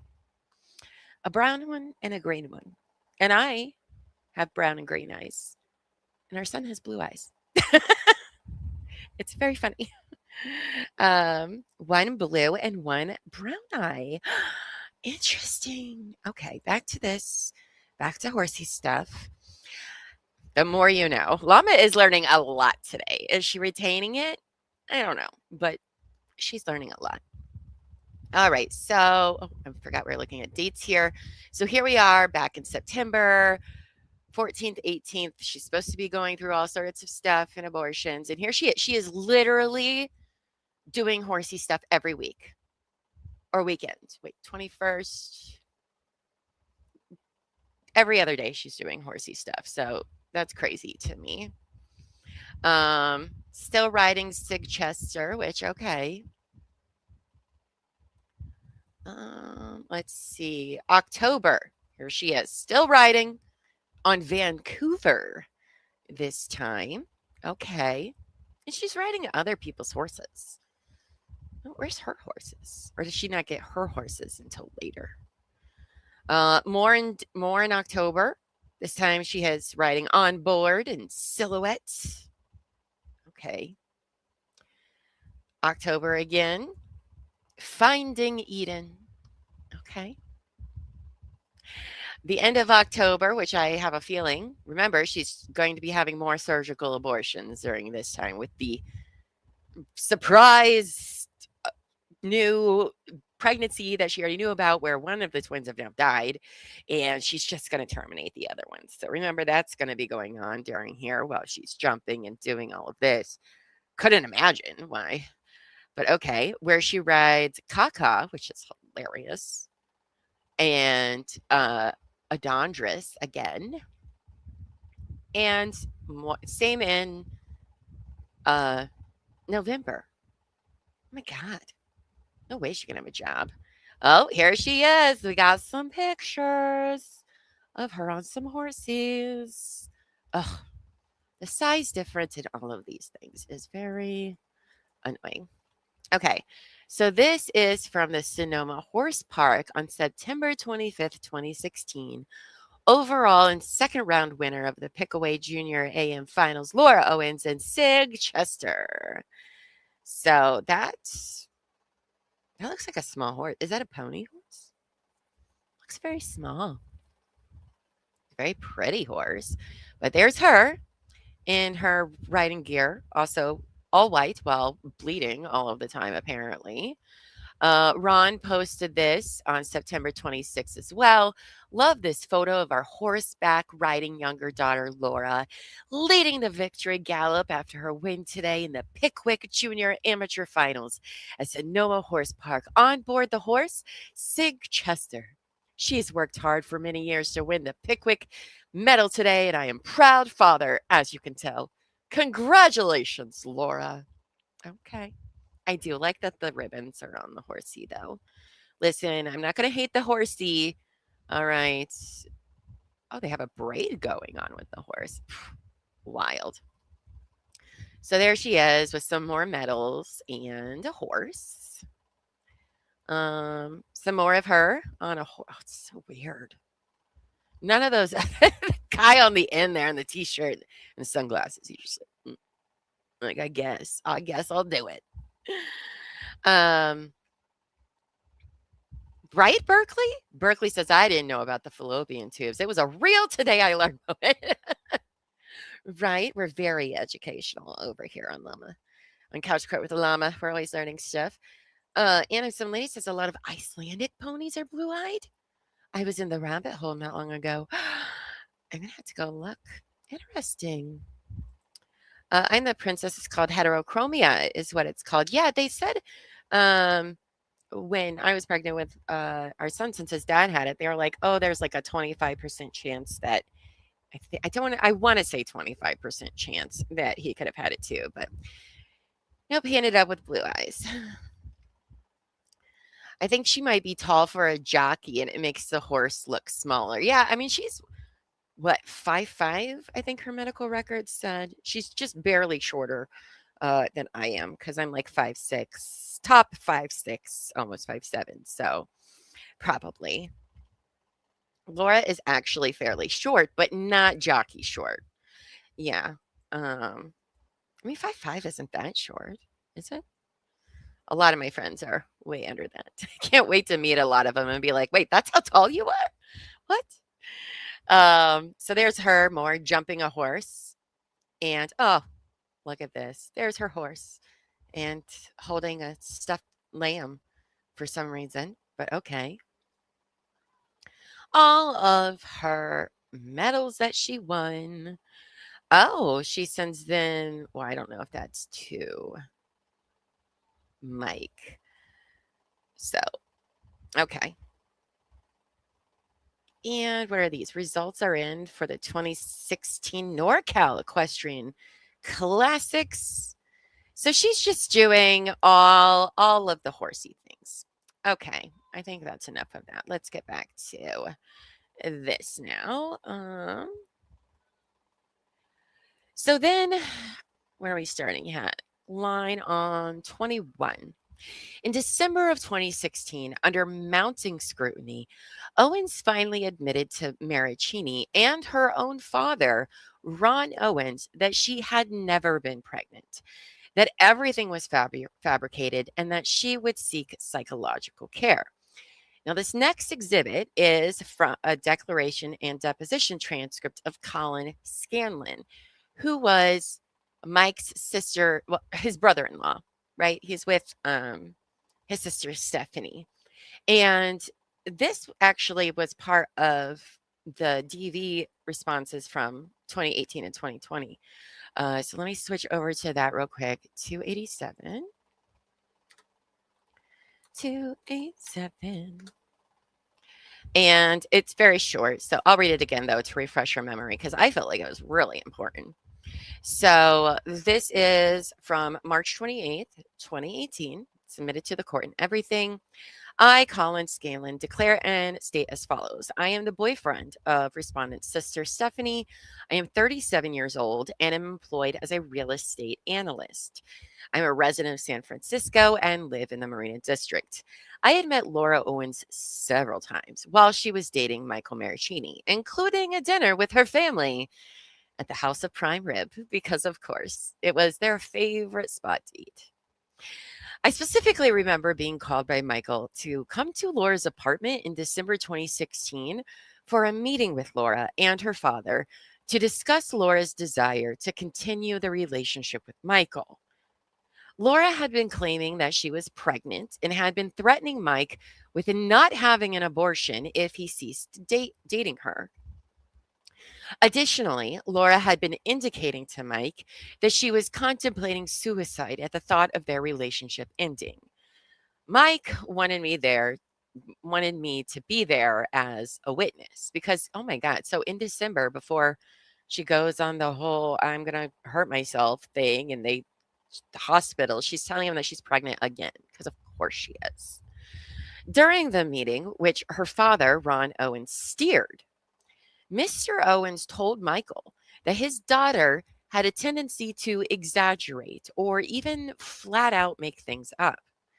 Laura was complaining of depression and suicidal thoughts at the fear of her relationship with Michael ending and was very distraught. During that meeting, there was no discussion of Michael ever having been physically or psychologically abusive towards Laura. She did not complain at all about Michael's conduct towards her. Laura admitted that she was, in fact, not pregnant and there was no need for an abortion. She also apologized for threatening to commit suicide. The meeting ended with no final decision on the relationship, just the agreement that Mike would not rush a decision and for the two of them to continue to work through things. Mr. Owens was very thankful as he, Michael, and myself left the apartment. Mr. Owens advised Michael in the elevator on the way out of the building that he appreciated Michael agreeing to not end the relationship outright and see how it goes, and then advised him to get out in a few weeks when his daughter had a chance to calm down and get a handle on her depression. And so that was from the brother-in-law, which, again, this is the only time we've seen Ron so far have anything to do with these guys. And I very much believe Colin, because there are texts from Ron to Mike at a different point in time, I believe, where he's doing the same thing. House of Prime Rib is fun. Have you been, Berkeley? Oh, interesting. I do have the background. Not today, but I do have it. I made up my background the entire time we were covering Mike because they mention it so much. Innocent lady says, "Oh, I would never get my parents involved in my relationship drama." Yeah, like ever. Who does that? She's like 26, 27. Grow up, Laura. Becky says, "I'm so shocked that so many women don't know about their fallopian tubes." Right. Say Cheese says, "Not rushing a decision is almost verbatim the language she used with Clayton." Yeah, it is. It is. Say Cheese also says, "I have been to the House of Prime Rib a few times." Oh, look at you guys living the House of Prime Rib dream. Oh my God. Bruce. Being right back, checking my fallopian tubes. That's good. Give us an update. We need to know. Oh my gosh. Lady and Grace said, "At first I thought Ron was just a go along to get along guy beaten in submission by Jan and Laura. But I no longer think this. I think at a certain point he just stopped not wanting to be involved, but I don't think he's like blind to their antics." But Winks, she is never going to grow up. Nope. Oh my gosh. A lot of this stuff is rinse and repeat. Yeah, I mean, there's a pattern. It all seems crazy until the more of each story gets told, you can see this pattern, this even in the chaos. It's pretty crazy. So, all right. So do that. We're almost done. So I'm going to try to finish this today, just so we can get out of the way and I don't have to do a stream on Monday. How about that? Well, I'll put it this way. I could only stay on till 3. And then I have to go get ready for the graduation party I have to go to tonight. I forgot about that. So if not, we'll be close to where I can just finish on Tuesday. I don't think I'll need to come back on Monday. So, all right, where were we here? So now we are on page 15 to 17. Okay. Where was I at? Marraccini continued to date Owens after her confession in hopes she would seek the professional help she admitted needing and that her family would support her efforts. Ultimately, Owens' manipulative habits only continued and escalated, with Marraccini having to call the police on January 7th, 2018. See Exhibit D, we don't need that. Little did Marraccini know this would initiate Owens filing the underlying DVRO, which contained a false reality in which Marraccini was the abuser, despite an utter lack of verifiable evidence. These lies were not innocent mistakes or misunderstandings. They were deliberate, sustained fabrications about the creation and loss of human life designed to manipulate Marraccini into continuing to date her. And it's disgusting. This was the pattern of Owen's relationship with Marraccini and later her relationships with 2 victims in Arizona. I don't know. It was 17. Oh, because I'm only on page 16. That makes sense. In addition to this manipulative conduct, Owens has demonstrated a consistent pattern of retaliatory legal action. When a romantic partner initiates legal proceedings against her, she responds by filing legal actions against them. This pattern is evident in 3 separate cases. After Marraccini contacted law enforcement regarding Owens' behavior, she filed for a temporary restraining order against him 2 days later. When Greg Gillespie, Arizona victim, filed an order of protection against Owens, she entirely evaded service and filed her own OOP against him 3 months later. Exhibit B, which we're not going to read. Similarly, after Clayton Eckert obtained an injunction against harassment, Owens filed an order of protection against him 10 days later. When Marraccini ended their relationship, Owens continued this pattern by seeking a domestic violence restraining order based on false and completely unsupported allegations. She now seeks to make that order permanent. Meanwhile, Owens currently faces multiple felony charges in Maricopa County, including perjury, extortion, and conspiracy, stemming from precisely the type of falsehoods and deceptive behavior Marraccini experienced firsthand years ago.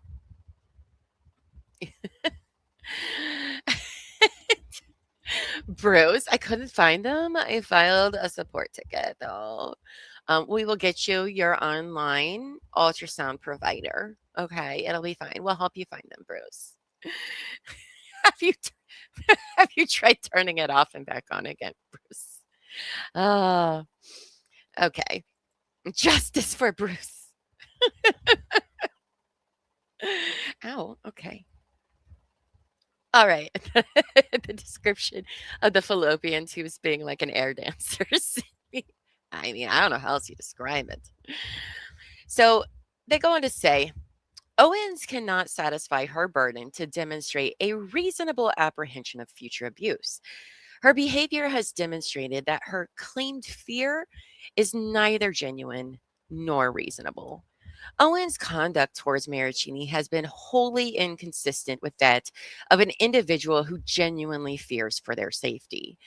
The evidence demonstrates that her pursuit of a permanent DVRO stems not from any legitimate safety concern, but from a retaliatory intent related to Marraccini's lawful compliance with a subpoena in the Arizona proceedings.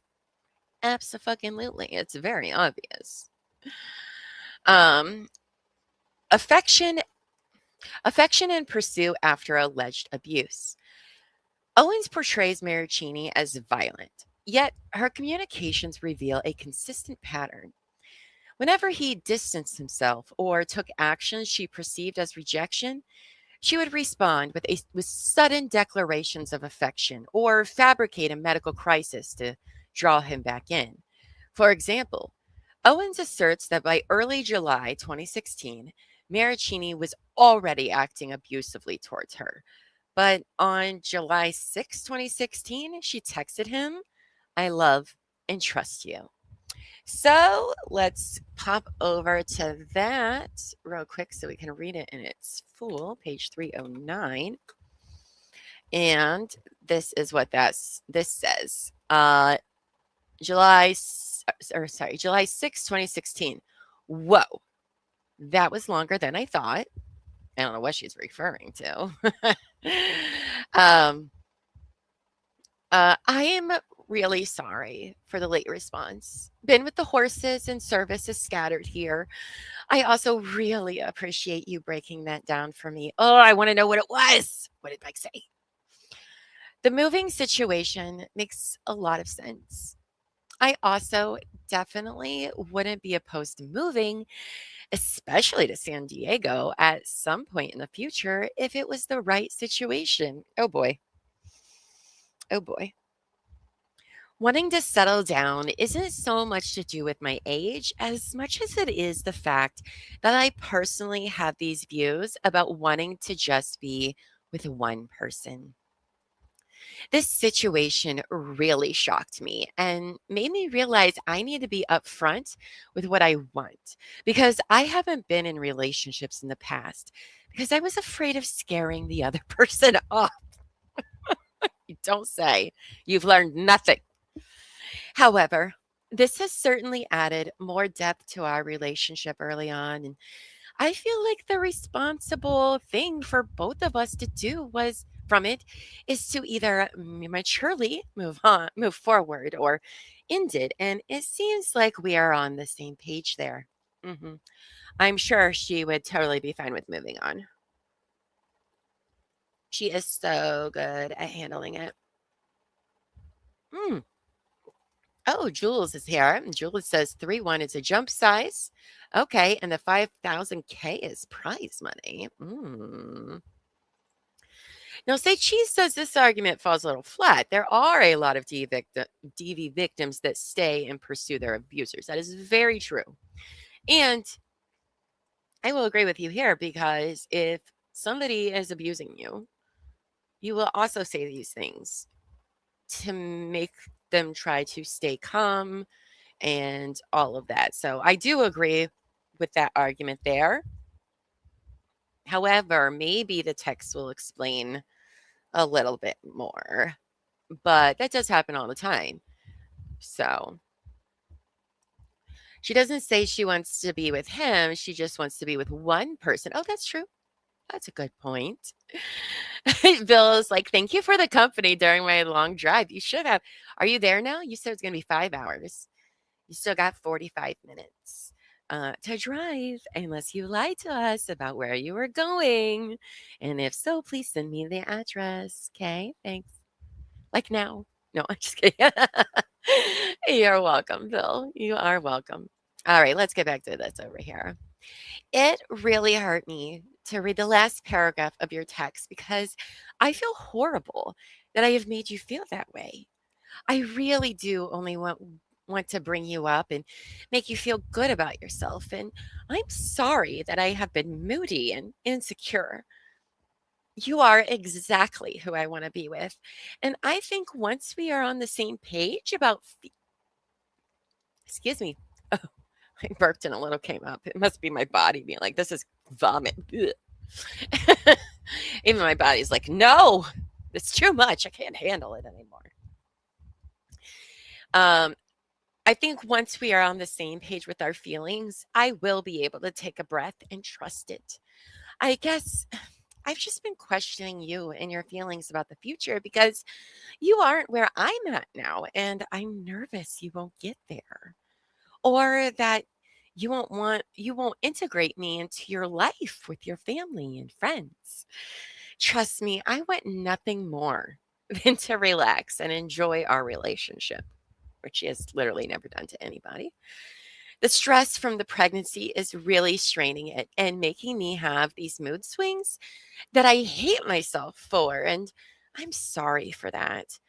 I also do really hate to end the pregnancy when we both see a future together. And this would probably be a super kid we are missing out on. But I guess there's time for that in the future. If I think about it logically, as I always do, I want to establish a solid relationship with you and make memories without kids involved because we aren't there yet. I just feel bad, but I don't want to ever make you feel bad. So I won't question you. I love you and I trust you. And I'm going to question you 5 minutes from now about it. Okay? Okay. Okay. And then she literally says, did my text come through? Because how many minutes go by? This is at 27, 6, 23, 21. This is 0707 at 19. So an hour or whatever is gone by. Did my text come through? It did. I haven't read it yet because I'm in a meeting. Oh my gosh, she's crazy.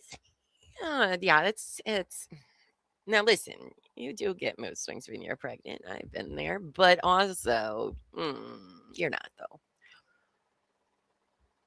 She's good at scaring people off when she's trying to keep them. Yeah, I don't know why she keeps going down this pregnancy trap route. That keeps nobody around. I don't know how many times she has to do this before she realizes it doesn't work. Doesn't work. Has yet to be successful. Deb says, Llama, I like how you smile through her redundant verbiage. Oh, thank you. I do my best.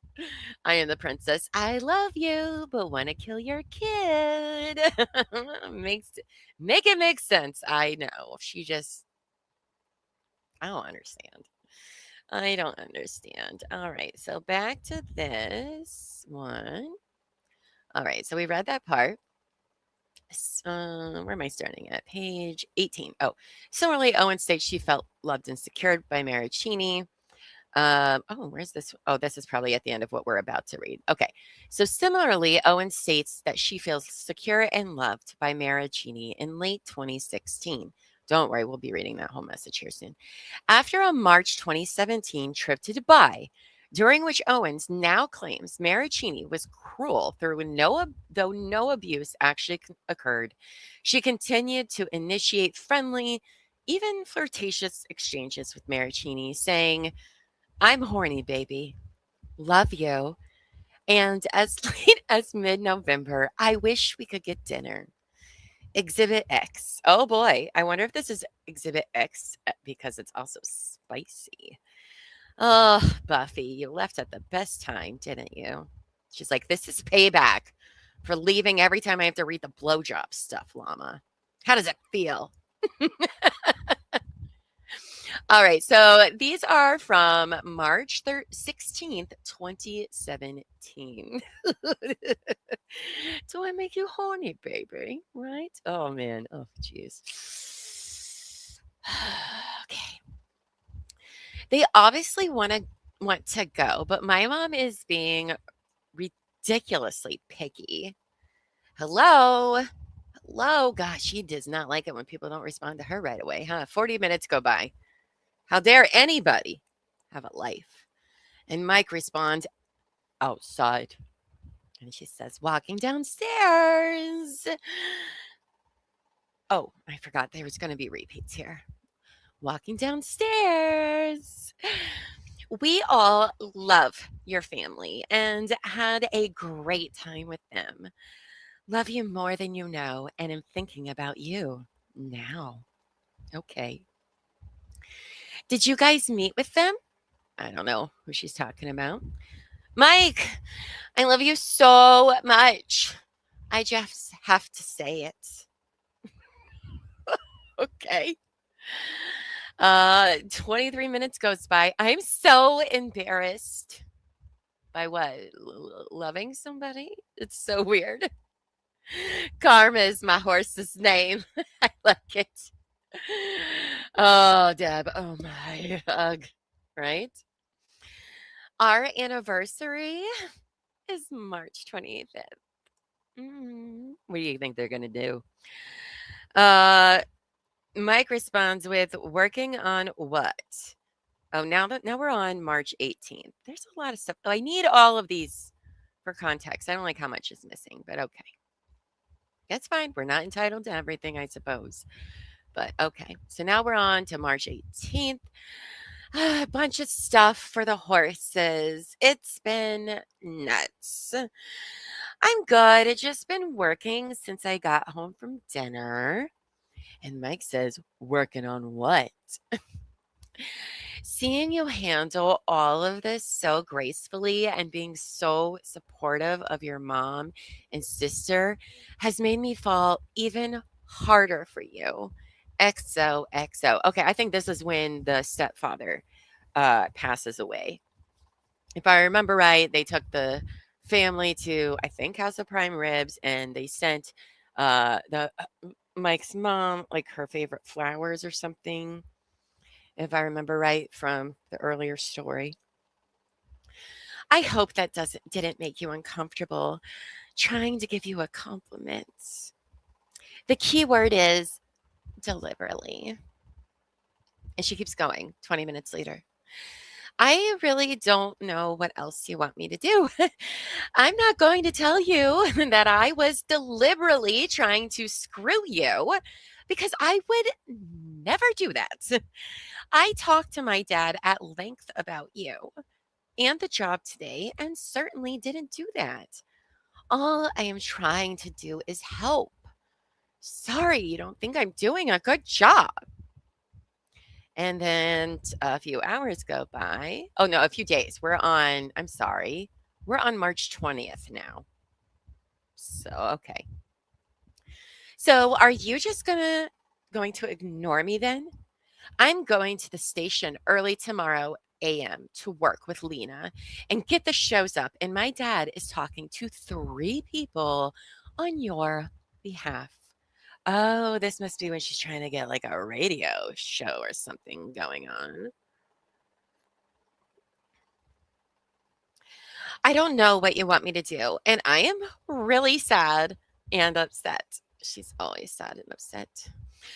I don't know how my dad and I are supposed to push this tomorrow if you are completely unreachable. How dare he? And so Mike says back, I'm not unreachable. I'll call you soon. And then he messages her 2 hours later. You up? "Oh, I miss you so much, baby. I miss you so much, baby." They're going to do the Tony Robbins dance. Their anniversary is your daughter's birthday. I love how everybody's like birthdays are lining up to important. They haven't done mine yet, I'm pretty sure. I don't think so. No, I feel like they have because I've been like, and that's my birthday. I just don't remember. Jules, Llama's Horse Naming Services LLC. Yes, I should do that. Be like, I will just name anything. I will name horses. I will name roads. Whatever it is you need me to name. Llama's your girl. Yo, girl. I'm sorry. I forgot. I need to say it like Laura. I'm your girl. I should do that. Let's see. Then she sends a picture. Looks like she's in the radio station place. And oh Lord, okay. Mike texts back, Coolio. Mike, you're so funny. This is in 2017, sir. Coolio. I love that. That is a long time ago. It's adorable. My dad is going to talk to David after his work lunch. I don't know who David is. Miss you. Yeah, I've been in a meeting all morning. Are you okay? What's going on? What happened in the meeting? How are you doing? Hold on, let's see how long these were between. 21:15. Oh, 2:59. So that's 4 hours. What happened in the meeting? And then we're now on 3:21 here. A lot of time goes past, apparently, like a whole day. How are you doing? I miss you so much. Sad face. I've been trying to get work done this morning, but I keep getting distracted. I can't stop thinking about how much I miss you, care about you, and love you so, so much. Hello? Hello? This is now March 22nd, 2017. I've called you multiple times, says Mike. Will you call in 10? And then after that, he says, isn't your dad's friend the GM of Meadowwood? Maybe give that place a try. Okay. Well, those weren't as exciting as I thought. Where were the horny messages, or do I even ask? Also, what are all these line things that keep showing up on these pages? It's very weird because then I think there's like cracks on my screen or something.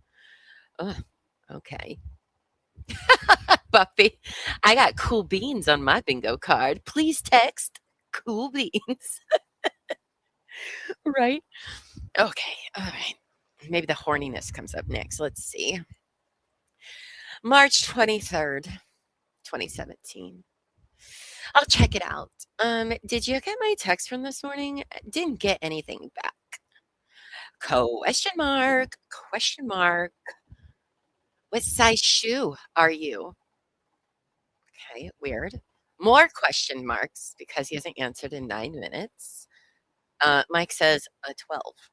Oh, okay. That makes sense. He is what, like 6'3" or something? All the guys are like over 6 foot tall, I heard. So that makes sense. Did my dad text you about the call with David? He was going to after dinner, but he had a lot of wine, so wasn't sure. Oh, that's when his 12 comes in. Nope.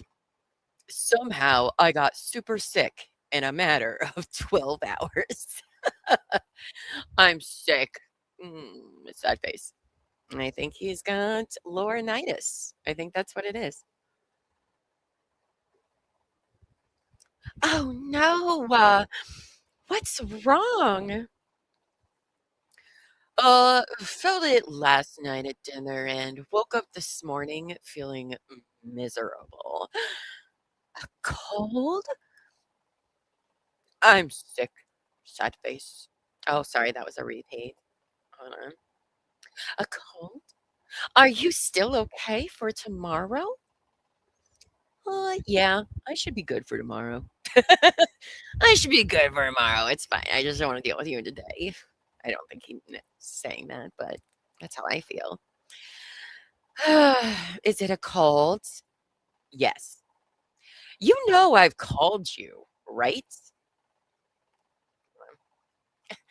No, I just got into service. I've been at the barn. I don't get calls. Just got home, so call me whenever. Chinese food tomorrow sounds amazing. So then, we're at March 24th at this time. Sorry, Chinese food tomorrow sounds amazing. Mike texts her, what are you doing? Oh, at dinner with my mom. She was still waiting for my dad to come out of surgery. You? I'm sorry. Face. I'm just watching TV shows. Which ones? Oh, Mike, you better have good taste in shows, buddy. You better have good taste. Say something good, please. Say something good. Billions. Okay, well, I haven't seen that one, but I'm not surprised. Just started the second season. Without me? Oh, oh. I can watch it with you tonight. Tonight? Are you home? I just got here. I was going to come over if you were there. I wanted to spend an extra night with you since I'm heading home Saturday. Heading home? Saturday? What do you mean by that? Yes, I would love that. Let me know when you're on the way back to your place. I was just out of Michi's and am just walking into my place. You know that bitch wasn't nowhere. She wasn't anywhere. She was like, yes, I'm here. It's happening. It's all happening. He finally wants to spend time with me. Okay. Want me to head over now? Start watching it to the 15-minute mark. I'm here. Do you want to come down and get me?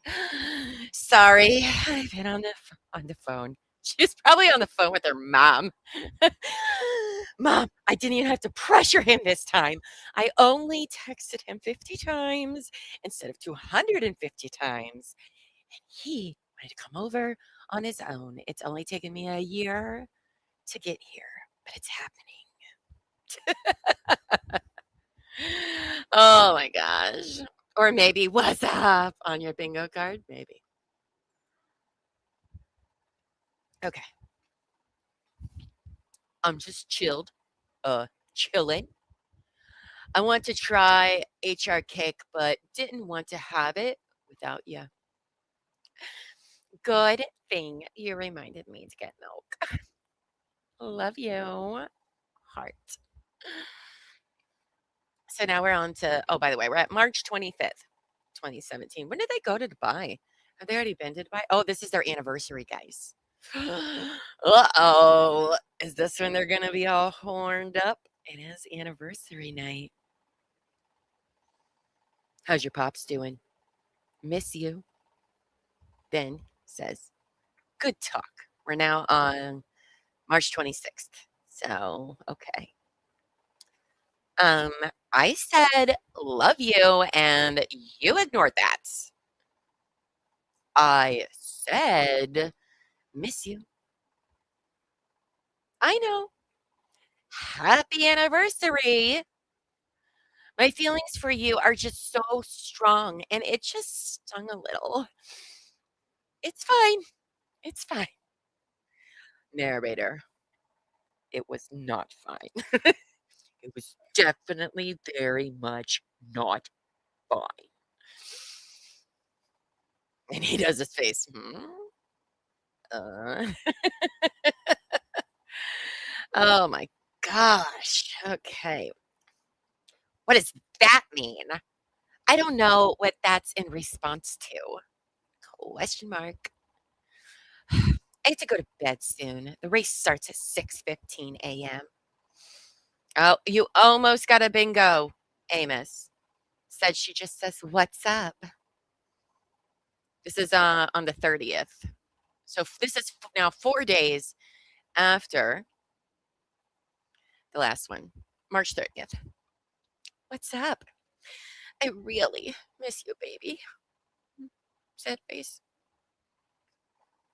Hey, I'm just finishing dinner. I'll call you in a second. Okay. This is an hour and a half later. And then, I don't know, I guess maybe he doesn't call you or in a second. I don't know. About 15 minutes later, she's like, I have an important question for you.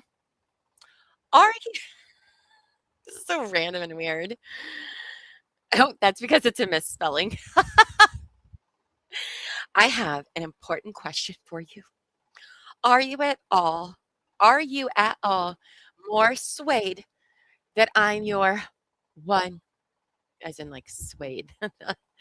I was thinking clothing. Like, are you into suede? I need to know. It's an emergency. But no, I was just wrong there. Does she mean persuade? I don't know. Are you at all more persuaded that I'm your one? Important to answer. Like 35 minutes go by. I love you, Mike. I love you, Mike. I just wish we were at the same place. I can't be the one who loves more forever And that has been at the forefront of my mind. Hello? 10 hours have gone by. She's just like, hello? And he goes, hi. Hi. This is out of control. Okay. She then says, did you read what I sent? Well, it's just how I feel, and it's been on my mind a lot lately. You told you last night on the phone, you need to stop saying that type of stuff. And you then texted. So, yes, I read what you sent. I know this is out of order, but I'm going to do it anyway. Did you read what I sent? This is all happening at the same time. So, well, it's just how I feel. And it's been on my mind a lot lately. I don't think you get how much it bothers me. I tried to call you. I'm going to leave soon. Time goes by. Another, 10 minutes. So, are you not going to get back to me or what? I was in the shower, Laura. Okay. Question mark? Question mark? Did I miss something on flight? Okay. I'm driving. Okay. I have messaging and that's it. I'm on the plane. I've tried calling multiple times. On flight. I'm on the plane. I have messaging and that's it. Oh, these are the same, except in a different order. Or maybe not. Maybe they're different.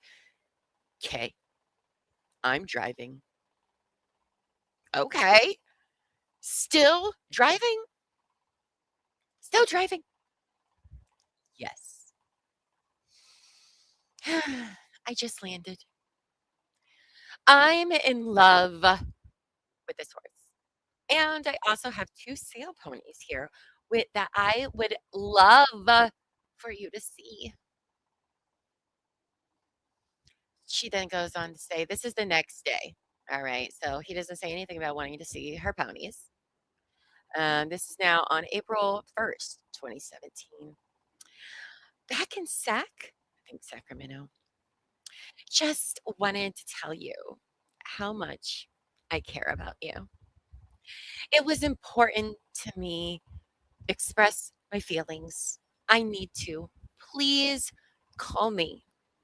It's really impossible to communicate my feelings via text. We need to talk. Oh my gosh.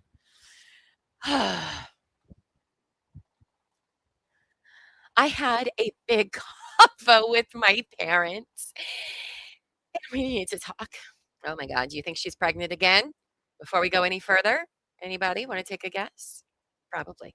Also, why are you talking to your parents? Hello, are you alive? Should I call your mom or sis? Giving it 5 minutes and then I will. Oh my goodness.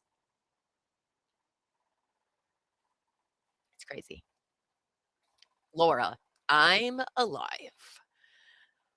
What's up? I'm at dinner. Hello? Because she lets 20 minutes go by. And so then an hour goes by and she says, I'm calling your sister. This is unreal. God, my parents would be fucking livid. I'm sure you're not with a group of people who has done 0.008 as much for you as I have. The legal drinking limit? What does that even mean? Why did you pick that number, Laura? Okay, it's very specific, as I have. And yet you chose to ignore me. I'll call my dad if you want to talk to him. But I thought I could break it down a little better than how he wanted to. Oh, you've broken my heart and my family's as well. I just don't understand why you talk to me like that. Now I'm really upset. Hello?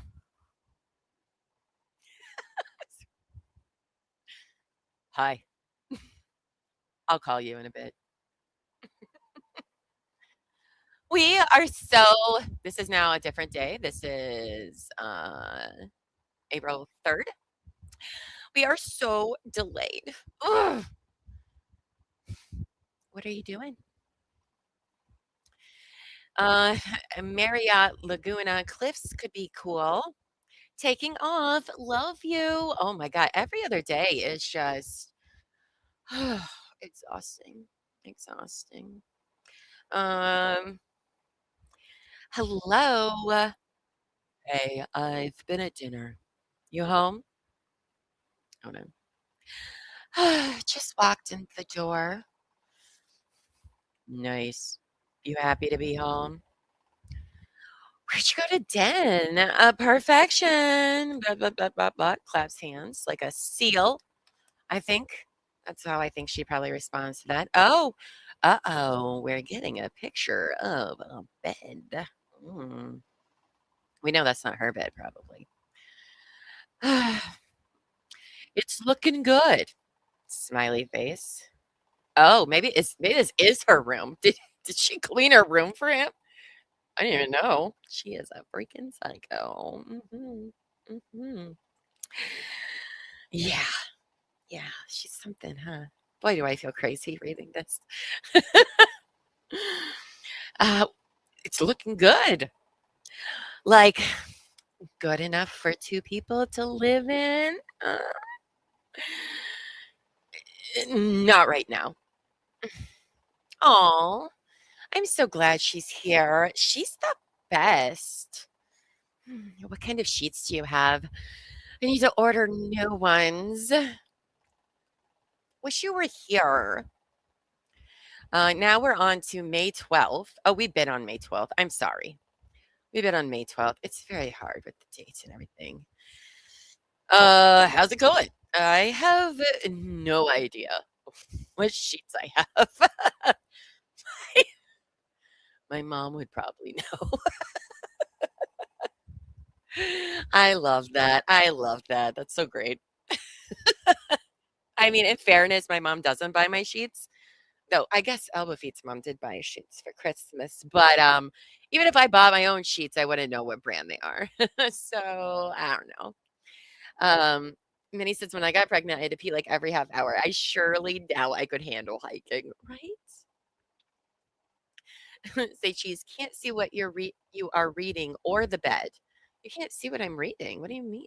Oh my gosh, because I wasn't sharing the tab the whole time.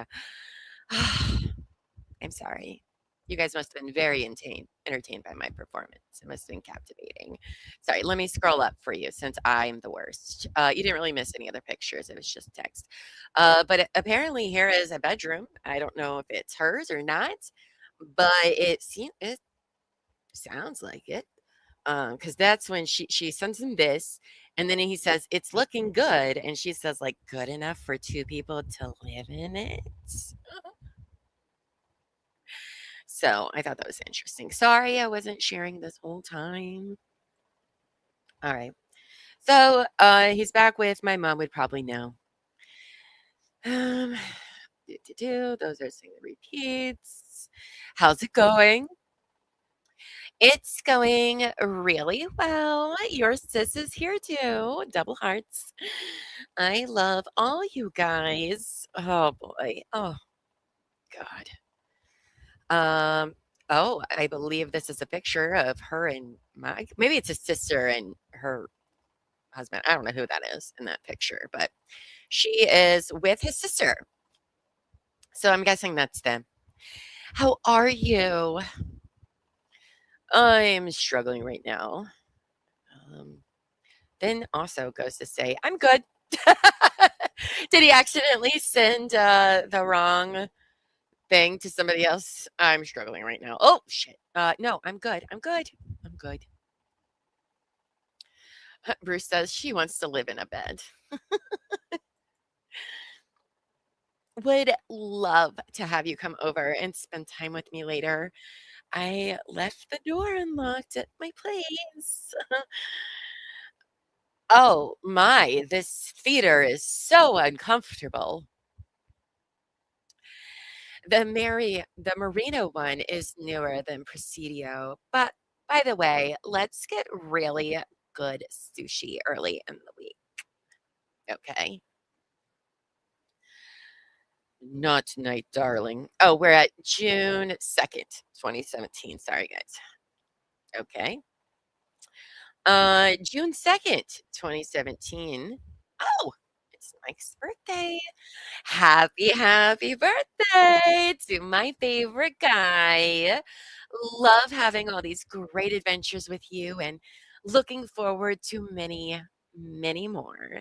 Thanks for getting me out of my comfort zone and always being there for me. XOXOXO, except for when you don't answer my messages within the allotted 5-minute time frame. Smiley face. Thank you, darling. I really appreciate it. We wring the best out of Wachoder. I know. I don't know why that's the misspellings are so funny. It happens to me all the time. I'm not judging. My phone is so dumb because it says, I'm like, why would you think that's anyway? But I am going to start using we wring the best out of Wachoder. Wachoder. Fond memories. Couldn't agree more. Can't wait for lots more of that ahead. XOXO. Now we're well past that. Wait, I thought his birthday, it was 6:02. But then, oh, we're hopping. Okay, I'm sorry. We're hopping to July. Now we're in July 18th. This should be around of getting rid of pregnancy time or something. Mike, bleh. Mike says, question mark? Up to you, but I have a temperature. I just don't want to get you sick. Obviously want to see you, but I know you have your test. Your choice. Can't afford to get sick. Sorry, darling. Ah, shucks. I'm sure. This is a terrible play. Who's the writer? Thank you. I'm a one-woman show over here. We're almost done though, so that's nice. I will be able to finish this. Okay, it's only almost 3. I'm fine. You could come keep me company. You just said you didn't want him to get sick. You just said you can't afford to get sick, and you're like, but you could keep me company. I understand if you don't want to get sick, though. I'm just trying to be upfront because I know how important your test is. What? We'll get antibiotics tomorrow, and then maybe you can come over tomorrow night as long as I've started on them. What? Why is she? Okay. I'm very confused. Do pregnant women get antibiotics? I would assume no. I don't know. I don't have any experience with that, so I don't know. It's a good question. Good question, Llama. I don't know why I congratulated myself, but I lost my mind about an hour and a half ago. So, I'm sorry. When does the wedding stuff start? Oh, now we're at July 22nd. Tomorrow evening is the rehearsal dinner. Then the wedding is Sunday. That sounds fun. Oh, wait, we're in July of 2017. The pregnancy was July 2016. Oh my God. Oh, you can? You had strep when you were pregnant? Oh, okay. I wasn't sure. because they're like, you can't take anything for anything the whole time. It's exhausting. That sounds fun. I sure miss ya. Miss you too. I miss you, sad face. Hello. Hello. We're now in September, by the way. I'm sorry. These misuse is from September. Hello. In shower. And then she responds back, in shower. Or there's no question mark. I think she's saying she was in shower. Me too. No, in shower. I just got home. Okay. I wish we could get dinner. Let's get a drink at Tipsy. It's just like, oh, now we're in November. Oh, we jump around so much. All right, November 2017. He says, Kay, I'll text you in a bit. At this point, they're supposed to be broken up, so that's weird. Okay, and that was the end of that one. All right, we are almost done with this. We've almost made it through, you guys. Can you believe it? It's true. All right, so despite Owens' claims supporting her DVRO, her own message to Marraccini sent a year and 5 months into their relationship reveals a desire for a deeper connection. In it, she expresses appreciation for his honesty, that he is not in love with her. This message undermines her portrayal of herself as a victim seeking distance or safety. Instead, it shows she was pushing for clarity and perhaps greater commitment, while Marraccini was not equally invested in the relationship. No. We'll get to reading that in a second because I'm sure that's. We'll go ahead and read it now.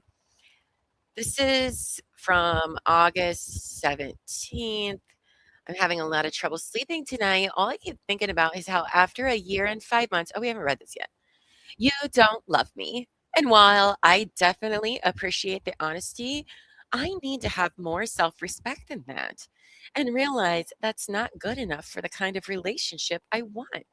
Yeah. Mike says, I understand and I'm sorry that I'm not on the same level as you. She just says, that's it. You just aren't that into you, Laura. I think it's because you're crazy. Carmen No Electra says, fake pregnant women take all kinds of meds and must drink Monster. That's how they get the elasticity in their pregnant belly to move and adjust it anywhere they want. Oh my gosh. Now, victims of genuine domestic violence typically avoid contact with their abuser, refrain from pursuing intimacy, and do not encourage a deepened romantic relationship. And I would say probably people who don't live together or are dependent on each other or have a kid, like that's kind of a little bit different, especially in this, they don't live together at all. Now, I'm not saying it can't happen, just reminding everybody they do not live together at all. Owens, however, repeatedly pressed Marraccini for commitment, urged him to become her boyfriend, and frequently professed love and trust, often immediately after the very incidences she now characterizes as abuse. Such conduct is fundamentally inconsistent with the behavior of someone living in fear or attempting to escape further harm. Initiating contact despite the order. Contrary to Owen's portrayal of Marraccini before this court as brutally violent, a rapist, pathological liar, stalker, and the source of her severe psychological distress, Owens herself offered to speak with Marraccini directly by phone as recently as last year in 2024, guys. This willingness to engage in communication with an individual she has characterized in such extreme terms starkly undermines the credibility of her claims. Owen's readiness to initiate dialogue highlights the inconsistency and absurdity of her allegations throughout the case. Oh, what is this about? Is that all right? So now we need to go to 356. Oh, that's the next one. And I need to share it. But there it is. Okay, we got to make it smaller because of course we do. Okay, so this is so this is going to go back to the Owens v. Eckerd email. Hold on just a second.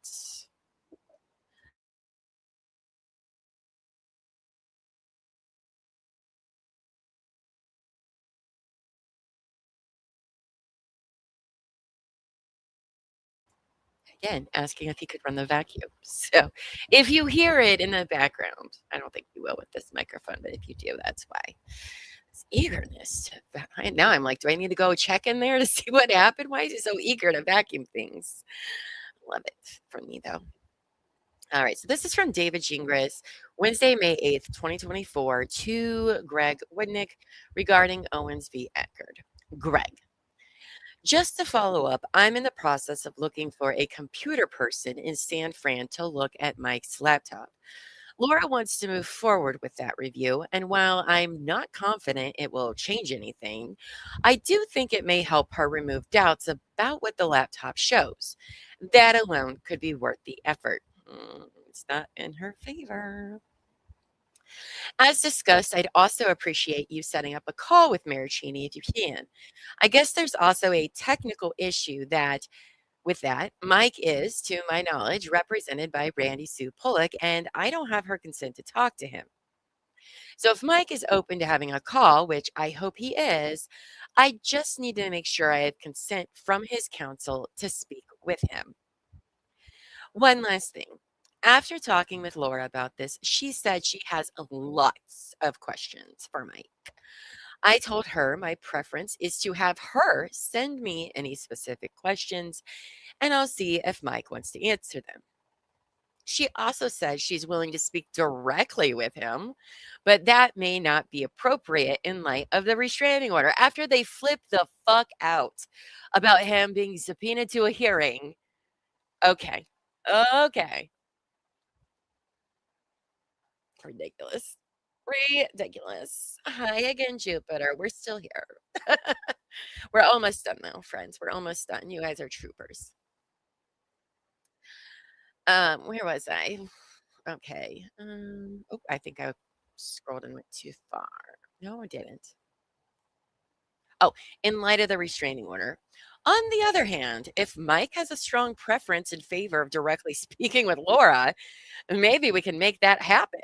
I'm licensed in California and could probably do some sort of stipulation with Randy to modify the order to allow this, just to be safe. There is no way Mike wants to just talk right with Laura. No way.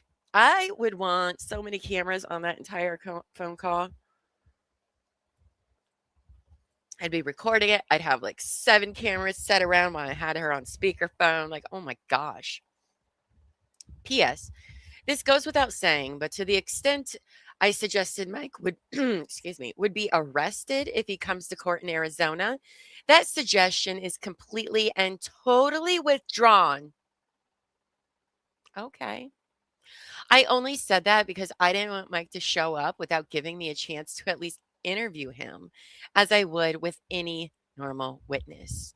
As long as Mike agrees to have a reasonable call to answer to some questions, I'll stipulate and agree his appearance in Arizona is not a violation of anything and will not expose him to arrest or any other legal consequences. We have not read this yet in the Eckerd part. Wow. Okay. It's interesting. That is interesting. Okay. So now we go back to the other one. There we go. Oh, thank you. You're a trooper, Llama. Thank you. Well, I gotta do my exercises for the 12-hour fundraiser we're gonna do. No, thank you. Hashtag subscribed. Jupiter says, Bruce, live in a bed with me and hold me like I'm pregnant.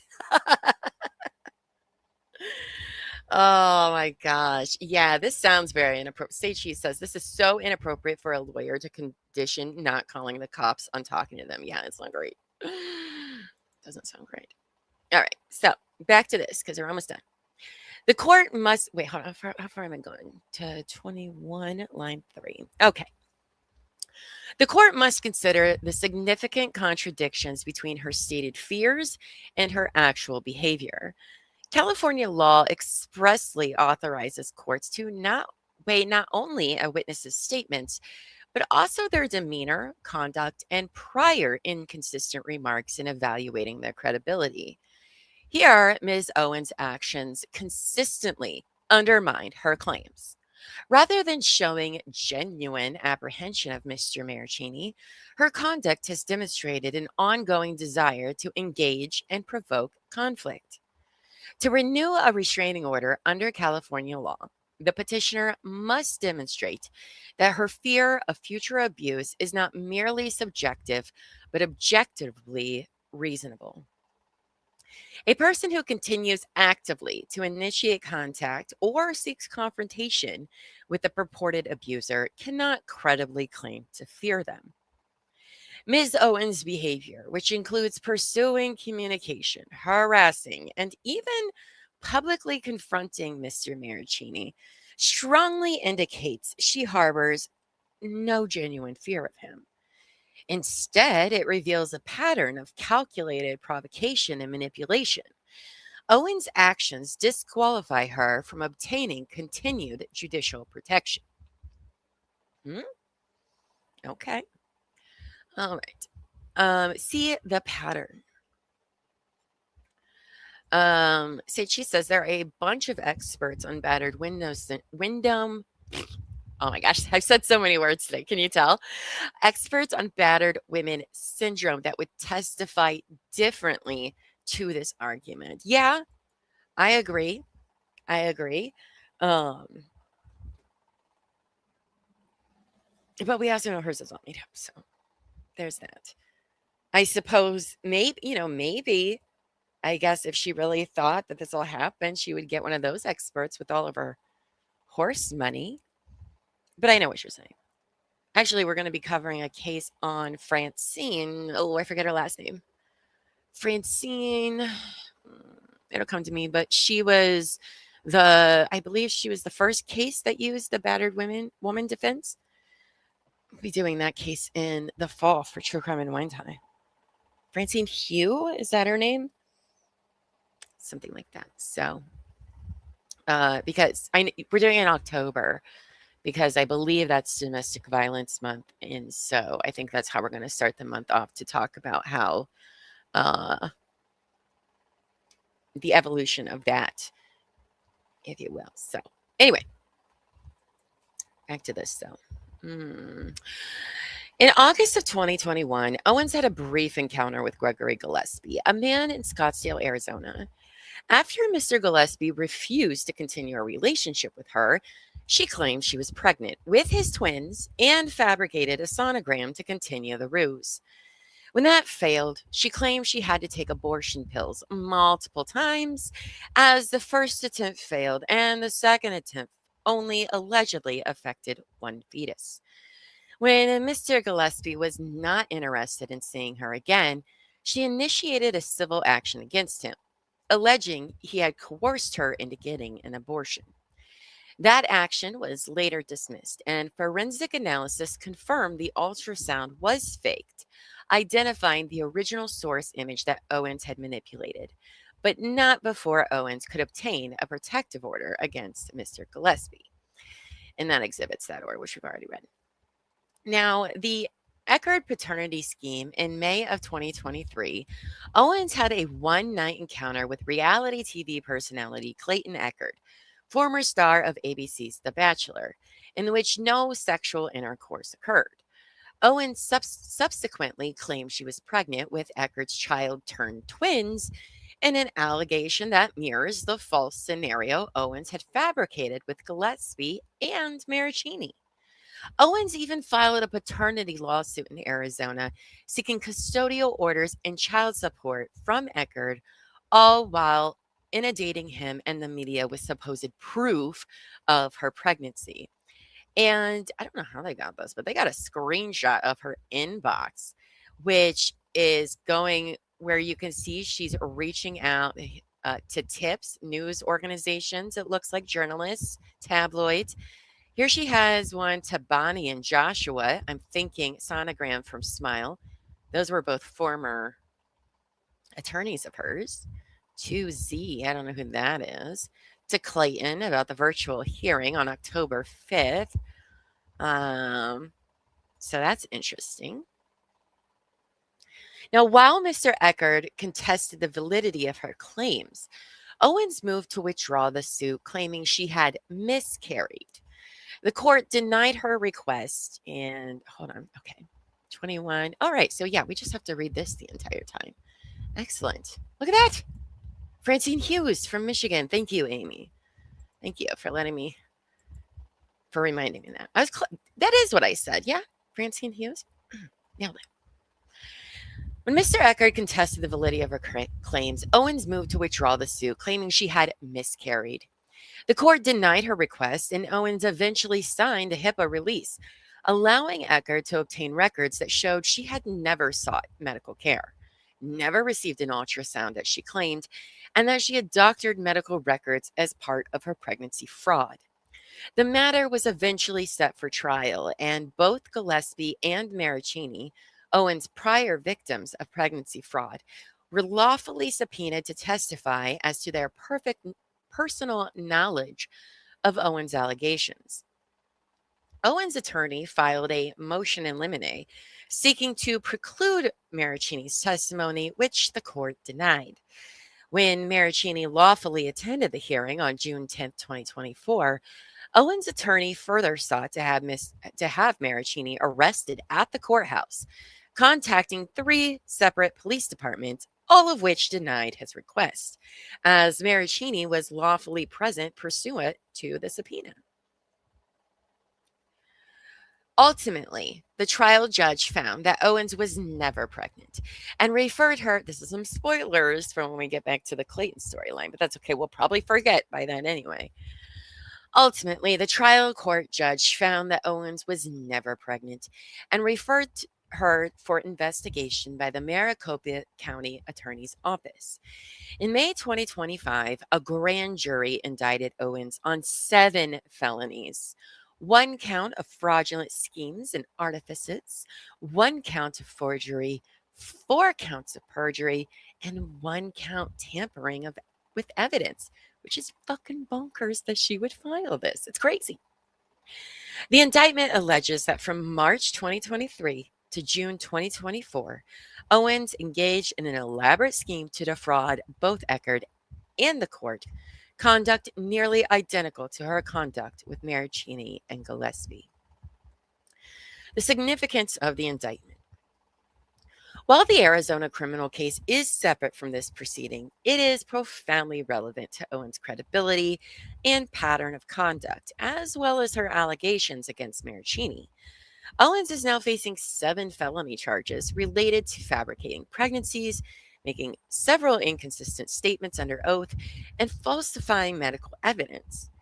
Marraccini has been identified by the Maricopa County's Attorney Office as a potential witness to Owens' fraudulent conduct based on his direct experience with her. The parallels between Owens' conduct with Marraccini and Mr. Eckerd, including Owens' habits of obtaining restraining orders against her victims, cannot be understated. In both instances, Owens falsely claimed to be pregnant with a child, turned twins, and when pressed for proof, she pretended to miscarry. In both cases, she produced doctored medical evidence to bolster her story, and in both, her lies eventually unraveled. Owens' modus operandi is disturbingly consistent. This court must consider the indictment as critical to her credibility. In short, Owens has a clear pattern. She lies about pregnancy and abuse, and when confronted with the evidence of her deceit, she doubles down by dragging her accusers into court to cast herself as the victim and to punish those who exposed her. This pattern has persisted for years, spanning multiple jurisdictions. Arizona courts are now grappling with the fallout as Owen faces criminal prosecution. Should this court, after hearing all the facts, determine that Owens has continued this pattern of falsehoods, this court must refer her for prosecution in San Francisco County and reassess the legitimacy of all findings in this DVRO action. Owens is dangerous and continuing to harm her victims by maintaining this fraudulent DVRO action. Owens has shown she will not stop and that she is a danger to the community. I mean, slam dunk. Agreed. That's why we're having all of this fundraising for Mike, because she's still literally doing this. She's trying to defend and get an appeal based on this DVRO she filed that didn't go through because she's going to be bothered to show up. 14 felony charges didn't stop her. This hasn't stopped her. I don't think very much is going to stop her. It is virtually unheard of for someone seeking a DVRO renewal to simultaneously be under indictment for fraud and perjury on a closely related matter. The evidence of Owens' fraud and perjury is significant, and it comes not just from Marraccini's assertions, but from forensic data, third-party witnesses, and judicial findings. An extensive evidentiary hearing is requested by Marraccini to disprove Owens' allegations in the court of law. Owens is a charged con artist, and this court should not accept any of her claims at face value. Her allegations should be given the highest scrutiny and be fully addressed through an in-person evidentiary hearing where Owens' other victims can testify. Points in authority. This is the legal standard for renewal. Under California Family Code, a domestic violence restraining order may be renewed for 5 years or even made permanent, quote, without a showing of any further abuse since the issuance of the original order, which is wild. However, the law is equally clear that the burden remains on Owens to demonstrate a continuing need for the protection. In practical terms, Owens must prove by a preponderance of the evidence a reasonable apprehension of future abuse if the restraining order is allowed to expire. This standard has both subjective and objective components. Owens must actually fear future abuse, and that fear must be objectively reasonable under the circumstances. As the Court of Appeals explained in Ritchie, if the protected party's fear is genuine and reasonable, the court should generally err on the side of renewal, given that protective purposes of the law.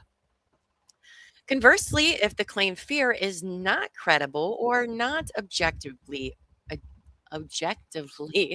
reasonable, renewal is not warranted.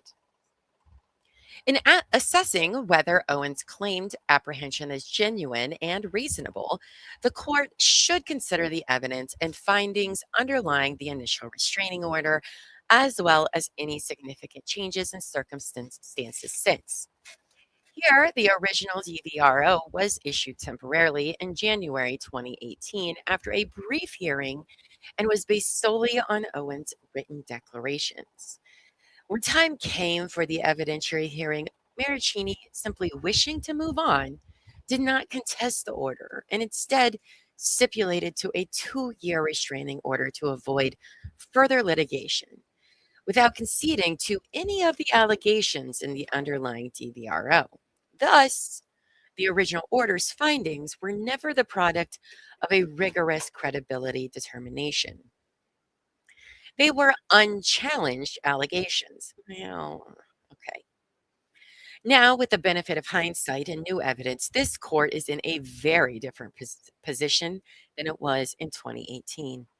Owens' behaviors have culminated in fraudulent and criminal findings in Arizona. Her credibility is central to this renewal decision and must be assessed to determine whether her apprehension is both genuine and reasonable. California law recognizes that in deciding whether to grant equitable relief for a DVRO, a court should weigh the parties' credibility.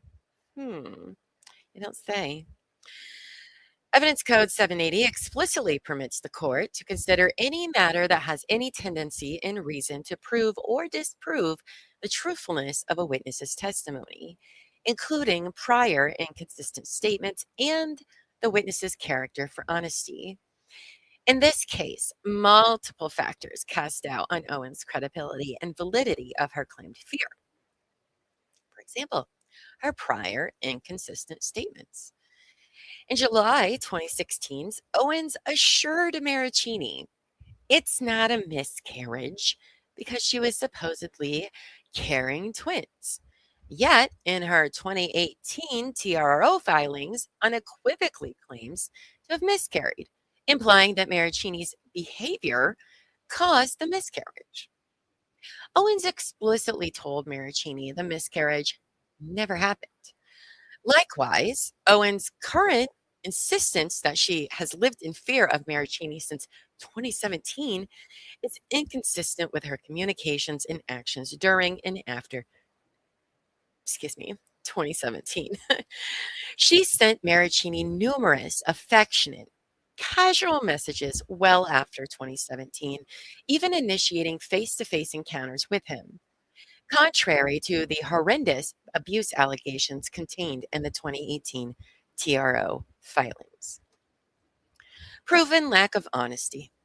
Owens' credibility is virtually non-existent. This is not a mere he said, she said dispute. It is a case where the record shows deliberate fabrication. She has staged pregnancies and miscarriages that never occurred, forged medical records, and lied about having cancer. She has concocted stories of abuse and gone so far as to create false evidence, such as recycling an unrelated hospital photo to bolster her claims.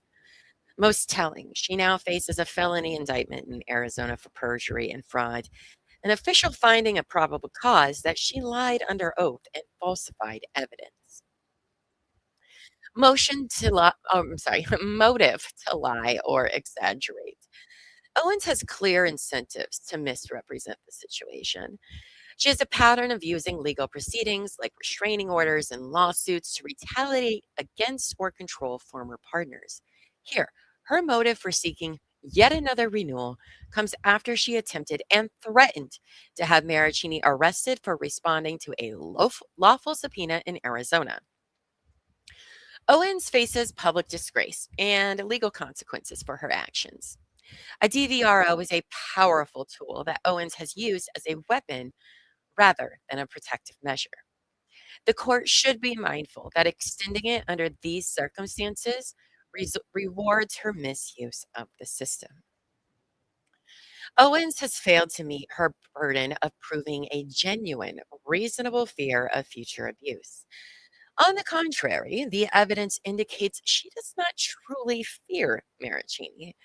She fears losing control of the narrative she has constructed that is falling to pieces in light of the Eckerd case. Owens is a disgrace to genuine victims of domestic violence and cannot be permitted to continue abusing a process that is meant to protect victims as a tool to cause further harm. Agreed. The DVPA was written to protect genuine victims, not to allow a mechanism for individuals like Owens to craft baseless allegations, punishing men for not wanting to date her. When a petitioner's credibility has been eviscerated as thoroughly as Miss Owens has, the court cannot find her purported fear objectively reasonable. Owens points to no new incidences or threats in the 5 years since the DVRO was last renewed. Marraccini has I can't say that word right now, scrumptiously, whatever. I've said so many words, I don't care.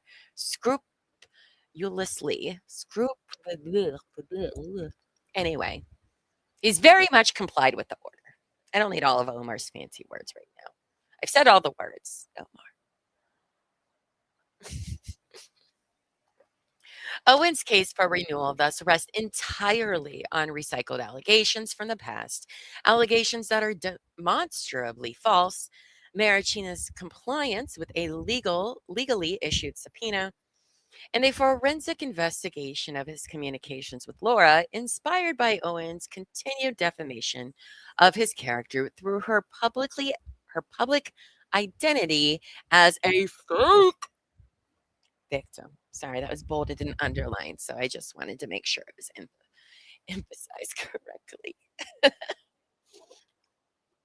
With no misconduct by Marraccini and with Owens' credibility in ruins, there is no legitimate basis to continue the restraining order.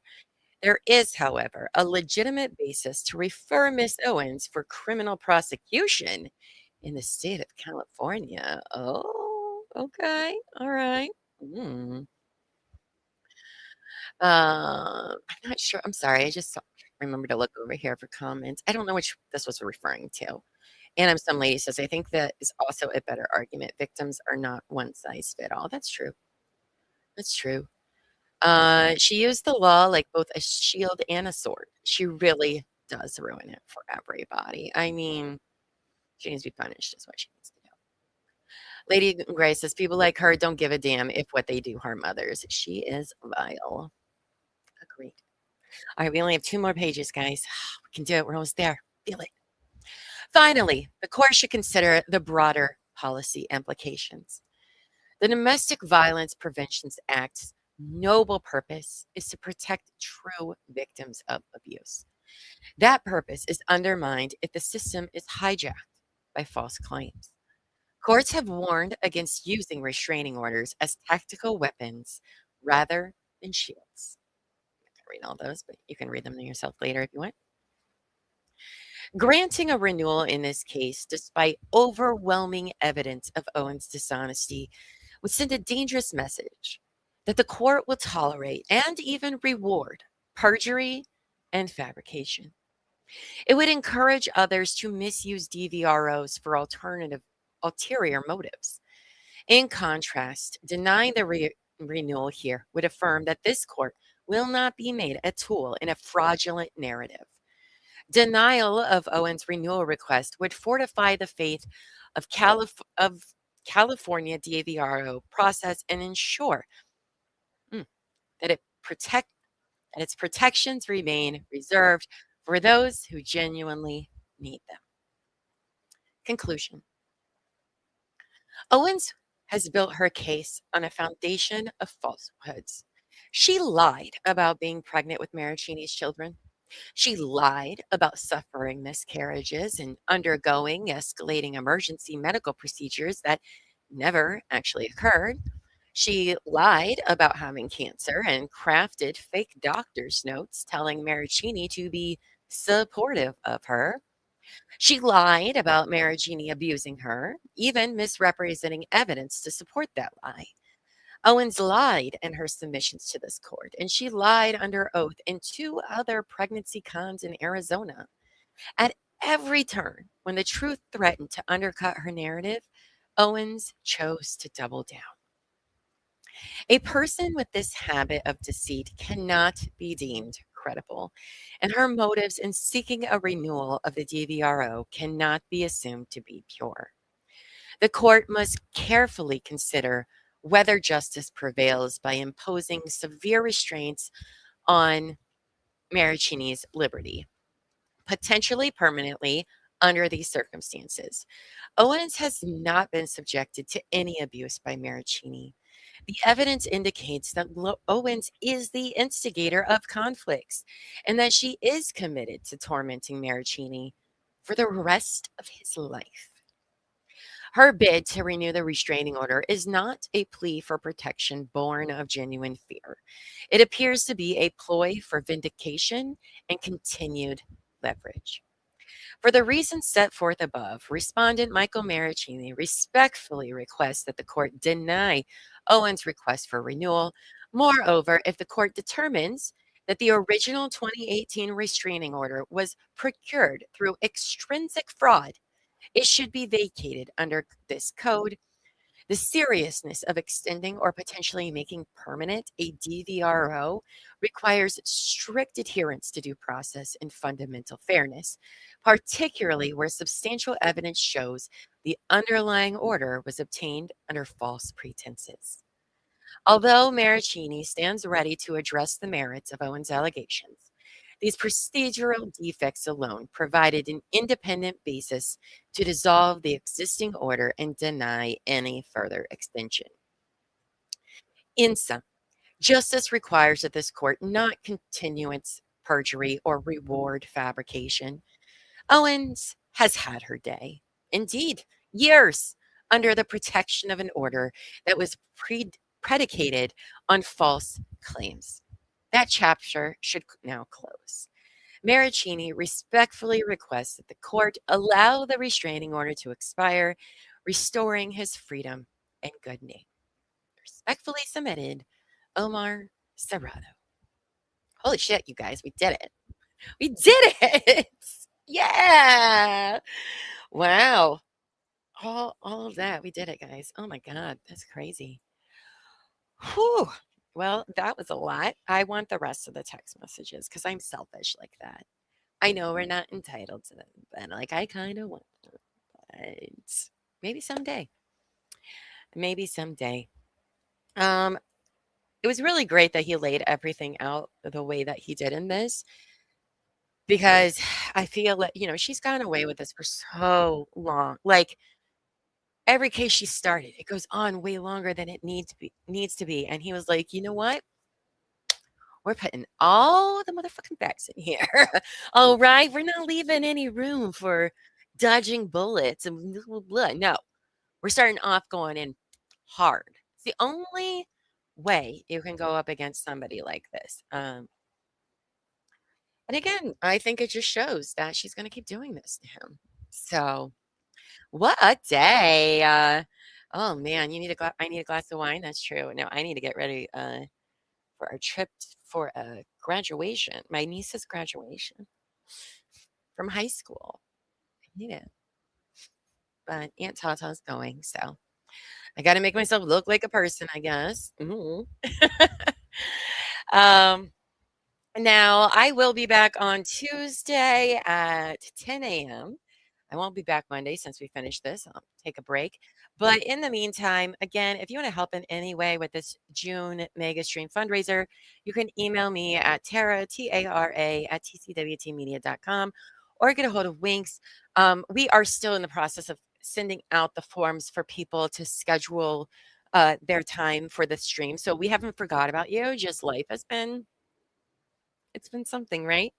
It's been something this week. So we will try to get all of that out over the weekend. If you haven't heard from us, get in contact with us. It's fine. We would love to have you, whether you're a content creator who's covered this, maybe you haven't, but you heard Love Trapped and you want to talk about it. We have behind the scenes people coming on who don't generally, get on camera or behind their mics. So I'm really excited about that. We're going to have some amazing auction items. If you have ideas of what you want to see as viewers, please let us know what auction items you might want to see, or who you might want to see, or what you want to see. You can let me know all of those things. We want all of those details. So thank you all for being here today. Thanks for Buffy coming in when she has. Thank you for everyone who supported us today with super chats and all the likes. All right. If you've made it to this, you are like a super fan. You must be like really super into me. And I think you're saying that we have a future together. You think so? You think so? No.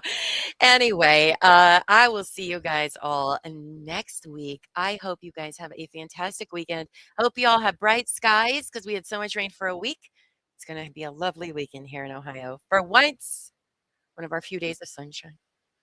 So, all right, friends, I will see you all later. Until next time, go forth and be amazing. All right?